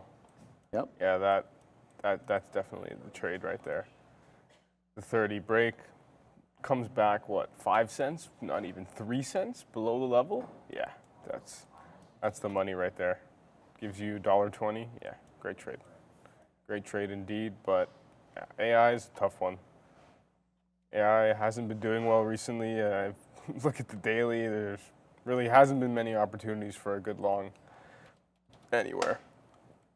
But yeah, definitely $50. I'll be looking out for that level if that ever comes into play. But yeah, AI doing well. Carvana too. Yesterday I had a nice day. Today, continuation. That's pretty good. 47.20 high. $50 levels there. Yeah, Carvana as well. What are the other name? Open Door, right? Open Door AI, or what was the Open AI? What's that one? Open AI? What's the ticker for? Oh, I don't know. Good question. No, Open. It's just that's AI. C3. C3 AI, yeah. Not sure. The chat may know. Let us know, guys, or whatever that. Is that Open Door Technologies? I might be mistaken Open Door Technologies for, yeah, it's just Open Door. What is Open Door? Is that I don't know about that one. I just know about Hugging Face. I know that they're huge because they're open source. Everybody seems to be using them now and talking about them, but they're not publicly traded. They're still in the private markets. Open Door Technologies. OpenAI is private. They're private. OpenAI, not public. Everyone's talking about it. Yeah. OpenAI is the obviously ChatGPT, right? That's what's it called? Yes. Yep. Which is owned by Microsoft. they have a big stake in it by Microsoft. I think they threw in 10 billion. Pretty sure it was 10 billion. But 10 billion also doesn't include the use of Azure, which costs them an arm and a leg, because that's where they're getting all their compute power from. I see. Yeah. So guys, I'm seeing this Taysha gene therapy up 28.5%. It's a $3 name, so chat loves this kind of stuff. Taysha Gene Therapy is a patient-centric gene therapy company. The company is focused on developing and commercializing adeno-associated virus, AAV-based gene therapeutics for the treatment of monogenic diseases and the central nervous system. Is there a headline? Yes, there is. Received a notice from the NASDAQ informing that it had regained compliance with the NASDAQ listing rule 5450B2A. And there it is. I'm not sure what compliance that is, but here's the 5-minute look. You get basically a 930 print, and it's up and to the right with a dip right into VWAP here at that 282 level, and it's been testing 3 for a little bit of time. Do we get a 3 hold here, Yannick? That's a look. or have we kind of topped out on the name? I mean, it's just a compliance headline. It's nothing new with respect to their business model, so I don't know how far we get up here, but it's been an interesting look nonetheless for some of these retail trader names. If you want to go long, maybe a 3 break or a 299, 298. Look at this trough over here where we made that low, but we did make a higher high after that trough, Yannick, because we had a 304 high there. We topped out into 308. Obviously, high on the day, it's 314 at the moment. We haven't been there in a while, but it's an interesting look. Google is quadunking here a little bit, and you know, I say that knowing full well it's still up 3%, but here's the look on our friend Google. We got a 136.57 high, and we are talking about 134.85 now, so about almost $2 south, and that's not something you typically see on Google. Is there a new headline, or are we just profit taking? 21.1 million shares on the day. Here's a headline: break Alphabet moonshots are ready for launch. Google's parent lost $6 billion last year on experimental ventures such as healthcare data cruncher Verily and self-driving outfit Waymo. We know about Waymo as CFO, and former tech banker Ruth Porat takes charge of the unit. It's probably a good time to reconsider or consider carrying out some refocusing. Okay, I'm not sure what the hell that has to do with this. Let's look here. I'm not seeing a news headline. Just getting the same thing here about the partnerships with AI. Google kicked off its annual 3-day Cloud Next event on Tuesday, showcasing several key partnerships and several artificial intelligence-related updates.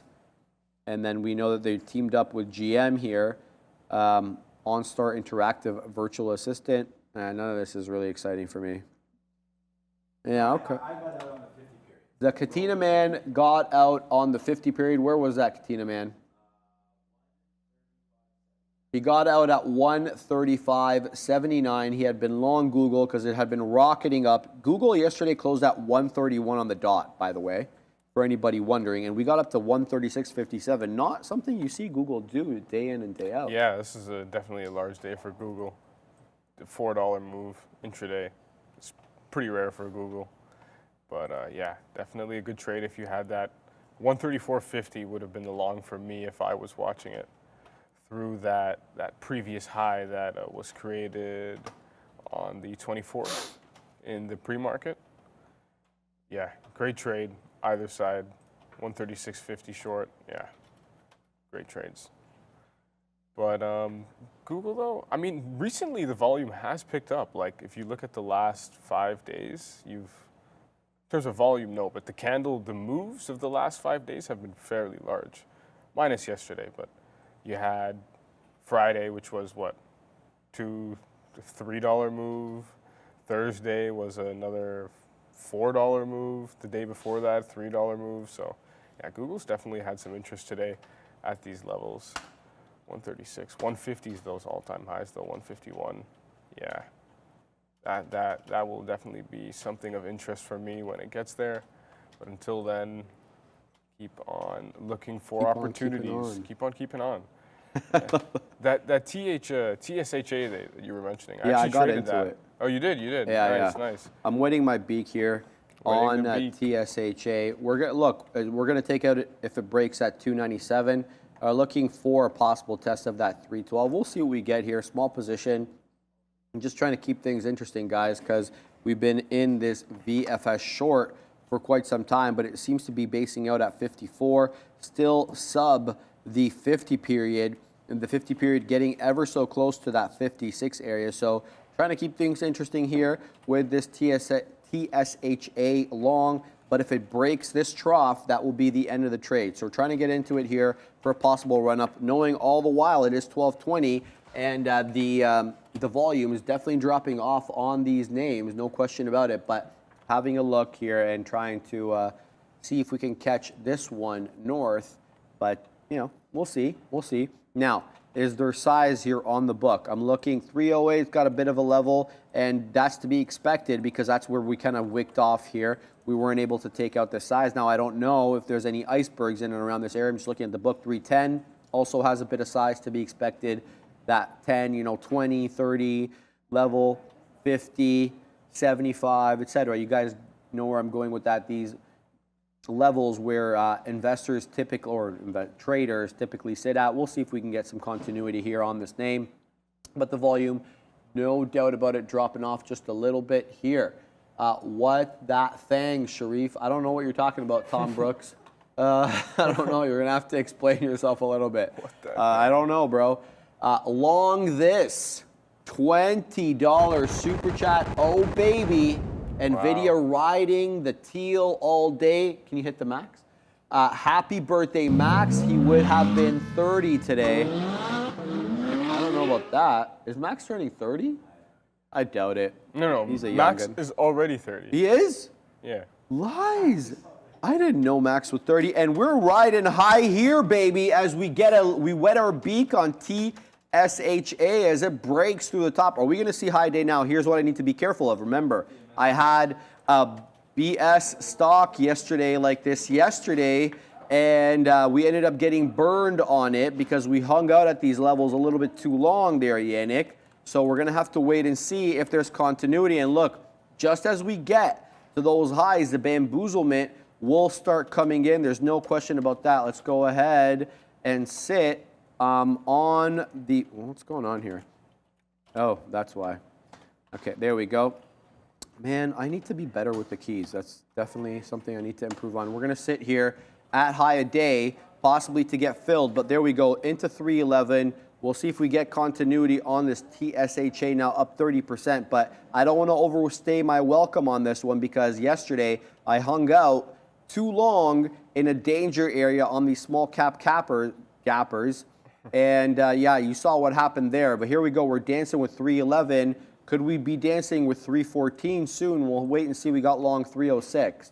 So we'll definitely keep an eye out. Yeah, someone shouted out this AXLA ticker here. Definitely looks like something of interest. I can't believe Max is 30. I don't look 30. Yeah, I don't know if I was supposed to say that, but oh, I'm pretty sure he's good with I that. don't think he cares, yeah. But yeah, Max is. I swear he turned 30 like last week or something. Or oh yeah. Weeks ago. Yeah. What a guy! He didn't tell anybody it was his birthday. He's like that. DL, man. He doesn't want the unwanted attention. You know? Yeah. You know, he just wants to tell everybody about the teal. Yeah. And post food pictures on his Instagram. Yes. Like I can't go on that guy's Instagram without getting hurry, man. Yeah, it's crazy. He knows how to take pictures of food. That's for sure. He definitely knows how to take a good food pic. Good call on that. What's up, Raj? Go ahead, Yannick. Sorry to interrupt. No, that's it. Just watching this AXLA looking pretty crazy right now. Done 200 million volume. Obviously, it's a 40-cent name, so not that much in terms of notional value. But yeah, oh, that's dumping now. That just dumped 2 cents. Yeah, I was looking for that 45 break, but yeah, we'll see what it does. Looking very interesting. Your TSHA too, kind of stair-stepping up there. That I don't know. The 315. If that comes in with some volume, I might have to take a trade there and might have to join you on that one. It's a little worrying. I gotta tell you the truth, because what happened to me yesterday. You try to pick up on trends with these. I was there for that. When that's that what thing. I remember. What was the ticker? Forget the name of it. It dropped like 40 cents or something, 30 cents. Yeah, right away. Yeah. And I got burned on it, right? Yeah. And a bit of a double top possibly, especially if we can't get through that 314, Yannick. Yeah, 314. Right, 314 high. We're at 310, 311, depending on if you're looking at the bid or the ask right now. But we shall see. 3 will be my out, though. There is no question about that. We talked about 3 being the trough, the whole dollar level. So what are you laughing at? Fonzie. What did he say? Yannick, what's the Lambo trade? You can drive across the flat Earth? ? Guys, he's not a flat earther. Get it in here. You know what? We might need a Urus for that to drive across the Earth. I don't think any other Lambo will get us to our destination. Shout out to the Mad One himself. He's doing this thing. What are we doing here? That's a nice one too. That on the edit there, that's what, like a Hurricane Performante. That's a Huracan. Performante, it looks like with the wing. This guy knows his cars. Okay. I see them around. You know. Yeah. We got a lot of nice cars around here. Oh yeah, sure. and Toronto. Okay, bro. When I grew up in Toronto, when you saw a Rolls or a Lambo, like maybe once or twice a year. Yeah. Now it's like you're seeing them once or twice a day. Once or twice right? a day. It's completely changed. My cousin who's, you know, quite well off in Egypt. He's got his business and stuff like that. He's like, I'm not coming to Canada. Canada's the land of the middle class. I'm like, bro, it's not like that anymore. Trust me. But here we go on TSHA. We break through highs. But Yannick, we've been bamboozled on this before. I don't want to overstay my welcome on this name because I know what could happen. Now, what is the deets on this one, Yannick? Let's find out the float. It's larger, harder to manipulate, not unmanipulatable. Harder to manipulate. 145 million share float on TSHA. We just made a new day high at we just we made a new day high. Yeah, Thank you. 316, 317s now. Yeah, here comes 317. 18s. I'm seeing 18s. I'm waiting here at 18s, but it's got a cross, baby. 2-penny spread on a $3 name. Kind of scary. Wait for that one. We get the print on that one, Yannick. This one's headed north, baby. 320. Could we see 420? You know, a lot of people will be happy about that if we get the continuity there. Let's wet our beak again on this name because bamboozlement could come in fast and furious. And when I tell you about this, let me tell you about that. 4,500 incoming on the ES, 44.99 and a quarter. So watch out there. There could be an area of resistance possibly on the future as we move up here on TSHA. I actually joined you on this one, Sharif. I took the long through 321. I saw it was holding. Yeah. We'll see what happens here. 325, some more size there, so we'll be looking to take it through that level. But Tony Price, does your cousin have pet lions and tigers? No, my friend. That's like a Saudi thing. That's not an Egyptian thing. But yeah, they love having those pets there. That's not really our jam in Egypt there, baby. Mostly because, you know, that's just not the kind of thing we do. 321 reserve. Yeah. Oh, look at that. Man, we are moving up, baby. But we just broke up. 325 here. I'm seeing on the ask. I don't know what you're seeing, but there's a 7-penny spread now, 6-penny now, 319. The bottom falling off a little bit here. That concerns me when the spread opens up that much on a $3 name. Let's see what happens here, Yannick, as we move up 35.25%. You want to see the spread tightening a little bit on this bad boy. Because, well, then it gets a little bit dangerous. But as we talk about that, let's talk about this. We just broke the 50 period for a second here on VFS. Could this be an area of resistance where we finally get the Huadunk below 54? Let's see what we get on that name. We've been holding this one, $12 in the money at its best. And there goes the bottom on TSHA. And this is what I worry myself about. Once you make that new high day, you get that topping tail candle, and then the Huadum comes in. But we're long 306. I think if it comes into 3, I'm still keeping my eye on this one. What are you cheering, Katina Man? Okay. The Katina Man is getting excited over here, and it's been an exciting day. Which one? 4,500. He's talking about the future. Jackson Hole highs. We charted for you this earlier. We talked about it. The fact that, you know, we're going to get to that 15.4 or that 4,500. I've been talking about this 4,500 for a while, every day on the morning show. This takes us back into mid-June highs and early July highs on that. Oh, let me show you. Why I even tell you like this when I can tell you like that. Let's pull up the ES and let's go to the 4-hour chart, all the while keeping my eye here on Tasha because it's scaring me a little bit. What is going on over here? Refresh. Okay, this is what I'm talking about over here. Look at the highs that we made in mid-June, right at 45.90-ish area. And then again, look at this long period of consolidation here from essentially June 30th to July 5th. We couldn't break that 4,500. Obviously, we ended up breaking it, but this is an interesting area. Do we find resistance again? It's 4,500. We obviously had trouble with it earlier in the summer, and we've been talking about reclaiming this level. But look at this. This is the Jackson Hole high over here, right? The pre-Jackson Hole high, let's call it. 44.8550 was the best we could do, and then it was Huadung City into 43.75, and there we go. We broke that. So now we have 2 higher lows and 2 higher highs here on the 4-hour on the ES September contract. Good luck. for these longs, and definitely a good look for my long term. ICCT halted, Yannick. Oh, it did halt. Yes. Oh. I am watching AXLA right now. Is looking pretty interesting. Yeah, ICCT. I wish we could pull it up on our chart. Unfortunately, we cannot. Still cannot look at it, but I will pull it up on my TradingView chart for you guys. There we go. ICCT just halted 578. Can't tell you the tap, unfortunately, but yeah, that one. Yeah, that could get nasty for sure. That could get nasty. Hopefully nobody is trapped long. Yeah, other than that, Tesla's still ripping higher, trying to go for 255. VFS is just, yeah, bottomed out at 54.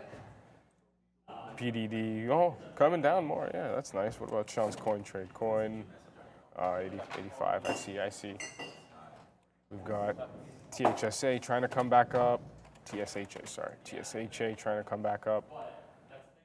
Potentially through those highs. What else do we have? Obviously NVIDIA. Wow, already 490. Almost at 490. NVIDIA. $25 day. Wow.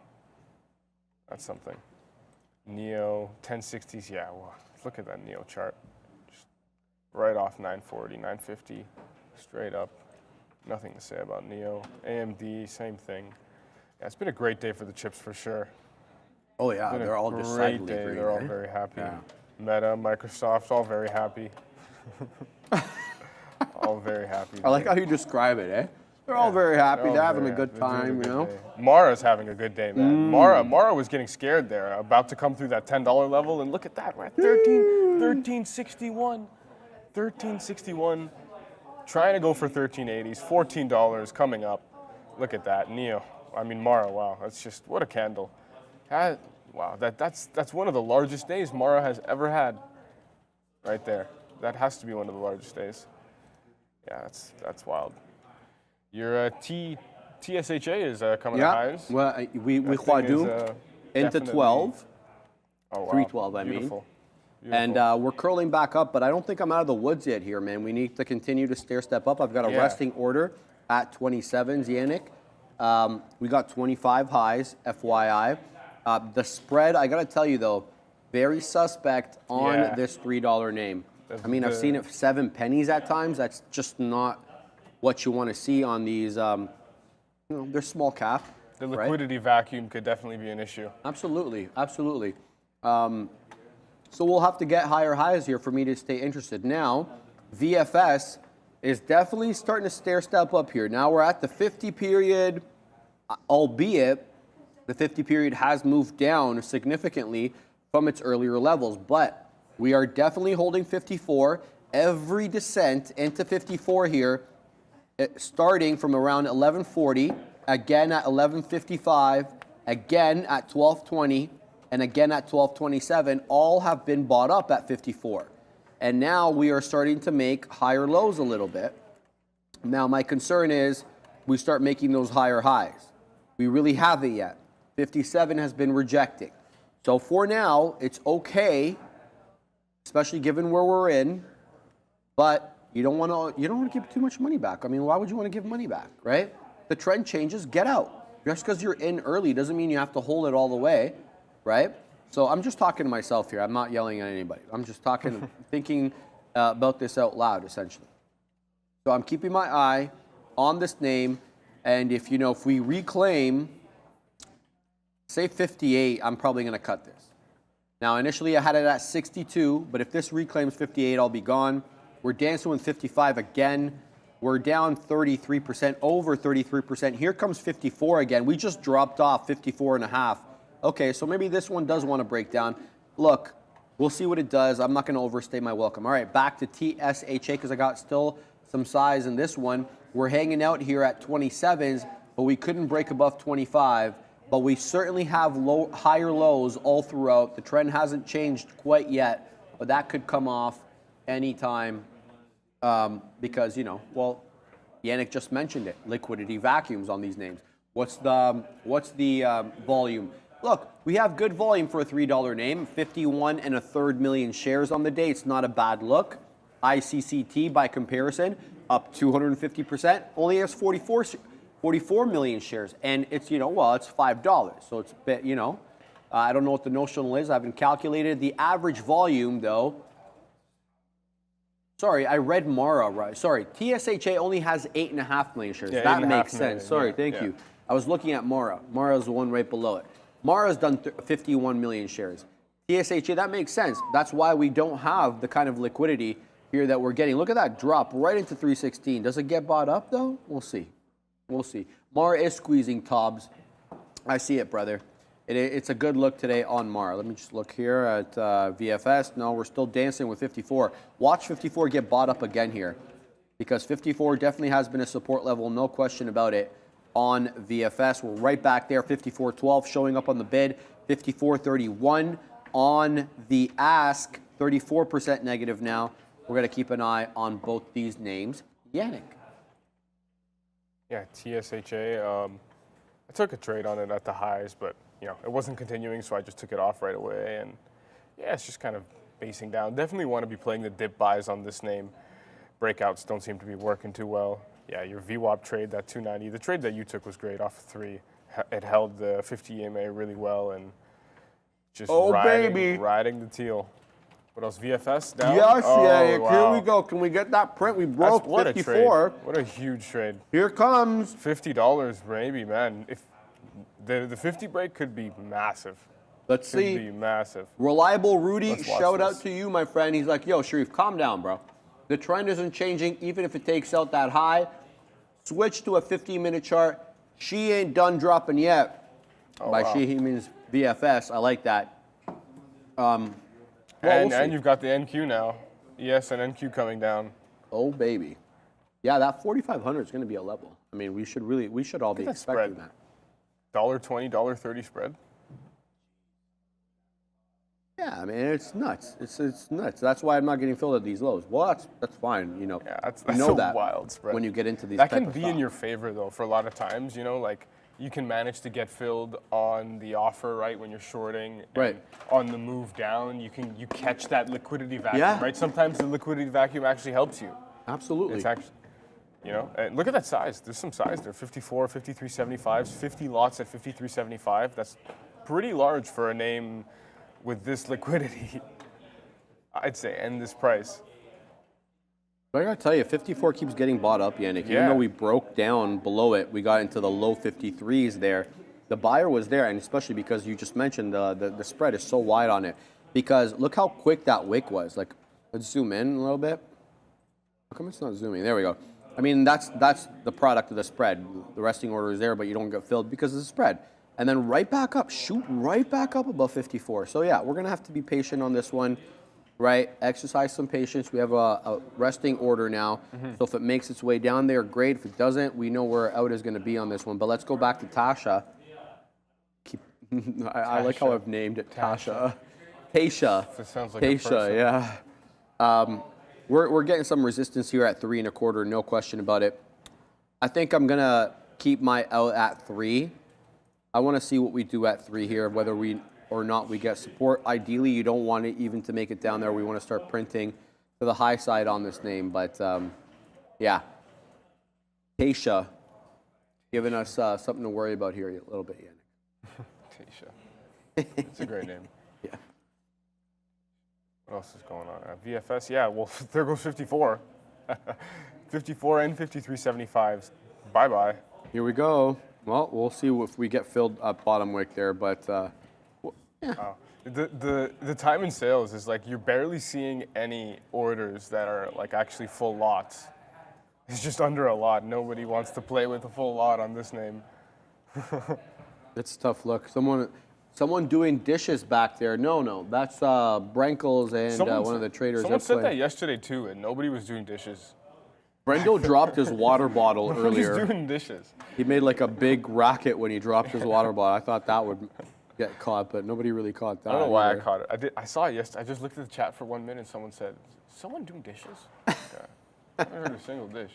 I mean, Sometimes. Raquel, sometimes, yeah, she does dishes, but you know, she's not here right now. So no, the answer is no. And by the way, she just rinses them off, then she puts them in the the dishwasher. I was gonna say washing machine, but yeah, the dishwasher. We've got, I think, 5 dishwashers in this floor, 4 on the other side and 1 over here. Yeah, we have a lot of dishwashers on this floor. Yeah, 4 are Miele and 1 is Bosch. There you go, baby. Why do we know that? I don't know, Ramin. We just know it. Ramin is displeased that we know the brands of the dishwashers. Yeah, no, I know because I got a Bosch one on my place, and I had to wait a year for that. Almost a year in the making on that one. Wow. Yeah, forever. It took forever to get that. But yeah, all right. Well, let's keep an eye out here. And yeah, we rejected the top there on the future. We know that 4,500 going to be a level, 44.9925. We're back down to 44.94 3/4, but we're still very much at day's high. Same thing on the NQ, 15.391. We're at 15.378. Still very much towards the day's high, so we could get going here, especially on the afternoon with the Katina Man on Obi-Wan Kenobi when the liquidity picks up again. D. Westermeyer, $4.99 super chat. Thank you very much, my friend. What do you do when the dishwasher breaks? Use the other dishwasher. I'm gonna finish that other part. We're gonna help her. That's what we're gonna do, right? No, I don't think they've broken around here. The coffee machine breaks a lot though. The coffee machine. But not anymore. $12,000 was spent on that last coffee machine, by the way. 12,000. 12,000, Ramin, not 1,200. $12,000. No way. Yes. Yeah, Really? I'm not kidding. I need to see this coffee machine. Yeah, it's fantastic. You know, 12,000. Wow, that's like a. was it? Brendo told me 12K. No. Is it not 12K? It's 12K. The Katina Man is displeased with the statement, but I was personally told. I'm gonna look it up. Are you? Yeah, find could be. out if it's actually legit here. Frivolous. That's the word of the day. Brendo's usually pretty factually accurate. I don't know how to say your name. 199 super chat. Thank you very much. When I visit Chicago, can I come see you guys? We're not in Chicago, brother. Wrong city. That would be cool if We're in though. Toronto. That would be about awesome. a 6.5 hour drive northeast of Chicago. You'll have to take Windsor. Oh, there's a couple of different routes that you can take.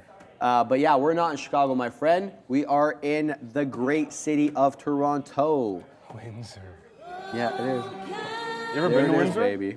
To Windsor? Yeah. I was checking out real estate there like 5-6 years ago. Yo, you should have bought 5-6 I years know, ago. man, I know. It I had know. huge gains I in know. Windsor. Yeah. Don't even get me And started, for, man. You know, for years, Yeah. that housing market was dead. Dead. Like while we had our runs in the after Absolutely. after 08 and 11s to like 15, 16, 17s. Yep. The Windsor market was dead up was- until like 15, 16. That's when it started picking up. And have you seen some of the sized homes you can get out there yeah, too? oh, massive. Right, And still big good homes. prices, Oh still. yeah. And apparently, what they do is they're basically in Detroit all the time. Yeah. Food is Yeah, you cheaper. work in Detroit, Everything yeah, is yeah. cheaper You down make there. so- American dollars. There you go. Yeah. Yeah, they go into Detroit, they do their shopping for whatnot, and they come back on the other side and they save. And anybody who's lived in Canada knows things more expensive over here, baby. That's just the way it is. Oh yeah. What do we got being chatted about here? Adds gold sprinkles to coffee, says Chimps. No, certainly not, but that is funny. I do like it. D's nuts. My broker has a $12,000 coffee maker in the lobby. I paid 19 of them. I paid for 19 of them. What do you got, Katina Man? Okay, the Katina Man is sending me something now, so things coming in. Let me have a look here. Okay, wait. Can you put it in the midday show or the oh, you did. You already put it. Here it is, coming in. All right. Well, hey, I wasn't wrong. I wasn't wrong.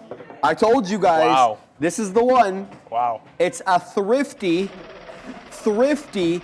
$11,595.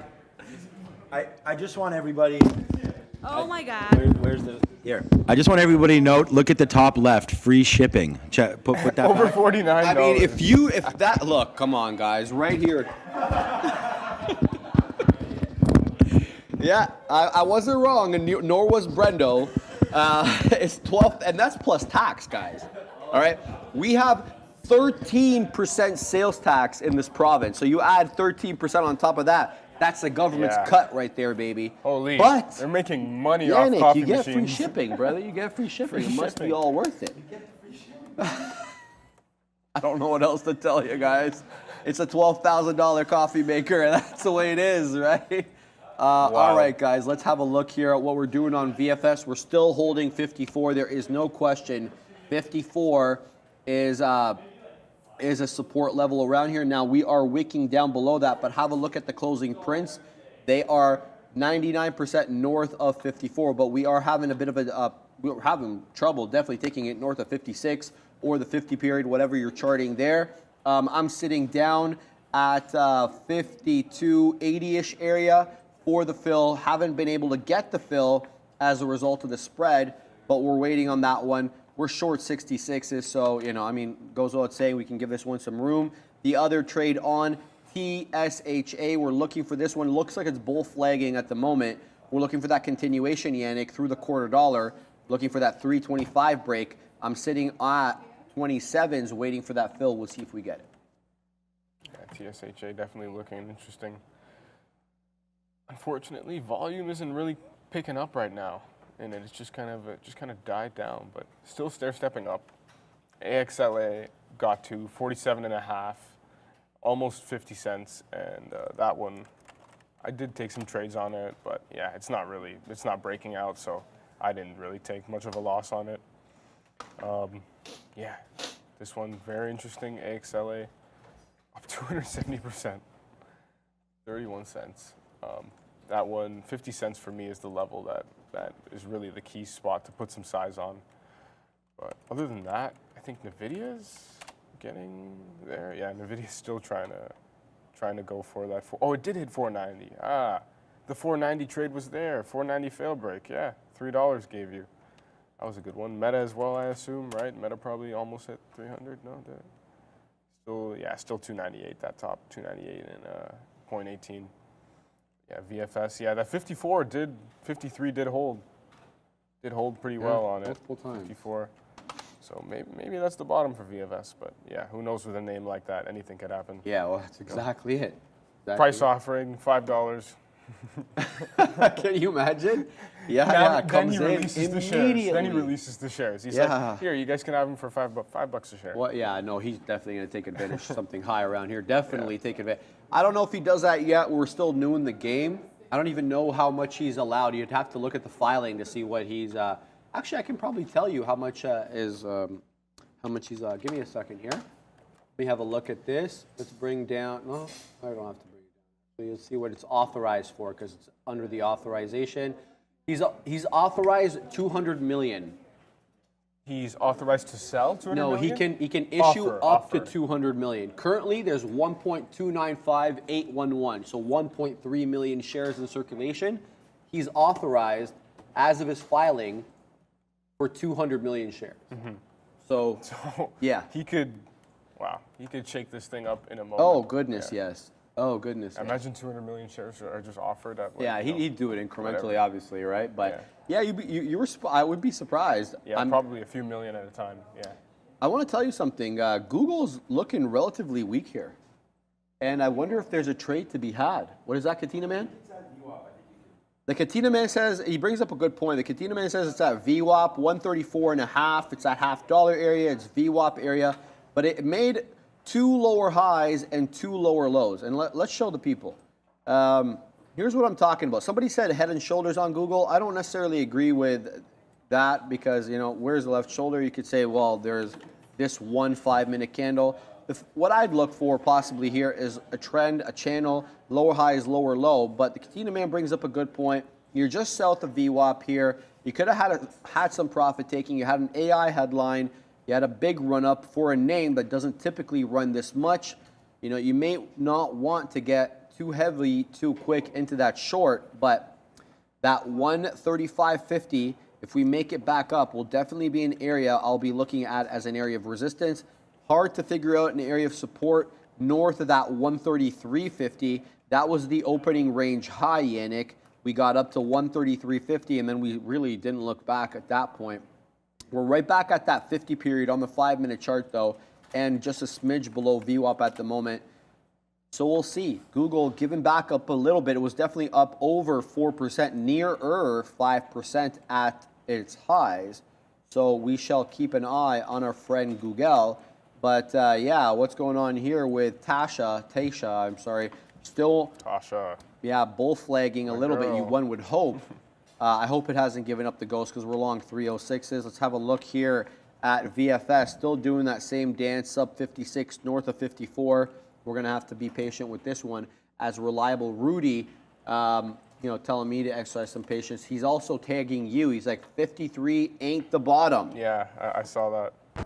Apparently not. Well, I mean, okay. hopefully for you, for your trade, it's not the bottom. Yeah, well, let's see. Let's see if we definitely get that. That'd be fantastic.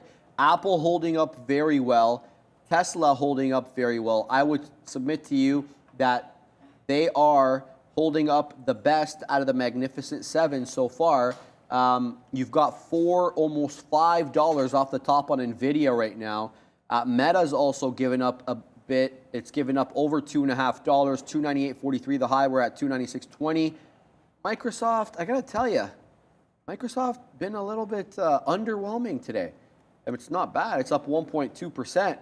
But yeah, definitely for a $300 name, you'd expect a bit more action. Looks like we closed out yesterday's trading at 273 3/4. Best we could do today is 323 3/4. Best we could do today is just south of 329, getting to 328.98.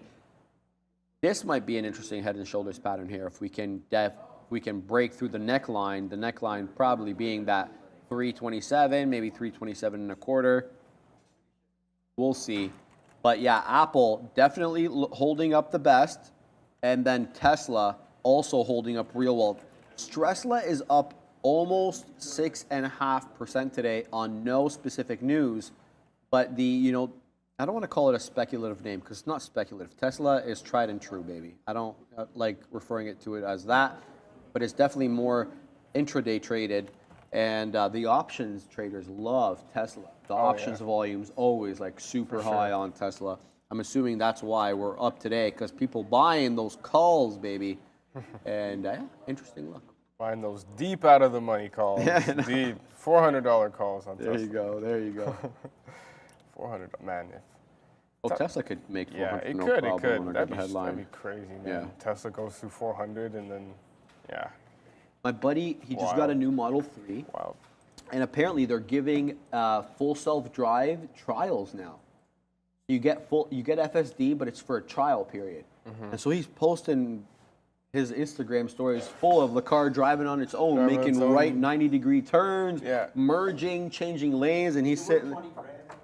That's what I said to him. So the Katina man just asked me. In Canada, the Katina man just asked me, he's like, is it worth 20 grand? And my immediate answer is no, unless I can monetize it, right? Robotaxi, that's when it becomes worth 20 grand. But what's funny about that is like, that's the first message I sent him. I'm like, bruh, you dropped 20 grand on FSD, you didn't. And he's like, no, man, it's just a trial version, but it looks fantastic. It really does. It really does. Fantastic, man. Yeah, and apparently it's getting a lot better. Aunt Kathy was on Benzinga, and they had an interview with her, and she was talking up a storm about FSD the other day. You got the Aunt Kathy? There we go. Yes. Kathy. Absolutely, Aunt Kathy. Shout out to Aunt Kathy. She was talking up a storm about FSD and the latest updates. She's very impressed with what they've been doing there lately. What do you got, Ian? Speaking of Kathy, I just pulled up the ARK Innovation ETF, and that is up significantly today. Let's see, what's the percentage on that? ARK. That is up 2%. That's pretty solid for an ETF. 2% in a day, that's a pretty large day for ARK over here. Yeah, what about the other ones? ARKX, what do we got, right? ARKX is the exploration, yeah, also up. ARKF, right? FinTech. Oh, yeah, of course. They what? They're huge in Tesla. Yeah. Oh yeah, massive. Tesla. What else? Remember Workhorse? Of course. Remember the deal they had? I don't know. We can look because she discloses everything on a daily basis. Wow, that's a sad chart. Remember the deal they had with the what's it called? I think it was the U.S. Post Office, and that fell through. Oh yeah, and it fell through. Yeah. That's not a good look for them. I'm being trolled in the chat here by Soul Runner for Life. Sharif, $20K for a car. Horrible deal. $12K for a coffee maker. Amazing deal. Brother, I'm not the one buying these things. I'm just telling you how it is. Well, it's just $20K for software in a car. Right. It's not even $20K for the car. No. It's just the software. Added, yeah. To add on, yeah. So We're not even your kidding. $60K car now, your affordable $60K Tesla now becomes $80K Canadian. And exactly. Fabian telling me in my ear, you're paying for a license. Absolutely, you are. Here, we're going to go to it. Tesla.ca. Is that the website? Or is it something else? Okay, license to automate. Tesla Canada. I don't think it's Tesla.ca. Tesla. Just go to Tesla and then it goes. Yeah, there we go. Okay, there we go. Model 3. Come to the screen, guys, if you're able. We're going to build this bad boy right now. Custom order. Let's go, baby. All right. I used to do this so much, like just go on the car and build. We're going to have a good time. For fun. Why isn't it clicking? They've done a good job of making it like really interactive and like you can really get it down to how you want it to look. All right, so starting Model 3 rear-wheel drive. Who's going to drive rear-wheel drive in this country? No, we're going to go Model 3 long range. Come on. Right? Get through it. Put some chains on those tires. And what would a car be if it wasn't blue? We're going to add the $1,300 metallic package there. Interior, we're going to keep black. Here comes enhanced autopilot, 7,800. Full self-driving capability, a thrifty $19,500 ad. Right away, there we go. I'm reserving this bad boy. We're having a good time here, guys. All right, so what's it going to go? Continue to payment. All right, Katina, man, $87,788 plus tax. How much is it going to cost me on a monthly basis? With $10,250 down on a 48-month lease, I'm looking at $952 plus HST. I told you guys. All in tax price. All in tax price, 100,000 Canadian dollars, $99,440, guys, for full self-drive. No thanks, Elon. Once these things drive themselves. Here's Aunt Kathy's look, though. Aunt Kathy's like, look, you get FSD now, you get the license now, and you get access to all the updates. Once RoboTaxi comes in, you're printing. And that's her look on that, and I respect her opinion. I just don't have $20,000 to throw around. Yannick, we got the fill here, my friend, on TSHA. We're headed up north, baby. So we're gonna wet our beak a little bit here again, Mr. Yannick, because we don't know what's gonna happen. But 329 incoming possibly here, and let's take another out there. Let me just look quickly to see what the shareage that I'm holding on this bad boy. Yeah, we're still holding too much for my liking. So we're gonna have to de-lever a little bit here, guys. And now we're gonna wait a little bit for that 330 break. Racer X9 says still not a great return. Well, I mean, we got to do the calculations. If it's going to cost me $20,000 now, what would be the let's just say the gross amount that I could make renting my car out, driving itself around while I'm at work on a day? That would depend on me, depend on my willingness. I'd have to factor in obviously the wear and tear on the car. There's a whole balance sheet. You'd have to draw up a financial model for this bad boy to figure out whether it's worth it or not. She says it's worth it. So, I'm definitely not smarter than Aunt Kathy, so I'm going to have to defer to her on that, Yannick. Yeah, she is very smart. Sometimes, we question the things that she buys, but I definitely enjoy listening to her talk about the things that she buys and why she buys them. She always has good reasoning for it. And yeah, she definitely has some sound arguments as to why you should be long some of these companies. But obviously, to each his own for your long-term stuff. We're here to day trade. We're here to day trade and make some money. And Kathy could have fun with Workhorse. That is an 80-cent name, and I am not interested in that anymore, especially for my long-term account. That is literally 10 cents away from its all-time low, and then beyond 70 cents. That's pretty scary. on the downside. So yeah, Understood. have fun, Kathy. I hope that position works out for you. Yeah, maybe she can loan us some money for that full self-drive. She's got it in spades, baby. But yeah, that's a good look there. What is this? What did Ramin send me? Oh boy. Okay, here we go. All right, we're gonna load this up. Your account has been locked. Yeah. Why? What did my Twitter do? Authenticate your account. Try again next time. Oh, that sucks. Authenticate. Pick one square that shows two identical you're not human. objects. You're not human, Sharif. Wait, Look bro. at TSHA. That's not quite right. Wait, man. TSHA has Okay, so two identical 750, objects. 750 lots on the Yeah. This is really hard. I'm going to have to send it to Yannick over there while I figure out why my account's been locked over here. Pick one square that has two identical objects. Oh, there we go. Just did something very interesting. There was about 750 lots on the bid at 325, and it just instantly got filled. And yeah, now it's coming down. Oh, here we through go. those Got highs. it. But yeah, that was pretty interesting. I hadn't seen that much size on this name all day long, and someone just really wanted to get, I don't know, covering or getting long at 325. But yeah, that was interesting. Here we go. Come to the screen. This is full self-driving in action. Now, notice here, it's reading everything that is being done on the road. And Xpeng copies this really well, okay?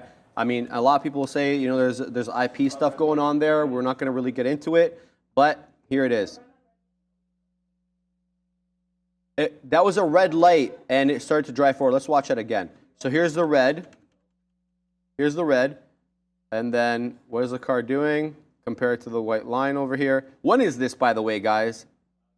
Oh, because the green light over here, it misread it. I see. Okay. So that's Elon? That Elon did this on live. Oh my God, Elon. What's going on? So apparently this was Elon doing it live on Twitter. No, I guess it wasn't a good look. Yeah, I definitely misread. You could tell it looked at the left turn signal as the advance, and yeah, that's tough. I mean, it's gonna learn. It's gonna learn.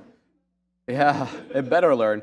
But I also better learn too, guys, because here we go. Look at that flush off 330. Right back down. Well, look, we have a bit of a support level, I would suggest, here at 315. Look how many wicks we have into that 315 area. We had a buyer here, and then all from 1250 to about 1256, we had 6 minutes of buying at around 315, right back at that level on TSHA. So we'll have a look to see if we can break that level. Otherwise, it's an interesting support level to be had. We delevered a little bit over here, but we're still waiting at 33s. We'll see if we get that print. Otherwise, we're going to have to look to cut this trade. The other trade that I've got on is VFS, and it's continuing to do nothing for the majority of the show. To be honest with you, it stopped basically its descent down and has been in a range since about 11:30, 11:40 or so.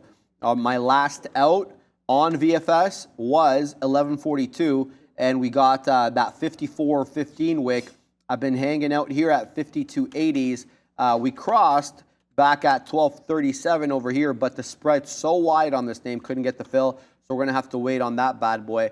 2 trades, we'll see if we can get TSHA to continue up, but for now, we're getting a 330 rejection. Ty Alexander, humans aren't good drivers either. Oh, you don't got to tell me that, bro. Yeah, I drive once a week to work, and every Friday afternoon driving back, I dread. I'm like, why do I drive to work? The morning drive, though, fantastic. There's nobody on the road. You're chilling. It's like 6:30 a.m. It's fabulous. Chief can't identify objects, says Matt Booth. Yeah, well, look, man. I mean, the car, computer. But the good news is, apparently now it's not just about the algorithm and machine learning. The AI now is apparently using all the cameras on the cars to learn.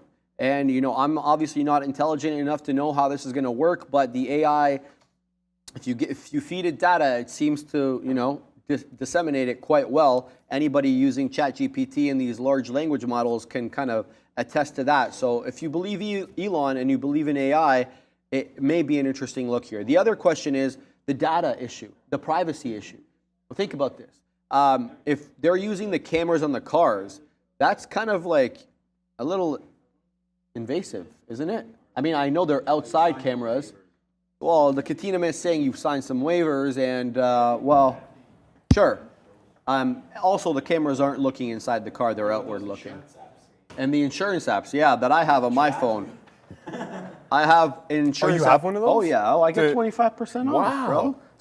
So it tracks like speed, average speed, braking, speed, acceleration. If you use your phone while driving, if you start like using it, yes, it will know. So you know when I have a little bit of fun. 25%? Well, bro, it's so like can you very like shut expensive. it off? Yeah. Like just for one day? You can shut it off whenever you want. You want to start gunning it, you shut off the phone. And then so do you get that discount for that day? I just want to. I don't. I get. Okay, I'll explain to you in a second because Tasha just broke an important support level over here.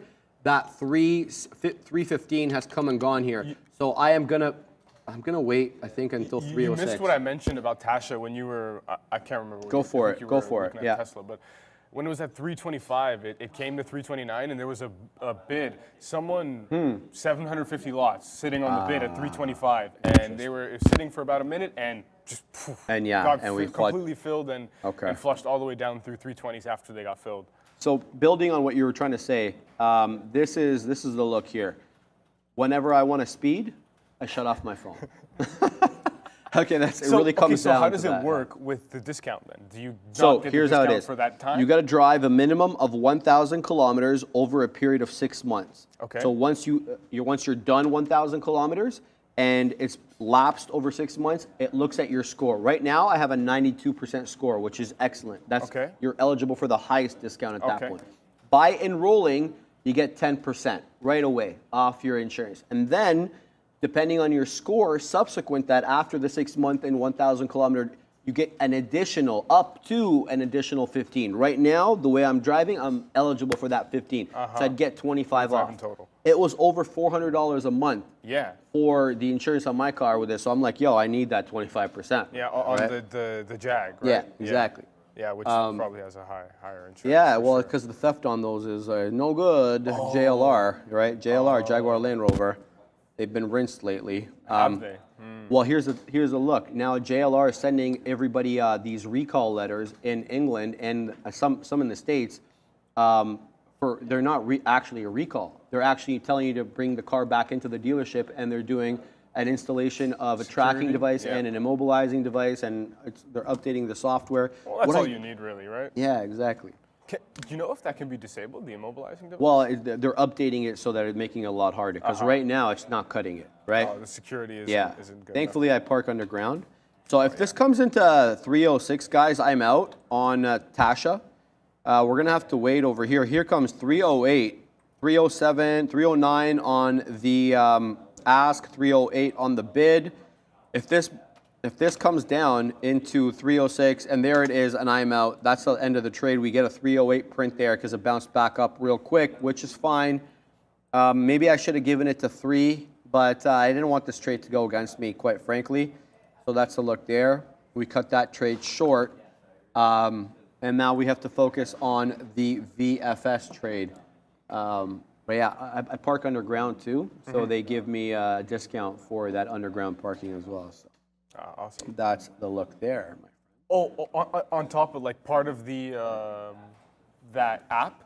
No, yeah. Part of part of the app. Part so of the app. Okay. They ask you if you have winter tires, you get a discount for that. Which I do. Yeah. I got it with the car. And then if you park underground, especially for these type of cars, you get another discount for that. Obviously, I only have one ticket in the last 3 years, and I shouldn't have had that ticket, but it's all good. That lapses, yeah. But like barely. Yeah. That lapses soon, I think in 1 year. So that's coming there. Just buy a bicycle and a helmet, so Chicago 1807. You haven't lived in Canada then. I'm assuming if you're from Chicago, a bicycle ain't gonna cut in the winter either, brother.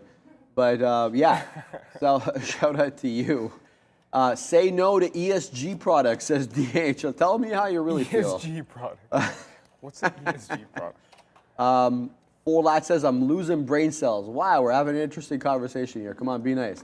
What else is being said in the chat there? not smart to use that app. Why give them access to your driving habits? Fact of the matter is, I've got a fantastic score, so it's not hurting me at the moment. Chef Joe, Sharif, no kidding, brother. It's amazing how it all works. Read up more about it. I've been using it forever, over a month since I bought it, and I will never look back. What are you talking about, Chef Joe? I gotta read what you wrote earlier on that because I didn't see. Maybe FSD? Were you talking about FSD? Because my buddy absolutely loves FSD. SU. Jay, how much savings are you getting on your insurance? I just told you, like 25% off the top there, just for the app, by the way. All right, enough bigging up my insurance company here. Let's see what else. We're still very much near highs, though, on the NQ and the ES. We really haven't given up the ghost at all. We've just been in this little range, 15.35.5, 15.30.90. Pull it up over here. NQ. There we are, U23. There's the current contract that we're trading. Yeah, definitely still in that range. Off that 15.30.90, 15.40, up there, definitely a key level to look at. Yeah, great range, 15.30.50 to 15.30.90, nice 40-point range. Definitely some trades available for the scalpers.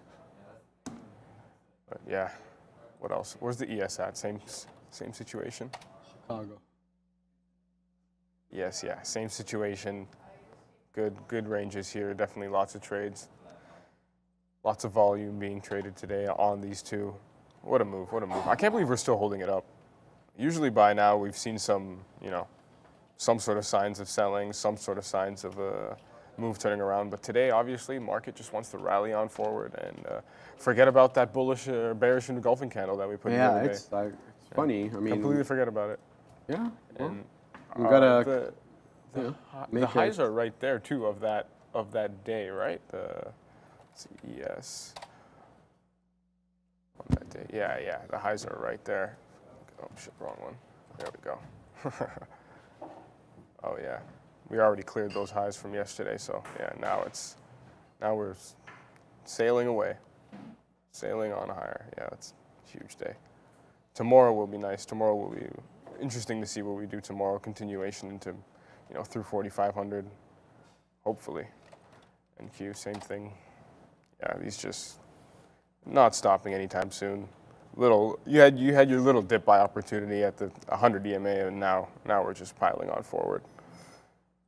Yeah, other than that, XPEV, $19. That's definitely going to be on watch tomorrow, especially once it gets to 20. We all like that $20 level, and then through the highs, 24. That could be huge. But we're gonna have to wait for those prices. TSHA, yeah, came down, not doing too much. TIVC, same thing, still down. ICCT, kind of holding up, holding 550s, 570s. Maybe we'll see something more on that. BIG as well, Big Lots. I love that name, Big Lots. But yeah, that's the company name. 840 high there. What else do we have? $9, yeah. Not much here, not too much volume, nothing special. We'll keep an eye out. Those not important. Buyouts, yeah, Meta. Meta off that 298, never got to 300. Yeah, I was debating that short, but I really wanted to wait for that 300 level. Fail break through 300 would be nice, but yeah, looks like that didn't want to give that to us today. Really, yeah, all the Chinese names had a great day today. Baba, PLTR, oh, that's huge. Whoa, that's huge. $15 break. Yeah, that was clean. Gives you 50 cents off that. Great trades. Tilray, just going through the watch list here, trying to see if we missed any moves. Obviously, Mara still holding up. Tried to get through 14, but couldn't do it. Man, huge day for Bitcoin. Huge day. Wow, that's a massive candle. That is massive. How large is that? 7.5%? Yeah, 7%. Huge. Absolutely huge. What else do we have going on? Let's take a look at the VIX. What's the VIX doing? VIX is probably down. Yeah, VIX is down. Getting into low volatility territory, but September's coming around the corner though, so maybe we'll see a turnaround in the VIX. Hopefully soon. That would definitely be good for us day traders and just volatility in general.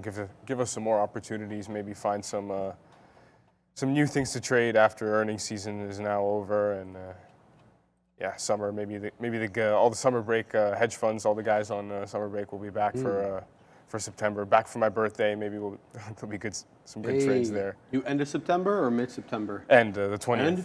Nice. Yeah, okay. 20th, Cool. Yeah. All right. You're born on the cusp. Yeah, second last day of summer. Yeah, the 22nd, I believe, is the first day of summer. Very cool. Yeah. Very cool. How about you? What month are you? May. End of May. Yeah. I celebrated my birthday. It was the day NVIDIA reported earnings. Oh yeah. And I wore my leather jacket on there for Jensen Huang, and paying homage to him. Let's talk a little bit about let's talk about the watch list here. Maybe there is some standout weakness. Now we talk about the 10-year and the 2-year taking it on the chin. Now you know how yields work. They move inverse to bond prices. Bond prices going up means yields goes down. The 10-year, the standout, obviously, that we always look at with respect to interest rates and where they're headed, down 2 1/5% on the day. So that is, as you can see, basically everything really is green today. There are very few red names on the day. Li Auto is the one that I was looking at here, 7.71% to the good today on no news. But I suggest to you that, there is some reweighting here as NIO reports, and much to the chagrin of many of their investors, did not do that well. XBEV has been getting some clout lately, good clout, mainly in relation to their association with other companies. VW, we know about the $700 million cash injection that came in there, and most recently Didi, yesterday coming in and saying that they're going to sell the EV portion of their business to XBEV with a view to having a very affordable entry-level EV slated to be about $20,500 or so, give or take the conversion off the yuan. Also, they're looking to collab with respect to the robo-taxi there. XBEV has some very good self-driving, full self-driving kind of capabilities. A quick YouTube search will show you more about that. The meme stocks, well, they're okay. There's not much happening there. We have Carvana up 3.6%, which has been interesting. Carvana has been running lately, $47. It looks like it's up today. Carvana, Yannick, without looking, don't look. Mm-hmm. How much is Carvana up year to date? From January onwards. Probably 600%. Oh, look, I'm happy that you said something ridiculous like that. It's up 900%. Yeah, 893.25% as we talk currently. A little off. Yeah, I know. Almost. That was a good guess, though. 600%. Yeah, I said it was pretty good. Yeah, it's definitely a good guess. With respect to cloud computing, now we have CrowdStrike. Guys, we have important earnings tomorrow. CrowdStrike and Salesforce both report tomorrow. So those are very important companies, just from a macro perspective, because they're also very indicative of what corporate America is spending on. If corporate America is cutting their spending, that usually is reflected in the revenues of both those companies. So they're kind of like bellwethers of the overall economy, much like, the Dow transports are of industrials, similar to that. So we're going to be paying a lot of attention to CrowdStrike and Salesforce, both of which reporting tomorrow. CRM, which is Salesforce, flat on the day, is down 0.03. CrowdStrike up 2.2. Zscaler, which is much the same thing as CrowdStrike, also up 2.2. Moving down, the fintech names, not really much happening there. You know about Upstart and Affirm, both having fantastic days. Affirm is a very interesting macroeconomic name. A lot of people, looking for them to disrupt, like legitimately, Visa, MasterCard, and the like. Even the weed names are getting some love today, baby. Tilray up 3%. Evergen up 6.5%. Moving down, pharma and biotech, bit of a dud on the day, not much happening there. The battery plays, look at QuantumScape getting up 6 3/4. Oh, baby. QuantumScape's get back in view as well. Solar names getting love. Nova up 10 1/4. Sunrun up 9. I forgot what the name of this one is. What is this? SunPower. SunPower up 7.6%. So that's the look there. Let's have a look at some of these energy plays.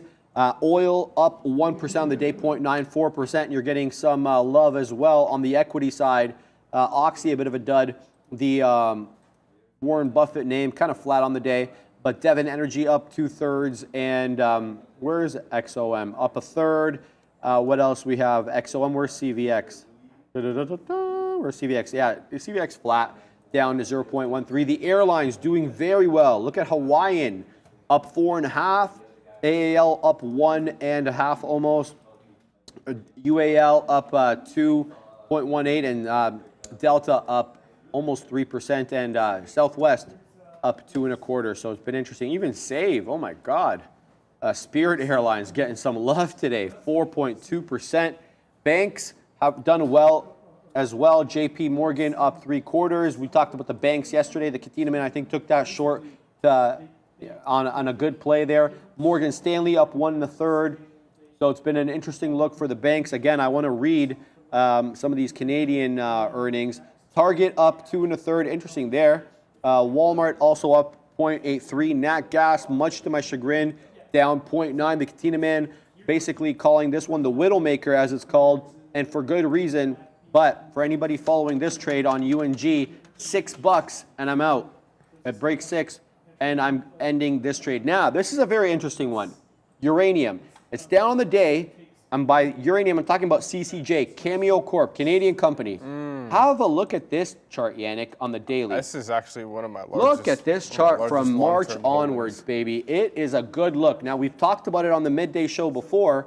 These small modular reactors, the province of Ontario is looking to expand into this, basically because, number one, it's clean energy. And we're not going to get into the political debate about that, but it's considered clean and expandable, scalable. Yep. You don't have to have it all at one time. So as your city grows, you can add more of these modules on there.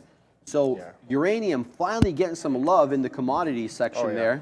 So we'll have... Uranium is one of my top watch for the last 3 years. I've been collecting. Very interesting. For a long time now. And yeah, good to see that these positions are finally actually doing something for a long time. You know, had to sit through basically, 2 years of sideways action before something actually happened. But no, U.UN, that's my main .UN? Yeah, it's nice. a Canadian, Sprott, I know right? about it. PSLV, Right here. I got it right here. Yeah. Yeah, you know the Sprott U.UN, ETFs. right there on the TSX, but I don't have TSX data, so it doesn't show up. Yeah, I love the Sprott ETFs, man. They're great. They're actually physical. Like, did you know that the PSLV and PHYS ETF, gold and silver ones that they have, you can actually exchange your shares for physical gold or silver if you have. I believe it's for gold you need a minimum of 800K worth of gold in shares. Interesting. And 250K for silver. You could actually take I had no idea they did it and that it's way. actually cheaper to do that than to go to a dealer and pay 15-20% charge that they pay for, because you only get charged like 5% of the value or something like that. It's not a bad. very minimal charge for converting your shares of PSLV to silver. Ends up being below market, in other words, eh? Yeah, well... When you do the calculation at the end? What you pay is below market? Yeah. No. You're still paying above market. You always pay above market for silver and gold. But usually it's like anywhere from 10 to 20% at a dealer. Okay. I see. Right? So it's 5%. a huge 5%. It's very That's a big small. difference, and it's like for someone, like you're not going to go to it's a lot more risky to go to a bank or go to a gold dealer, silver dealer, and a bunch of cash and have to go and store it yourself and whatnot. Right. With this, you don't have to actually, they will store it for you.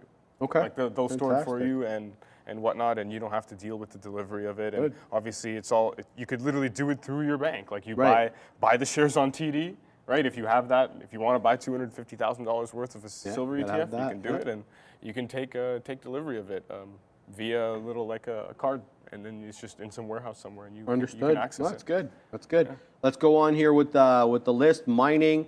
I only have a couple of Ps. I have a couple of players on this one, Vail and MP. Materials, I'm not really into that whole commodity space, but here's what I want to talk about. Caterpillar. This is also in my long-term portfolio, and basically the thinking about this is we're going to build homes. Whether you like it or not, there's supply coming on, and it's just a matter of we need to house people. And so we're going to have to build it somehow, some way. And I chose Caterpillar as the one. You could choose Deere. There's other plays as well. Lennar. You could also get into the home builders, KB Homes. There's all these different plays that you can have. But supply is coming online in the next 10 years in North America. I'm talking about north and south of the border. Caterpillar, look, it had a fantastic earnings report. It pulled back.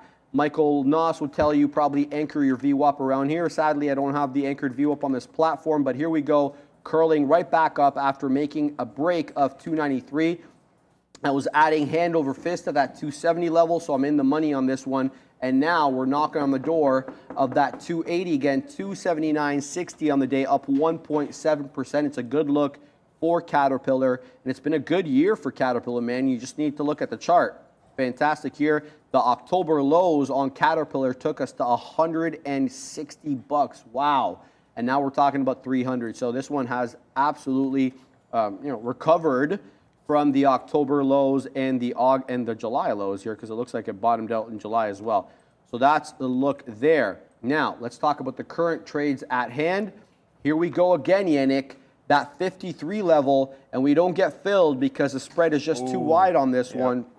Well, actually, to be fair, we didn't cross. Right here, but here we go again. 53 incoming. We've broken 54. Can we get the print south here? There's some selling, but there looks like there's a reserve at $53 because I didn't see any size reflected on the book there, but 53 held. So we're down now 35.33%. 54 has been the level, but look, we were down here before. We troughed out here. But what we did was we started creating lower lows. So if we can get the break, here comes 53 again, that would just be aces. Yeah, that's you're. We'll see if we get it. Yeah, you're sitting at 53, I assume, somewhere there. I'm at 52.80-ish. Yeah. Yeah. Looking for that 53 break. What an interesting one, man. Sir. If only it had. I mean, I guess it wouldn't have ran if it had a larger float, right? It probably wouldn't have ran if it had a larger float that was more tradable. So exactly. Yeah, I mean, I guess trade this with tiny size and try not to get burnt. But yeah, that's a wild one, VFS. Look at that headline. I knew it. Here it comes. Here it comes. What's the headline? Here it comes. What's the headline? BMO and Scotia Bank report Q3 results. Credit loss provisions rise. Yeah. That's the way it is. Yeah, yeah, and that's just, it's going to be that way, sadly, but that's the way it is. I need to read the report. Obviously, we're going off one measly headline here, but we got to read the report more thoroughly, and then I'm going to report on it tomorrow. But I mean, this is more of a Canadian problem at the moment. I don't think that there's nearly the type of stress on the real estate system south of the border as north of the border. Anybody knows anything about Canadian real estate knows it's tenuous, baby. It's tenuous. Ganesh, Riot and Tesla, 50-minute chart, twins. Why? LOL. You want to have a look at that? You want to have a look at the difference or the convergence between Riot and Tesla? Apparently, according to Ganesh, there's some convergence between the two. I know.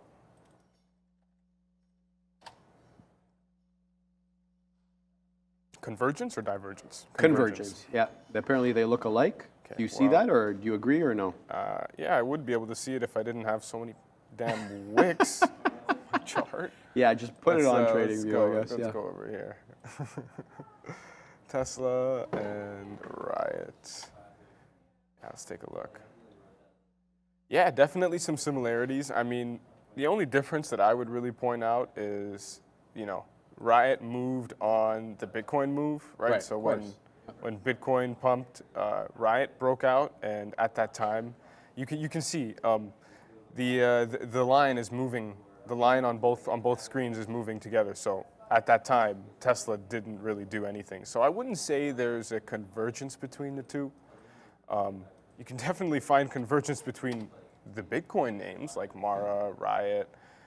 But in terms of Tesla and Riot, I don't see too much convergence just because they're different sectors. Riot is going to trade based on Bitcoin, and Tesla's going to trade based on, I don't know, whoever's crazy enough to buy at these prices. But no, I'm kidding. This is here we go. We got the Tesla's fill. a great ticker. You got the fill finally? Wow. How long have you waited for that How one? long? We haven't taken a fill since 11:42. We're going on 2 hours. That's 2 hours, yeah. There we go, baby. Oh, yes, there we go. So bottom falling out a little bit now on VFS as we expected it would. That 52.50 is a bit of a support level, but here we're breaking now. 52.25. Oh, wow. Here we go into 52. Getting bought up. Let's hang out near 52 here, Yannick. We're going to hang out at 15s for a possible cover there. But look at this, my friend. So, with respect to BMO, Bank of Montreal's provision for credit losses, look, they are allocating essentially $500 million, $492 million in total potential defaults. You know how much they allocated year over year on the quarter last year? $136 million. And we haven't even... That's it? That's it. And now we're talking about $500 million. I don't know how many multiples that is, but it's a lot. Yeah, and we haven't even gotten to the point where a lot of the mortgages financed at 3, 3.5, 2 3/4 are up for renewal at 5, 6, and 7, and that's going to be a toughie as well. For sure. You just got to call a spade a spade. Look at this one. Scotiabank allocating $819 million on the quarter, not on the year, they know on what the they're quarter. Doing. They know what they're doing. They're prepared. And that's up from $412 million. That's doubling. Yeah. Essentially doubling how much they're looking at defaults coming in. So here we go with some of this market stuff. Very tough. Yeah, that's... Thank you, Jeremy Newman, for that. What's a Lambo trade? It's VFS, my friend. That's what it is. VFS, what bank Lambo says trade. Racerine? We're talking about Canadian banks, Scotiabank, Bank of Montreal. Those are the ones I'm referring to. They have exposure in the States, but not nearly kind of exposure that they have here. You do see TD Bank a lot in New York City and Boston. In fact, TD Gardens is where the Celtics play, I think, and where the Bruins play, I'm pretty sure. And then you see RBC a lot in, I believe, the Carolinas. I know that they have an office in Raleigh, so you see them there. BMO is in the Chicago, the Midwest area. They have a lot of BMO there. And then Scotia, like we talked about, is more of a Caribbean play. So, but a lot of exposure to the Canadian banks in the retail sector, but very much localized in the States. So you may or may not know them. Yannick, Sons of Georgia, what's your favorite long-term investment, Yannick? Favorite? I mean, that changes all the time, right? Like, as times change. But right now, the only thing in the long term that I'm really considering and really like wanting to add more to and buy is uranium and natural gas and oil. Uranium, natural gas, and oil. Everything else, I had a couple tech names into the run, sold them off. Right now for me, it's just commodities. I'm really looking at commodities. They're very relatively cheap compared to everything else. And Good point. there's hundreds of charts I could go through comparing like all the ratios, gold, silver ratios, oil, gold ratios, S&P gold ratios, and look at some of those charts and they'll give you good reason to make a trade on, place a trade on that. Yeah, that's how I like to think about this stuff, especially now with, I mean, inflation's sort of, I guess you could say under control or whatnot, hypothetically for now, but easily that could change course and go back to where it was, and commodities are always the play for that. And I could go on forever about commodities and why you should buy them, but you should definitely do some research on your own, and then you'll find out why they're important to own. Yeah, I couldn't agree more there. I'm just a little bit disappointed about my trade here on TSHA, Yannick, because we talked about having that $3 area as our stop, and for good reason, but we didn't want to give any money back on the trade. And look at this, now it's stair-stepping back up, looking to possibly take 315 again. Super chat from Dave Watson. Dave Watson, my friend, what's going on? $10 super chat. I and my account need Neil to get well soon. In the red 2 days in a row, realizing Neil keeps me from chasing stupid things. Neil keeps us all in check. Absolutely, man. I couldn't agree more. Neil, the level head. He'll be back tomorrow. Neil will be back tomorrow. He's just obviously... Whoa, I've never seen that one. That's a good one. Wow. Very interesting. That's a good one. Neil will be back tomorrow. He will be, according to Brendo, he is good to go. Just didn't want to, infect everybody with his. Oh, there goes NQ, going for the highs. Have we broken It's trying right now. 4,500 here on the future? We have broken 4,500 here, Yannick. 45.02.5 has just been broken, but we haven't broken 15.4 quite yet. Very close. Oh, there we did make a 15.4 touch. Oh, baby. 15.4 was touched. Man. 15.4 was touched. It was touched. It sounds very sexual assaulty, but 15.4 was touched. Oh my God, that sounds like a police radio call out. Yeah, right. Got a touch on 15.4. Touch on 15.4. It's a good move here. AMD at day's highs. I just want to let everybody know. Apple at day's highs. Tesla not quite there. Very close to day's highs on NVIDIA. 490.81. We're at 490-ish at the moment. It's been a fantastic day for these big tech names. There's no question about it. Microsoft a bit dead. Likewise with Google, sadly, even though Google had a fantastic morning, it's since given up the ghost a little bit. It hasn't been able to kind of, continue with that overall move. So great look today, no question about it, though, for the big tech names. And I'm very pleased with how Apple is doing today. I just hope it can keep it up. And we have a multi-day runner on our hands, maybe get back to all-time highs because we were buying hand over fist on that latest retracement. But there you go, the 15.4 touch, as you say there, Yannick, up 2% now on the day. 2 whole percentages. Go for the index. That's not a bad look. It's not a bad look at all. Off the jobs number, the JOLTS. We're talking about the JOLTS, but it looks like we're finding resistance here a little bit. Not quite able to take 15.4 for now. With respect to VFS, we're now waiting a smidge above 15.2 for our next out, but we're dancing at 53.25. That nice little retracement there off the low. Somebody by the name of Saved by the Bell or something like that. I don't remember their name. They're Saved by Grace. That's it. They're buying down here. I think he was, or they were saying, a nice dip trade, possibly. Yeah, dip buy on VFS. It says Saved by Grace. I wish you all the luck, brother or sister. But as Obi likes to say, the trend is your friend. And well, we'll see. We'll see. I hope you print because I've already printed on it. And there's always room for everybody on here. What do we got? What do we got here? Market is rigged. No way we are moving up this perfectly, says Dinkelberg. The Katina man happens to agree with you on some of that. I think, we know that there's market manipulation, especially in the summer. Yannick and I talked about it yesterday with these 0 days to expiry calls. If you're wondering what I'm talking about, it is a Bloomberg article written a couple of weeks ago about how, big money traders are buying these 0 days to expiry calls, and market makers are having to actually get on the other side of that trade, and it's causing all this volatility. And it's usually only possible in a low liquidity environment. Otherwise, you're going to find another party on the other end of that trade willing to take your money. So that's a look there. Reliable Rudy, hey, you got your print on BFS. Nicely done. We're still holding for more, though, baby. I'm waiting down here at 52 and a smidge below a quarter, 52.15, 52.20. Finch Jane. Yeah, looking for that move down. What do you got? Someone's named Finch Jane on Finch Jane. It should be the other way. Jane Finch. Jane Finch. Yeah, it's always Jane Finch, not Finch Jane. Yeah. Are you from Toronto, Finch Jane? I mean, by the way? I hope so. Yeah. Yeah, the BL, it's a little on the nose, but that's so good. Someone earlier asked if I was from Georgia. No, I'm not Georgian. I think it's referring to the country Georgia, not the state Georgia. Yeah. Yeah, the country. Yeah, no, I'm not from Georgia. I am born in Toronto. Was born in Toronto. Yeah, okay. Born and raised.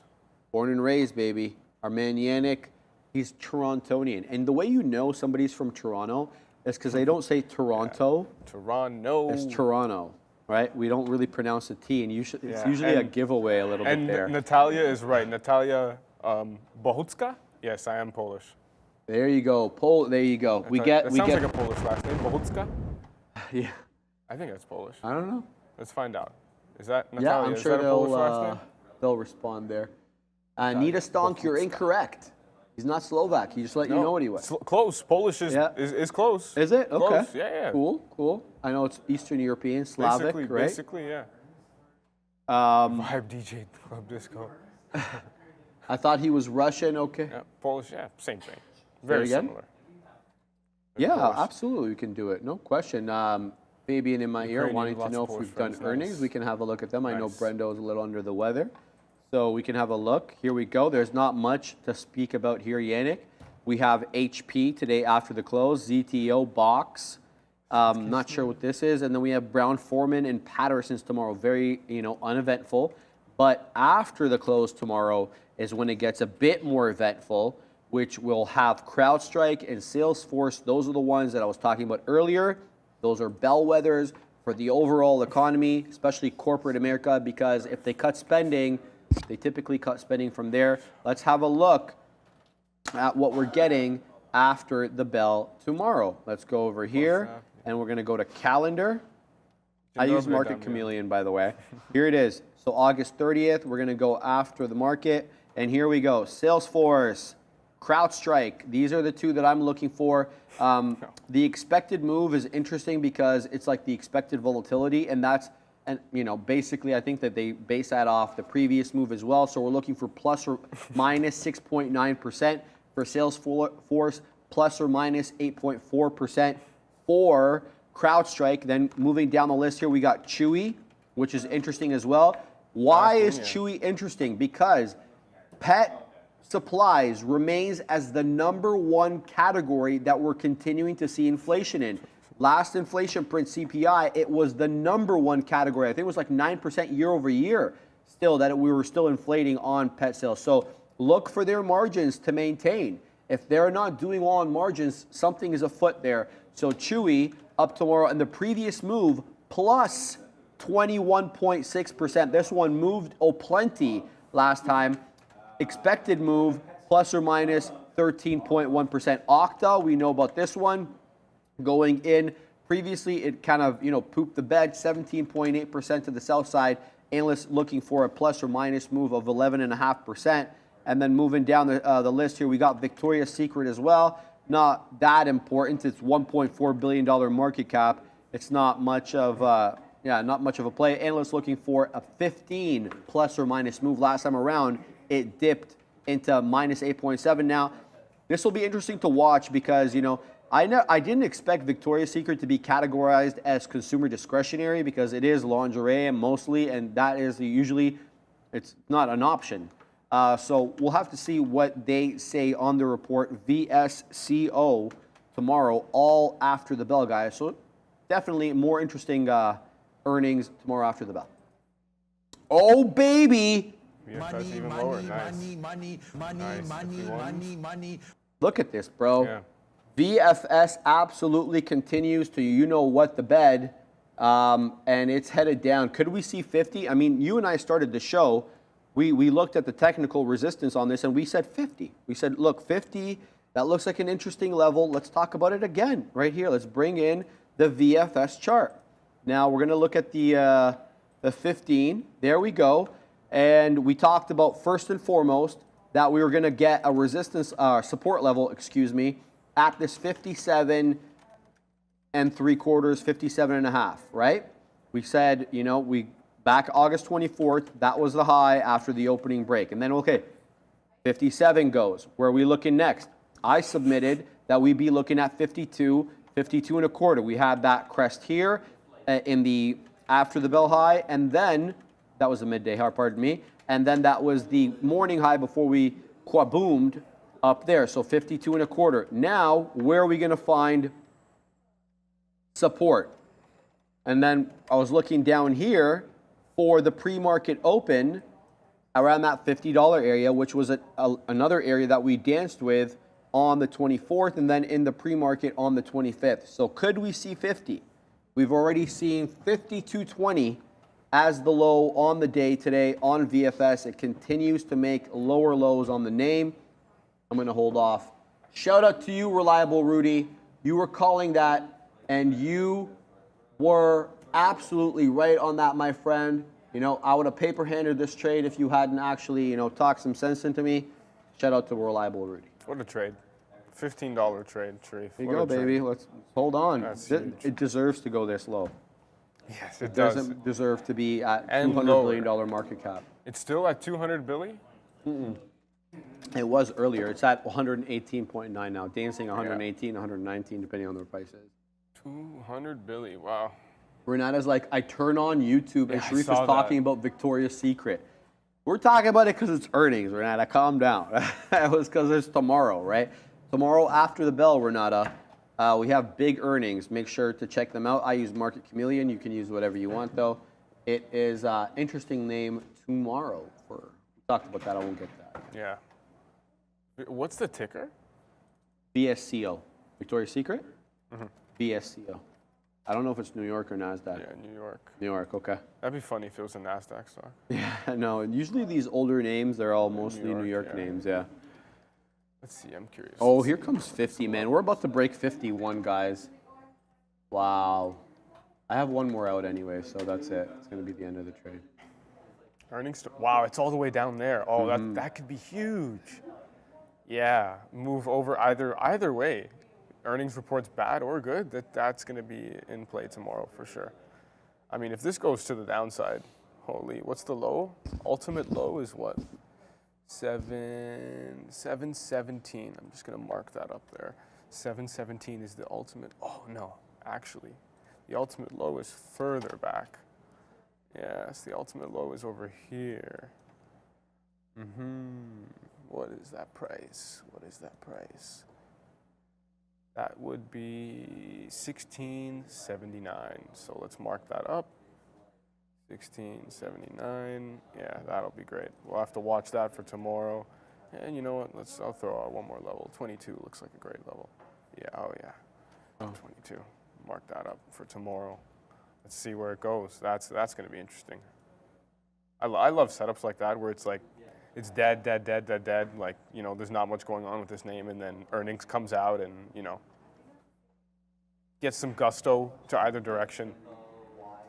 Definitely something to watch. Okay. Go back to the watch list. Take a look at these names. Obviously, yeah, nothing's really going on. Mara's still chugging along. Tesla, NVIDIA. NVIDIA 490 now. That's something. I got it. Thank you. That's huge, Tina, man. No, $25 day for NVIDIA. What else? T1 is what are you guys saying? Yeah. Tesla. Real men wear VS. Real men do wear Victoria's Secret. Google 134, Ponzi Fonzie. Google's at 134. Oh, wow. Google is down. Yeah, that's gave back half that move. We talked about that. Remember, we were talking about the Google. Yeah. Google's weak here, and weirdly so, because it had a good headline. We're up on the market, and then it's given up the ghost off that 136.5. Giving up the ghost. Yeah. That's Neil's saying, by the way. Is it? Yeah. I took it from him. I gotta admit it. Yep. Yeah, Google is weak. There's no question about it. And look at VFS, bro. Here we go into the 50s. Wow, VFS. So are we gonna get this print here?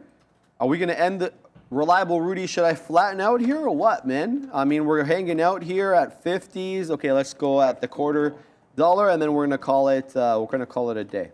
We're gonna sit here. If we get the print at the $0.25, fantastic. If we don't, we don't. But what a move down for VinFast, losing what, like 100 billion on market cap today. I'm just joking, guys. I have no idea what it's down on the day, but I can tell you where it started. And VinFast on the day. Let's bring in this chart, easier to read. Here it is. We started at $82.50. Now we're talking about $50 coming into play here on the low. That is a $32.50 move. You know, it was kind of indicating what it wanted to do. Look at that 4 a.m. print. 84.63 was the best we could do on the day. And then it was lower highs and lower lows from 4 a.m. onwards. It kind of foreshadowed the print there. What a move we have on VinFast today. 38% and going negative, baby. Reliable Rudy saying, I'd say this area is close. I'd have a $49 gap marked. I see what you're saying, but you know, what's the point in waiting? Here, I'm going to take it. If it comes into the $0.25, we're going to cut the trade here. You got a big bidder there at 50/50s. For 40 lots. I do. I see that. 50s. I see that. Good call on that. Yeah, what was? he's not. Hi, Sharif. What can you say in the next 2 to 3 trading days? Can we expect continuation? SPY daily chart created higher highs and higher lows, and that's what Yannick and I were talking about. We talked about how, you know, the bearish engulfing candle was kind of like a fake out a little bit, and how the trend is more important than any one candle. I think you would agree with me on that. Fake it till you make it. Yeah, let's bring in the look here on the NQ, my friend. Go NQ, and we're gonna go to the daily on this bad boy. Here it is.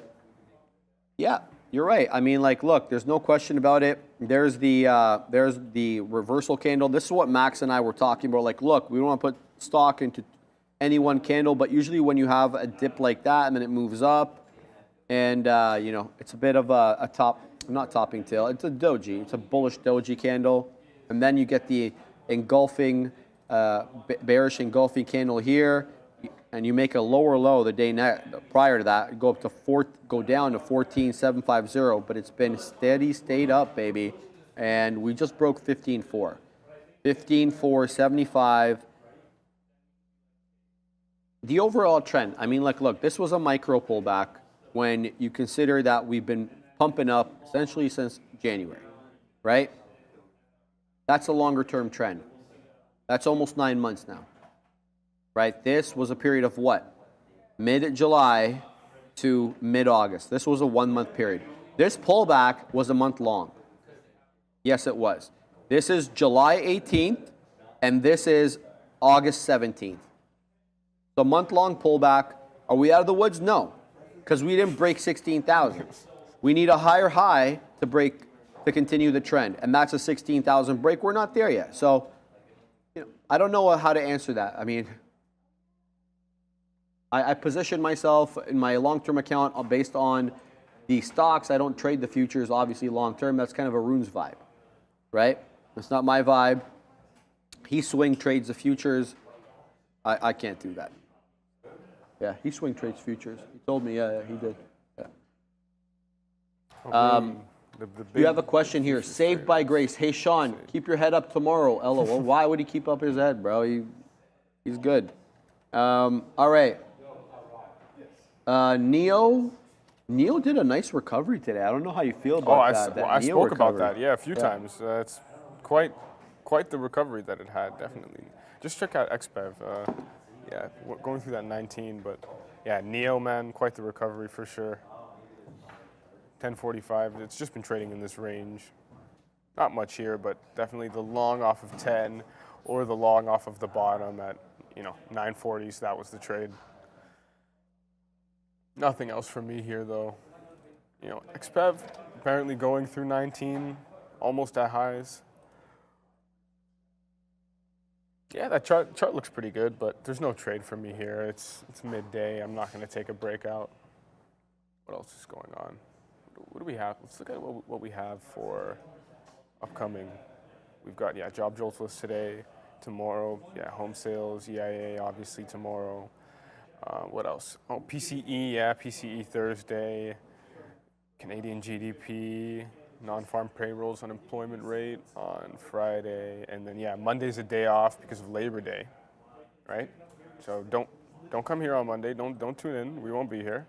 Monday is a day off. Tuesday we'll be back though. Factory orders. What else we got? Canada's interest rate decision is next week. Oh wow, that's huge. That's huge. Wednesday, on the 6th. Interest rate, IVPMI, yeah, and then unemployment change, all that, and then we should have CPI. Yeah, there's CPI and inflation on the 13th. Yeah, that's 2 weeks out. Mm-hmm. I didn't know that. That's fantastic. Yeah. You think we're going to get another 0.25? I don't know if we get in this meeting. Yeah. I don't know how many more meetings Canada has, but we know there's 3 more Fed meetings on the year: September, November, December. I think we get 25 bips in Canada. Yep. Some people saying no. that the economy slowed down enough. Our economy has slowed down quicker than the American economy has slowed down. Yeah. So there is a case to be made that we don't get that 25 bips. I still think you do, because I think he wants to crush the real estate market implicitly. He knows that most Canadians' wealth is tied to real estate. He knows that. But he'll never say it, that I'm trying to crush the real estate market. But we know what's going on. Darwin, Tesla gets special NHTSA order. Really? Okay, let me have a look. Where's our friend Tesla? 6.13%. Fantastic. Yes, you are right. That came in at 154. Good call on that. Tesla gets special order from the National Highway Traffic and Safety Administration over autopilot feature. No other information added. That comes via Bloomberg. That came on my blotter at 154. So literally 2 minutes ago. What's Tesla doing in terms of price action? Well, it's topped out already. I mean, it's at the highs, 254.87. We're at 253.50-ish at the moment. It's not doing, it's not responding to the news headline quite yet. Usually the algos read this quite quickly, and we have a big move up. But, I mean, it's already up 6% on the day. I don't know, and I don't even know what the headline includes. Like, what kind of special order? Hey, can I share a chart here? Absolutely, go.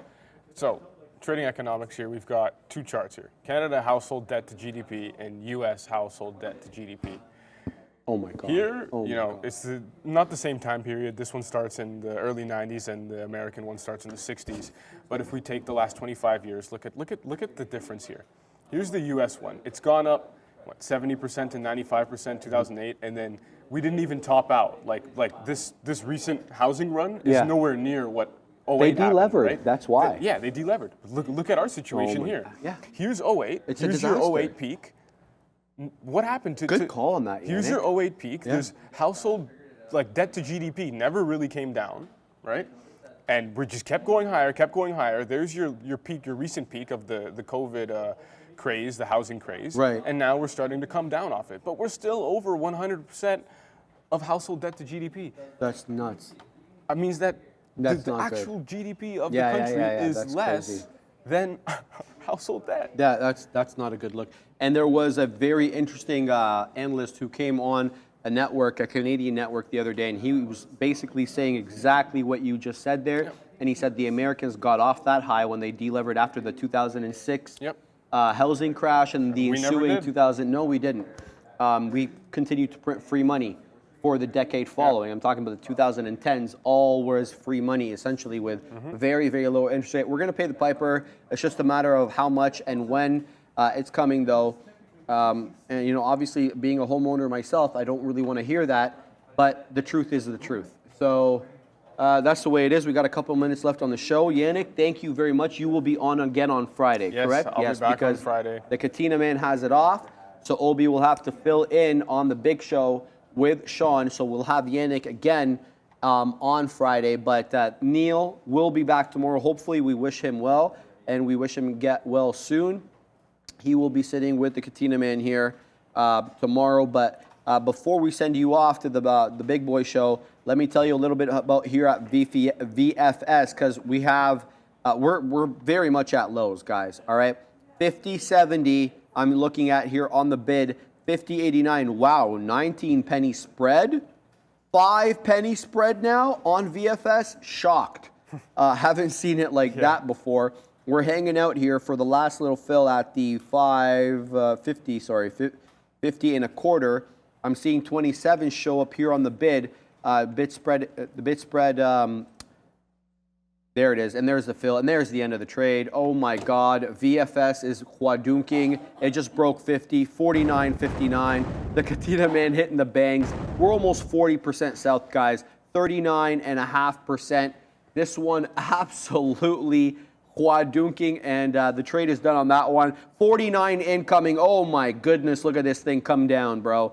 This one is very, very huge south side. Huge Take profit on VFS now, just in case, says Jay Lee. It's all done, brother. Trade's done here. We're going to let Yannick go. And see you guys. I will be on the big desk. But for now, we're going to send you to the big kahunas to my right. All right, how's everyone doing? Thank you for that one, Sharif, Yannick.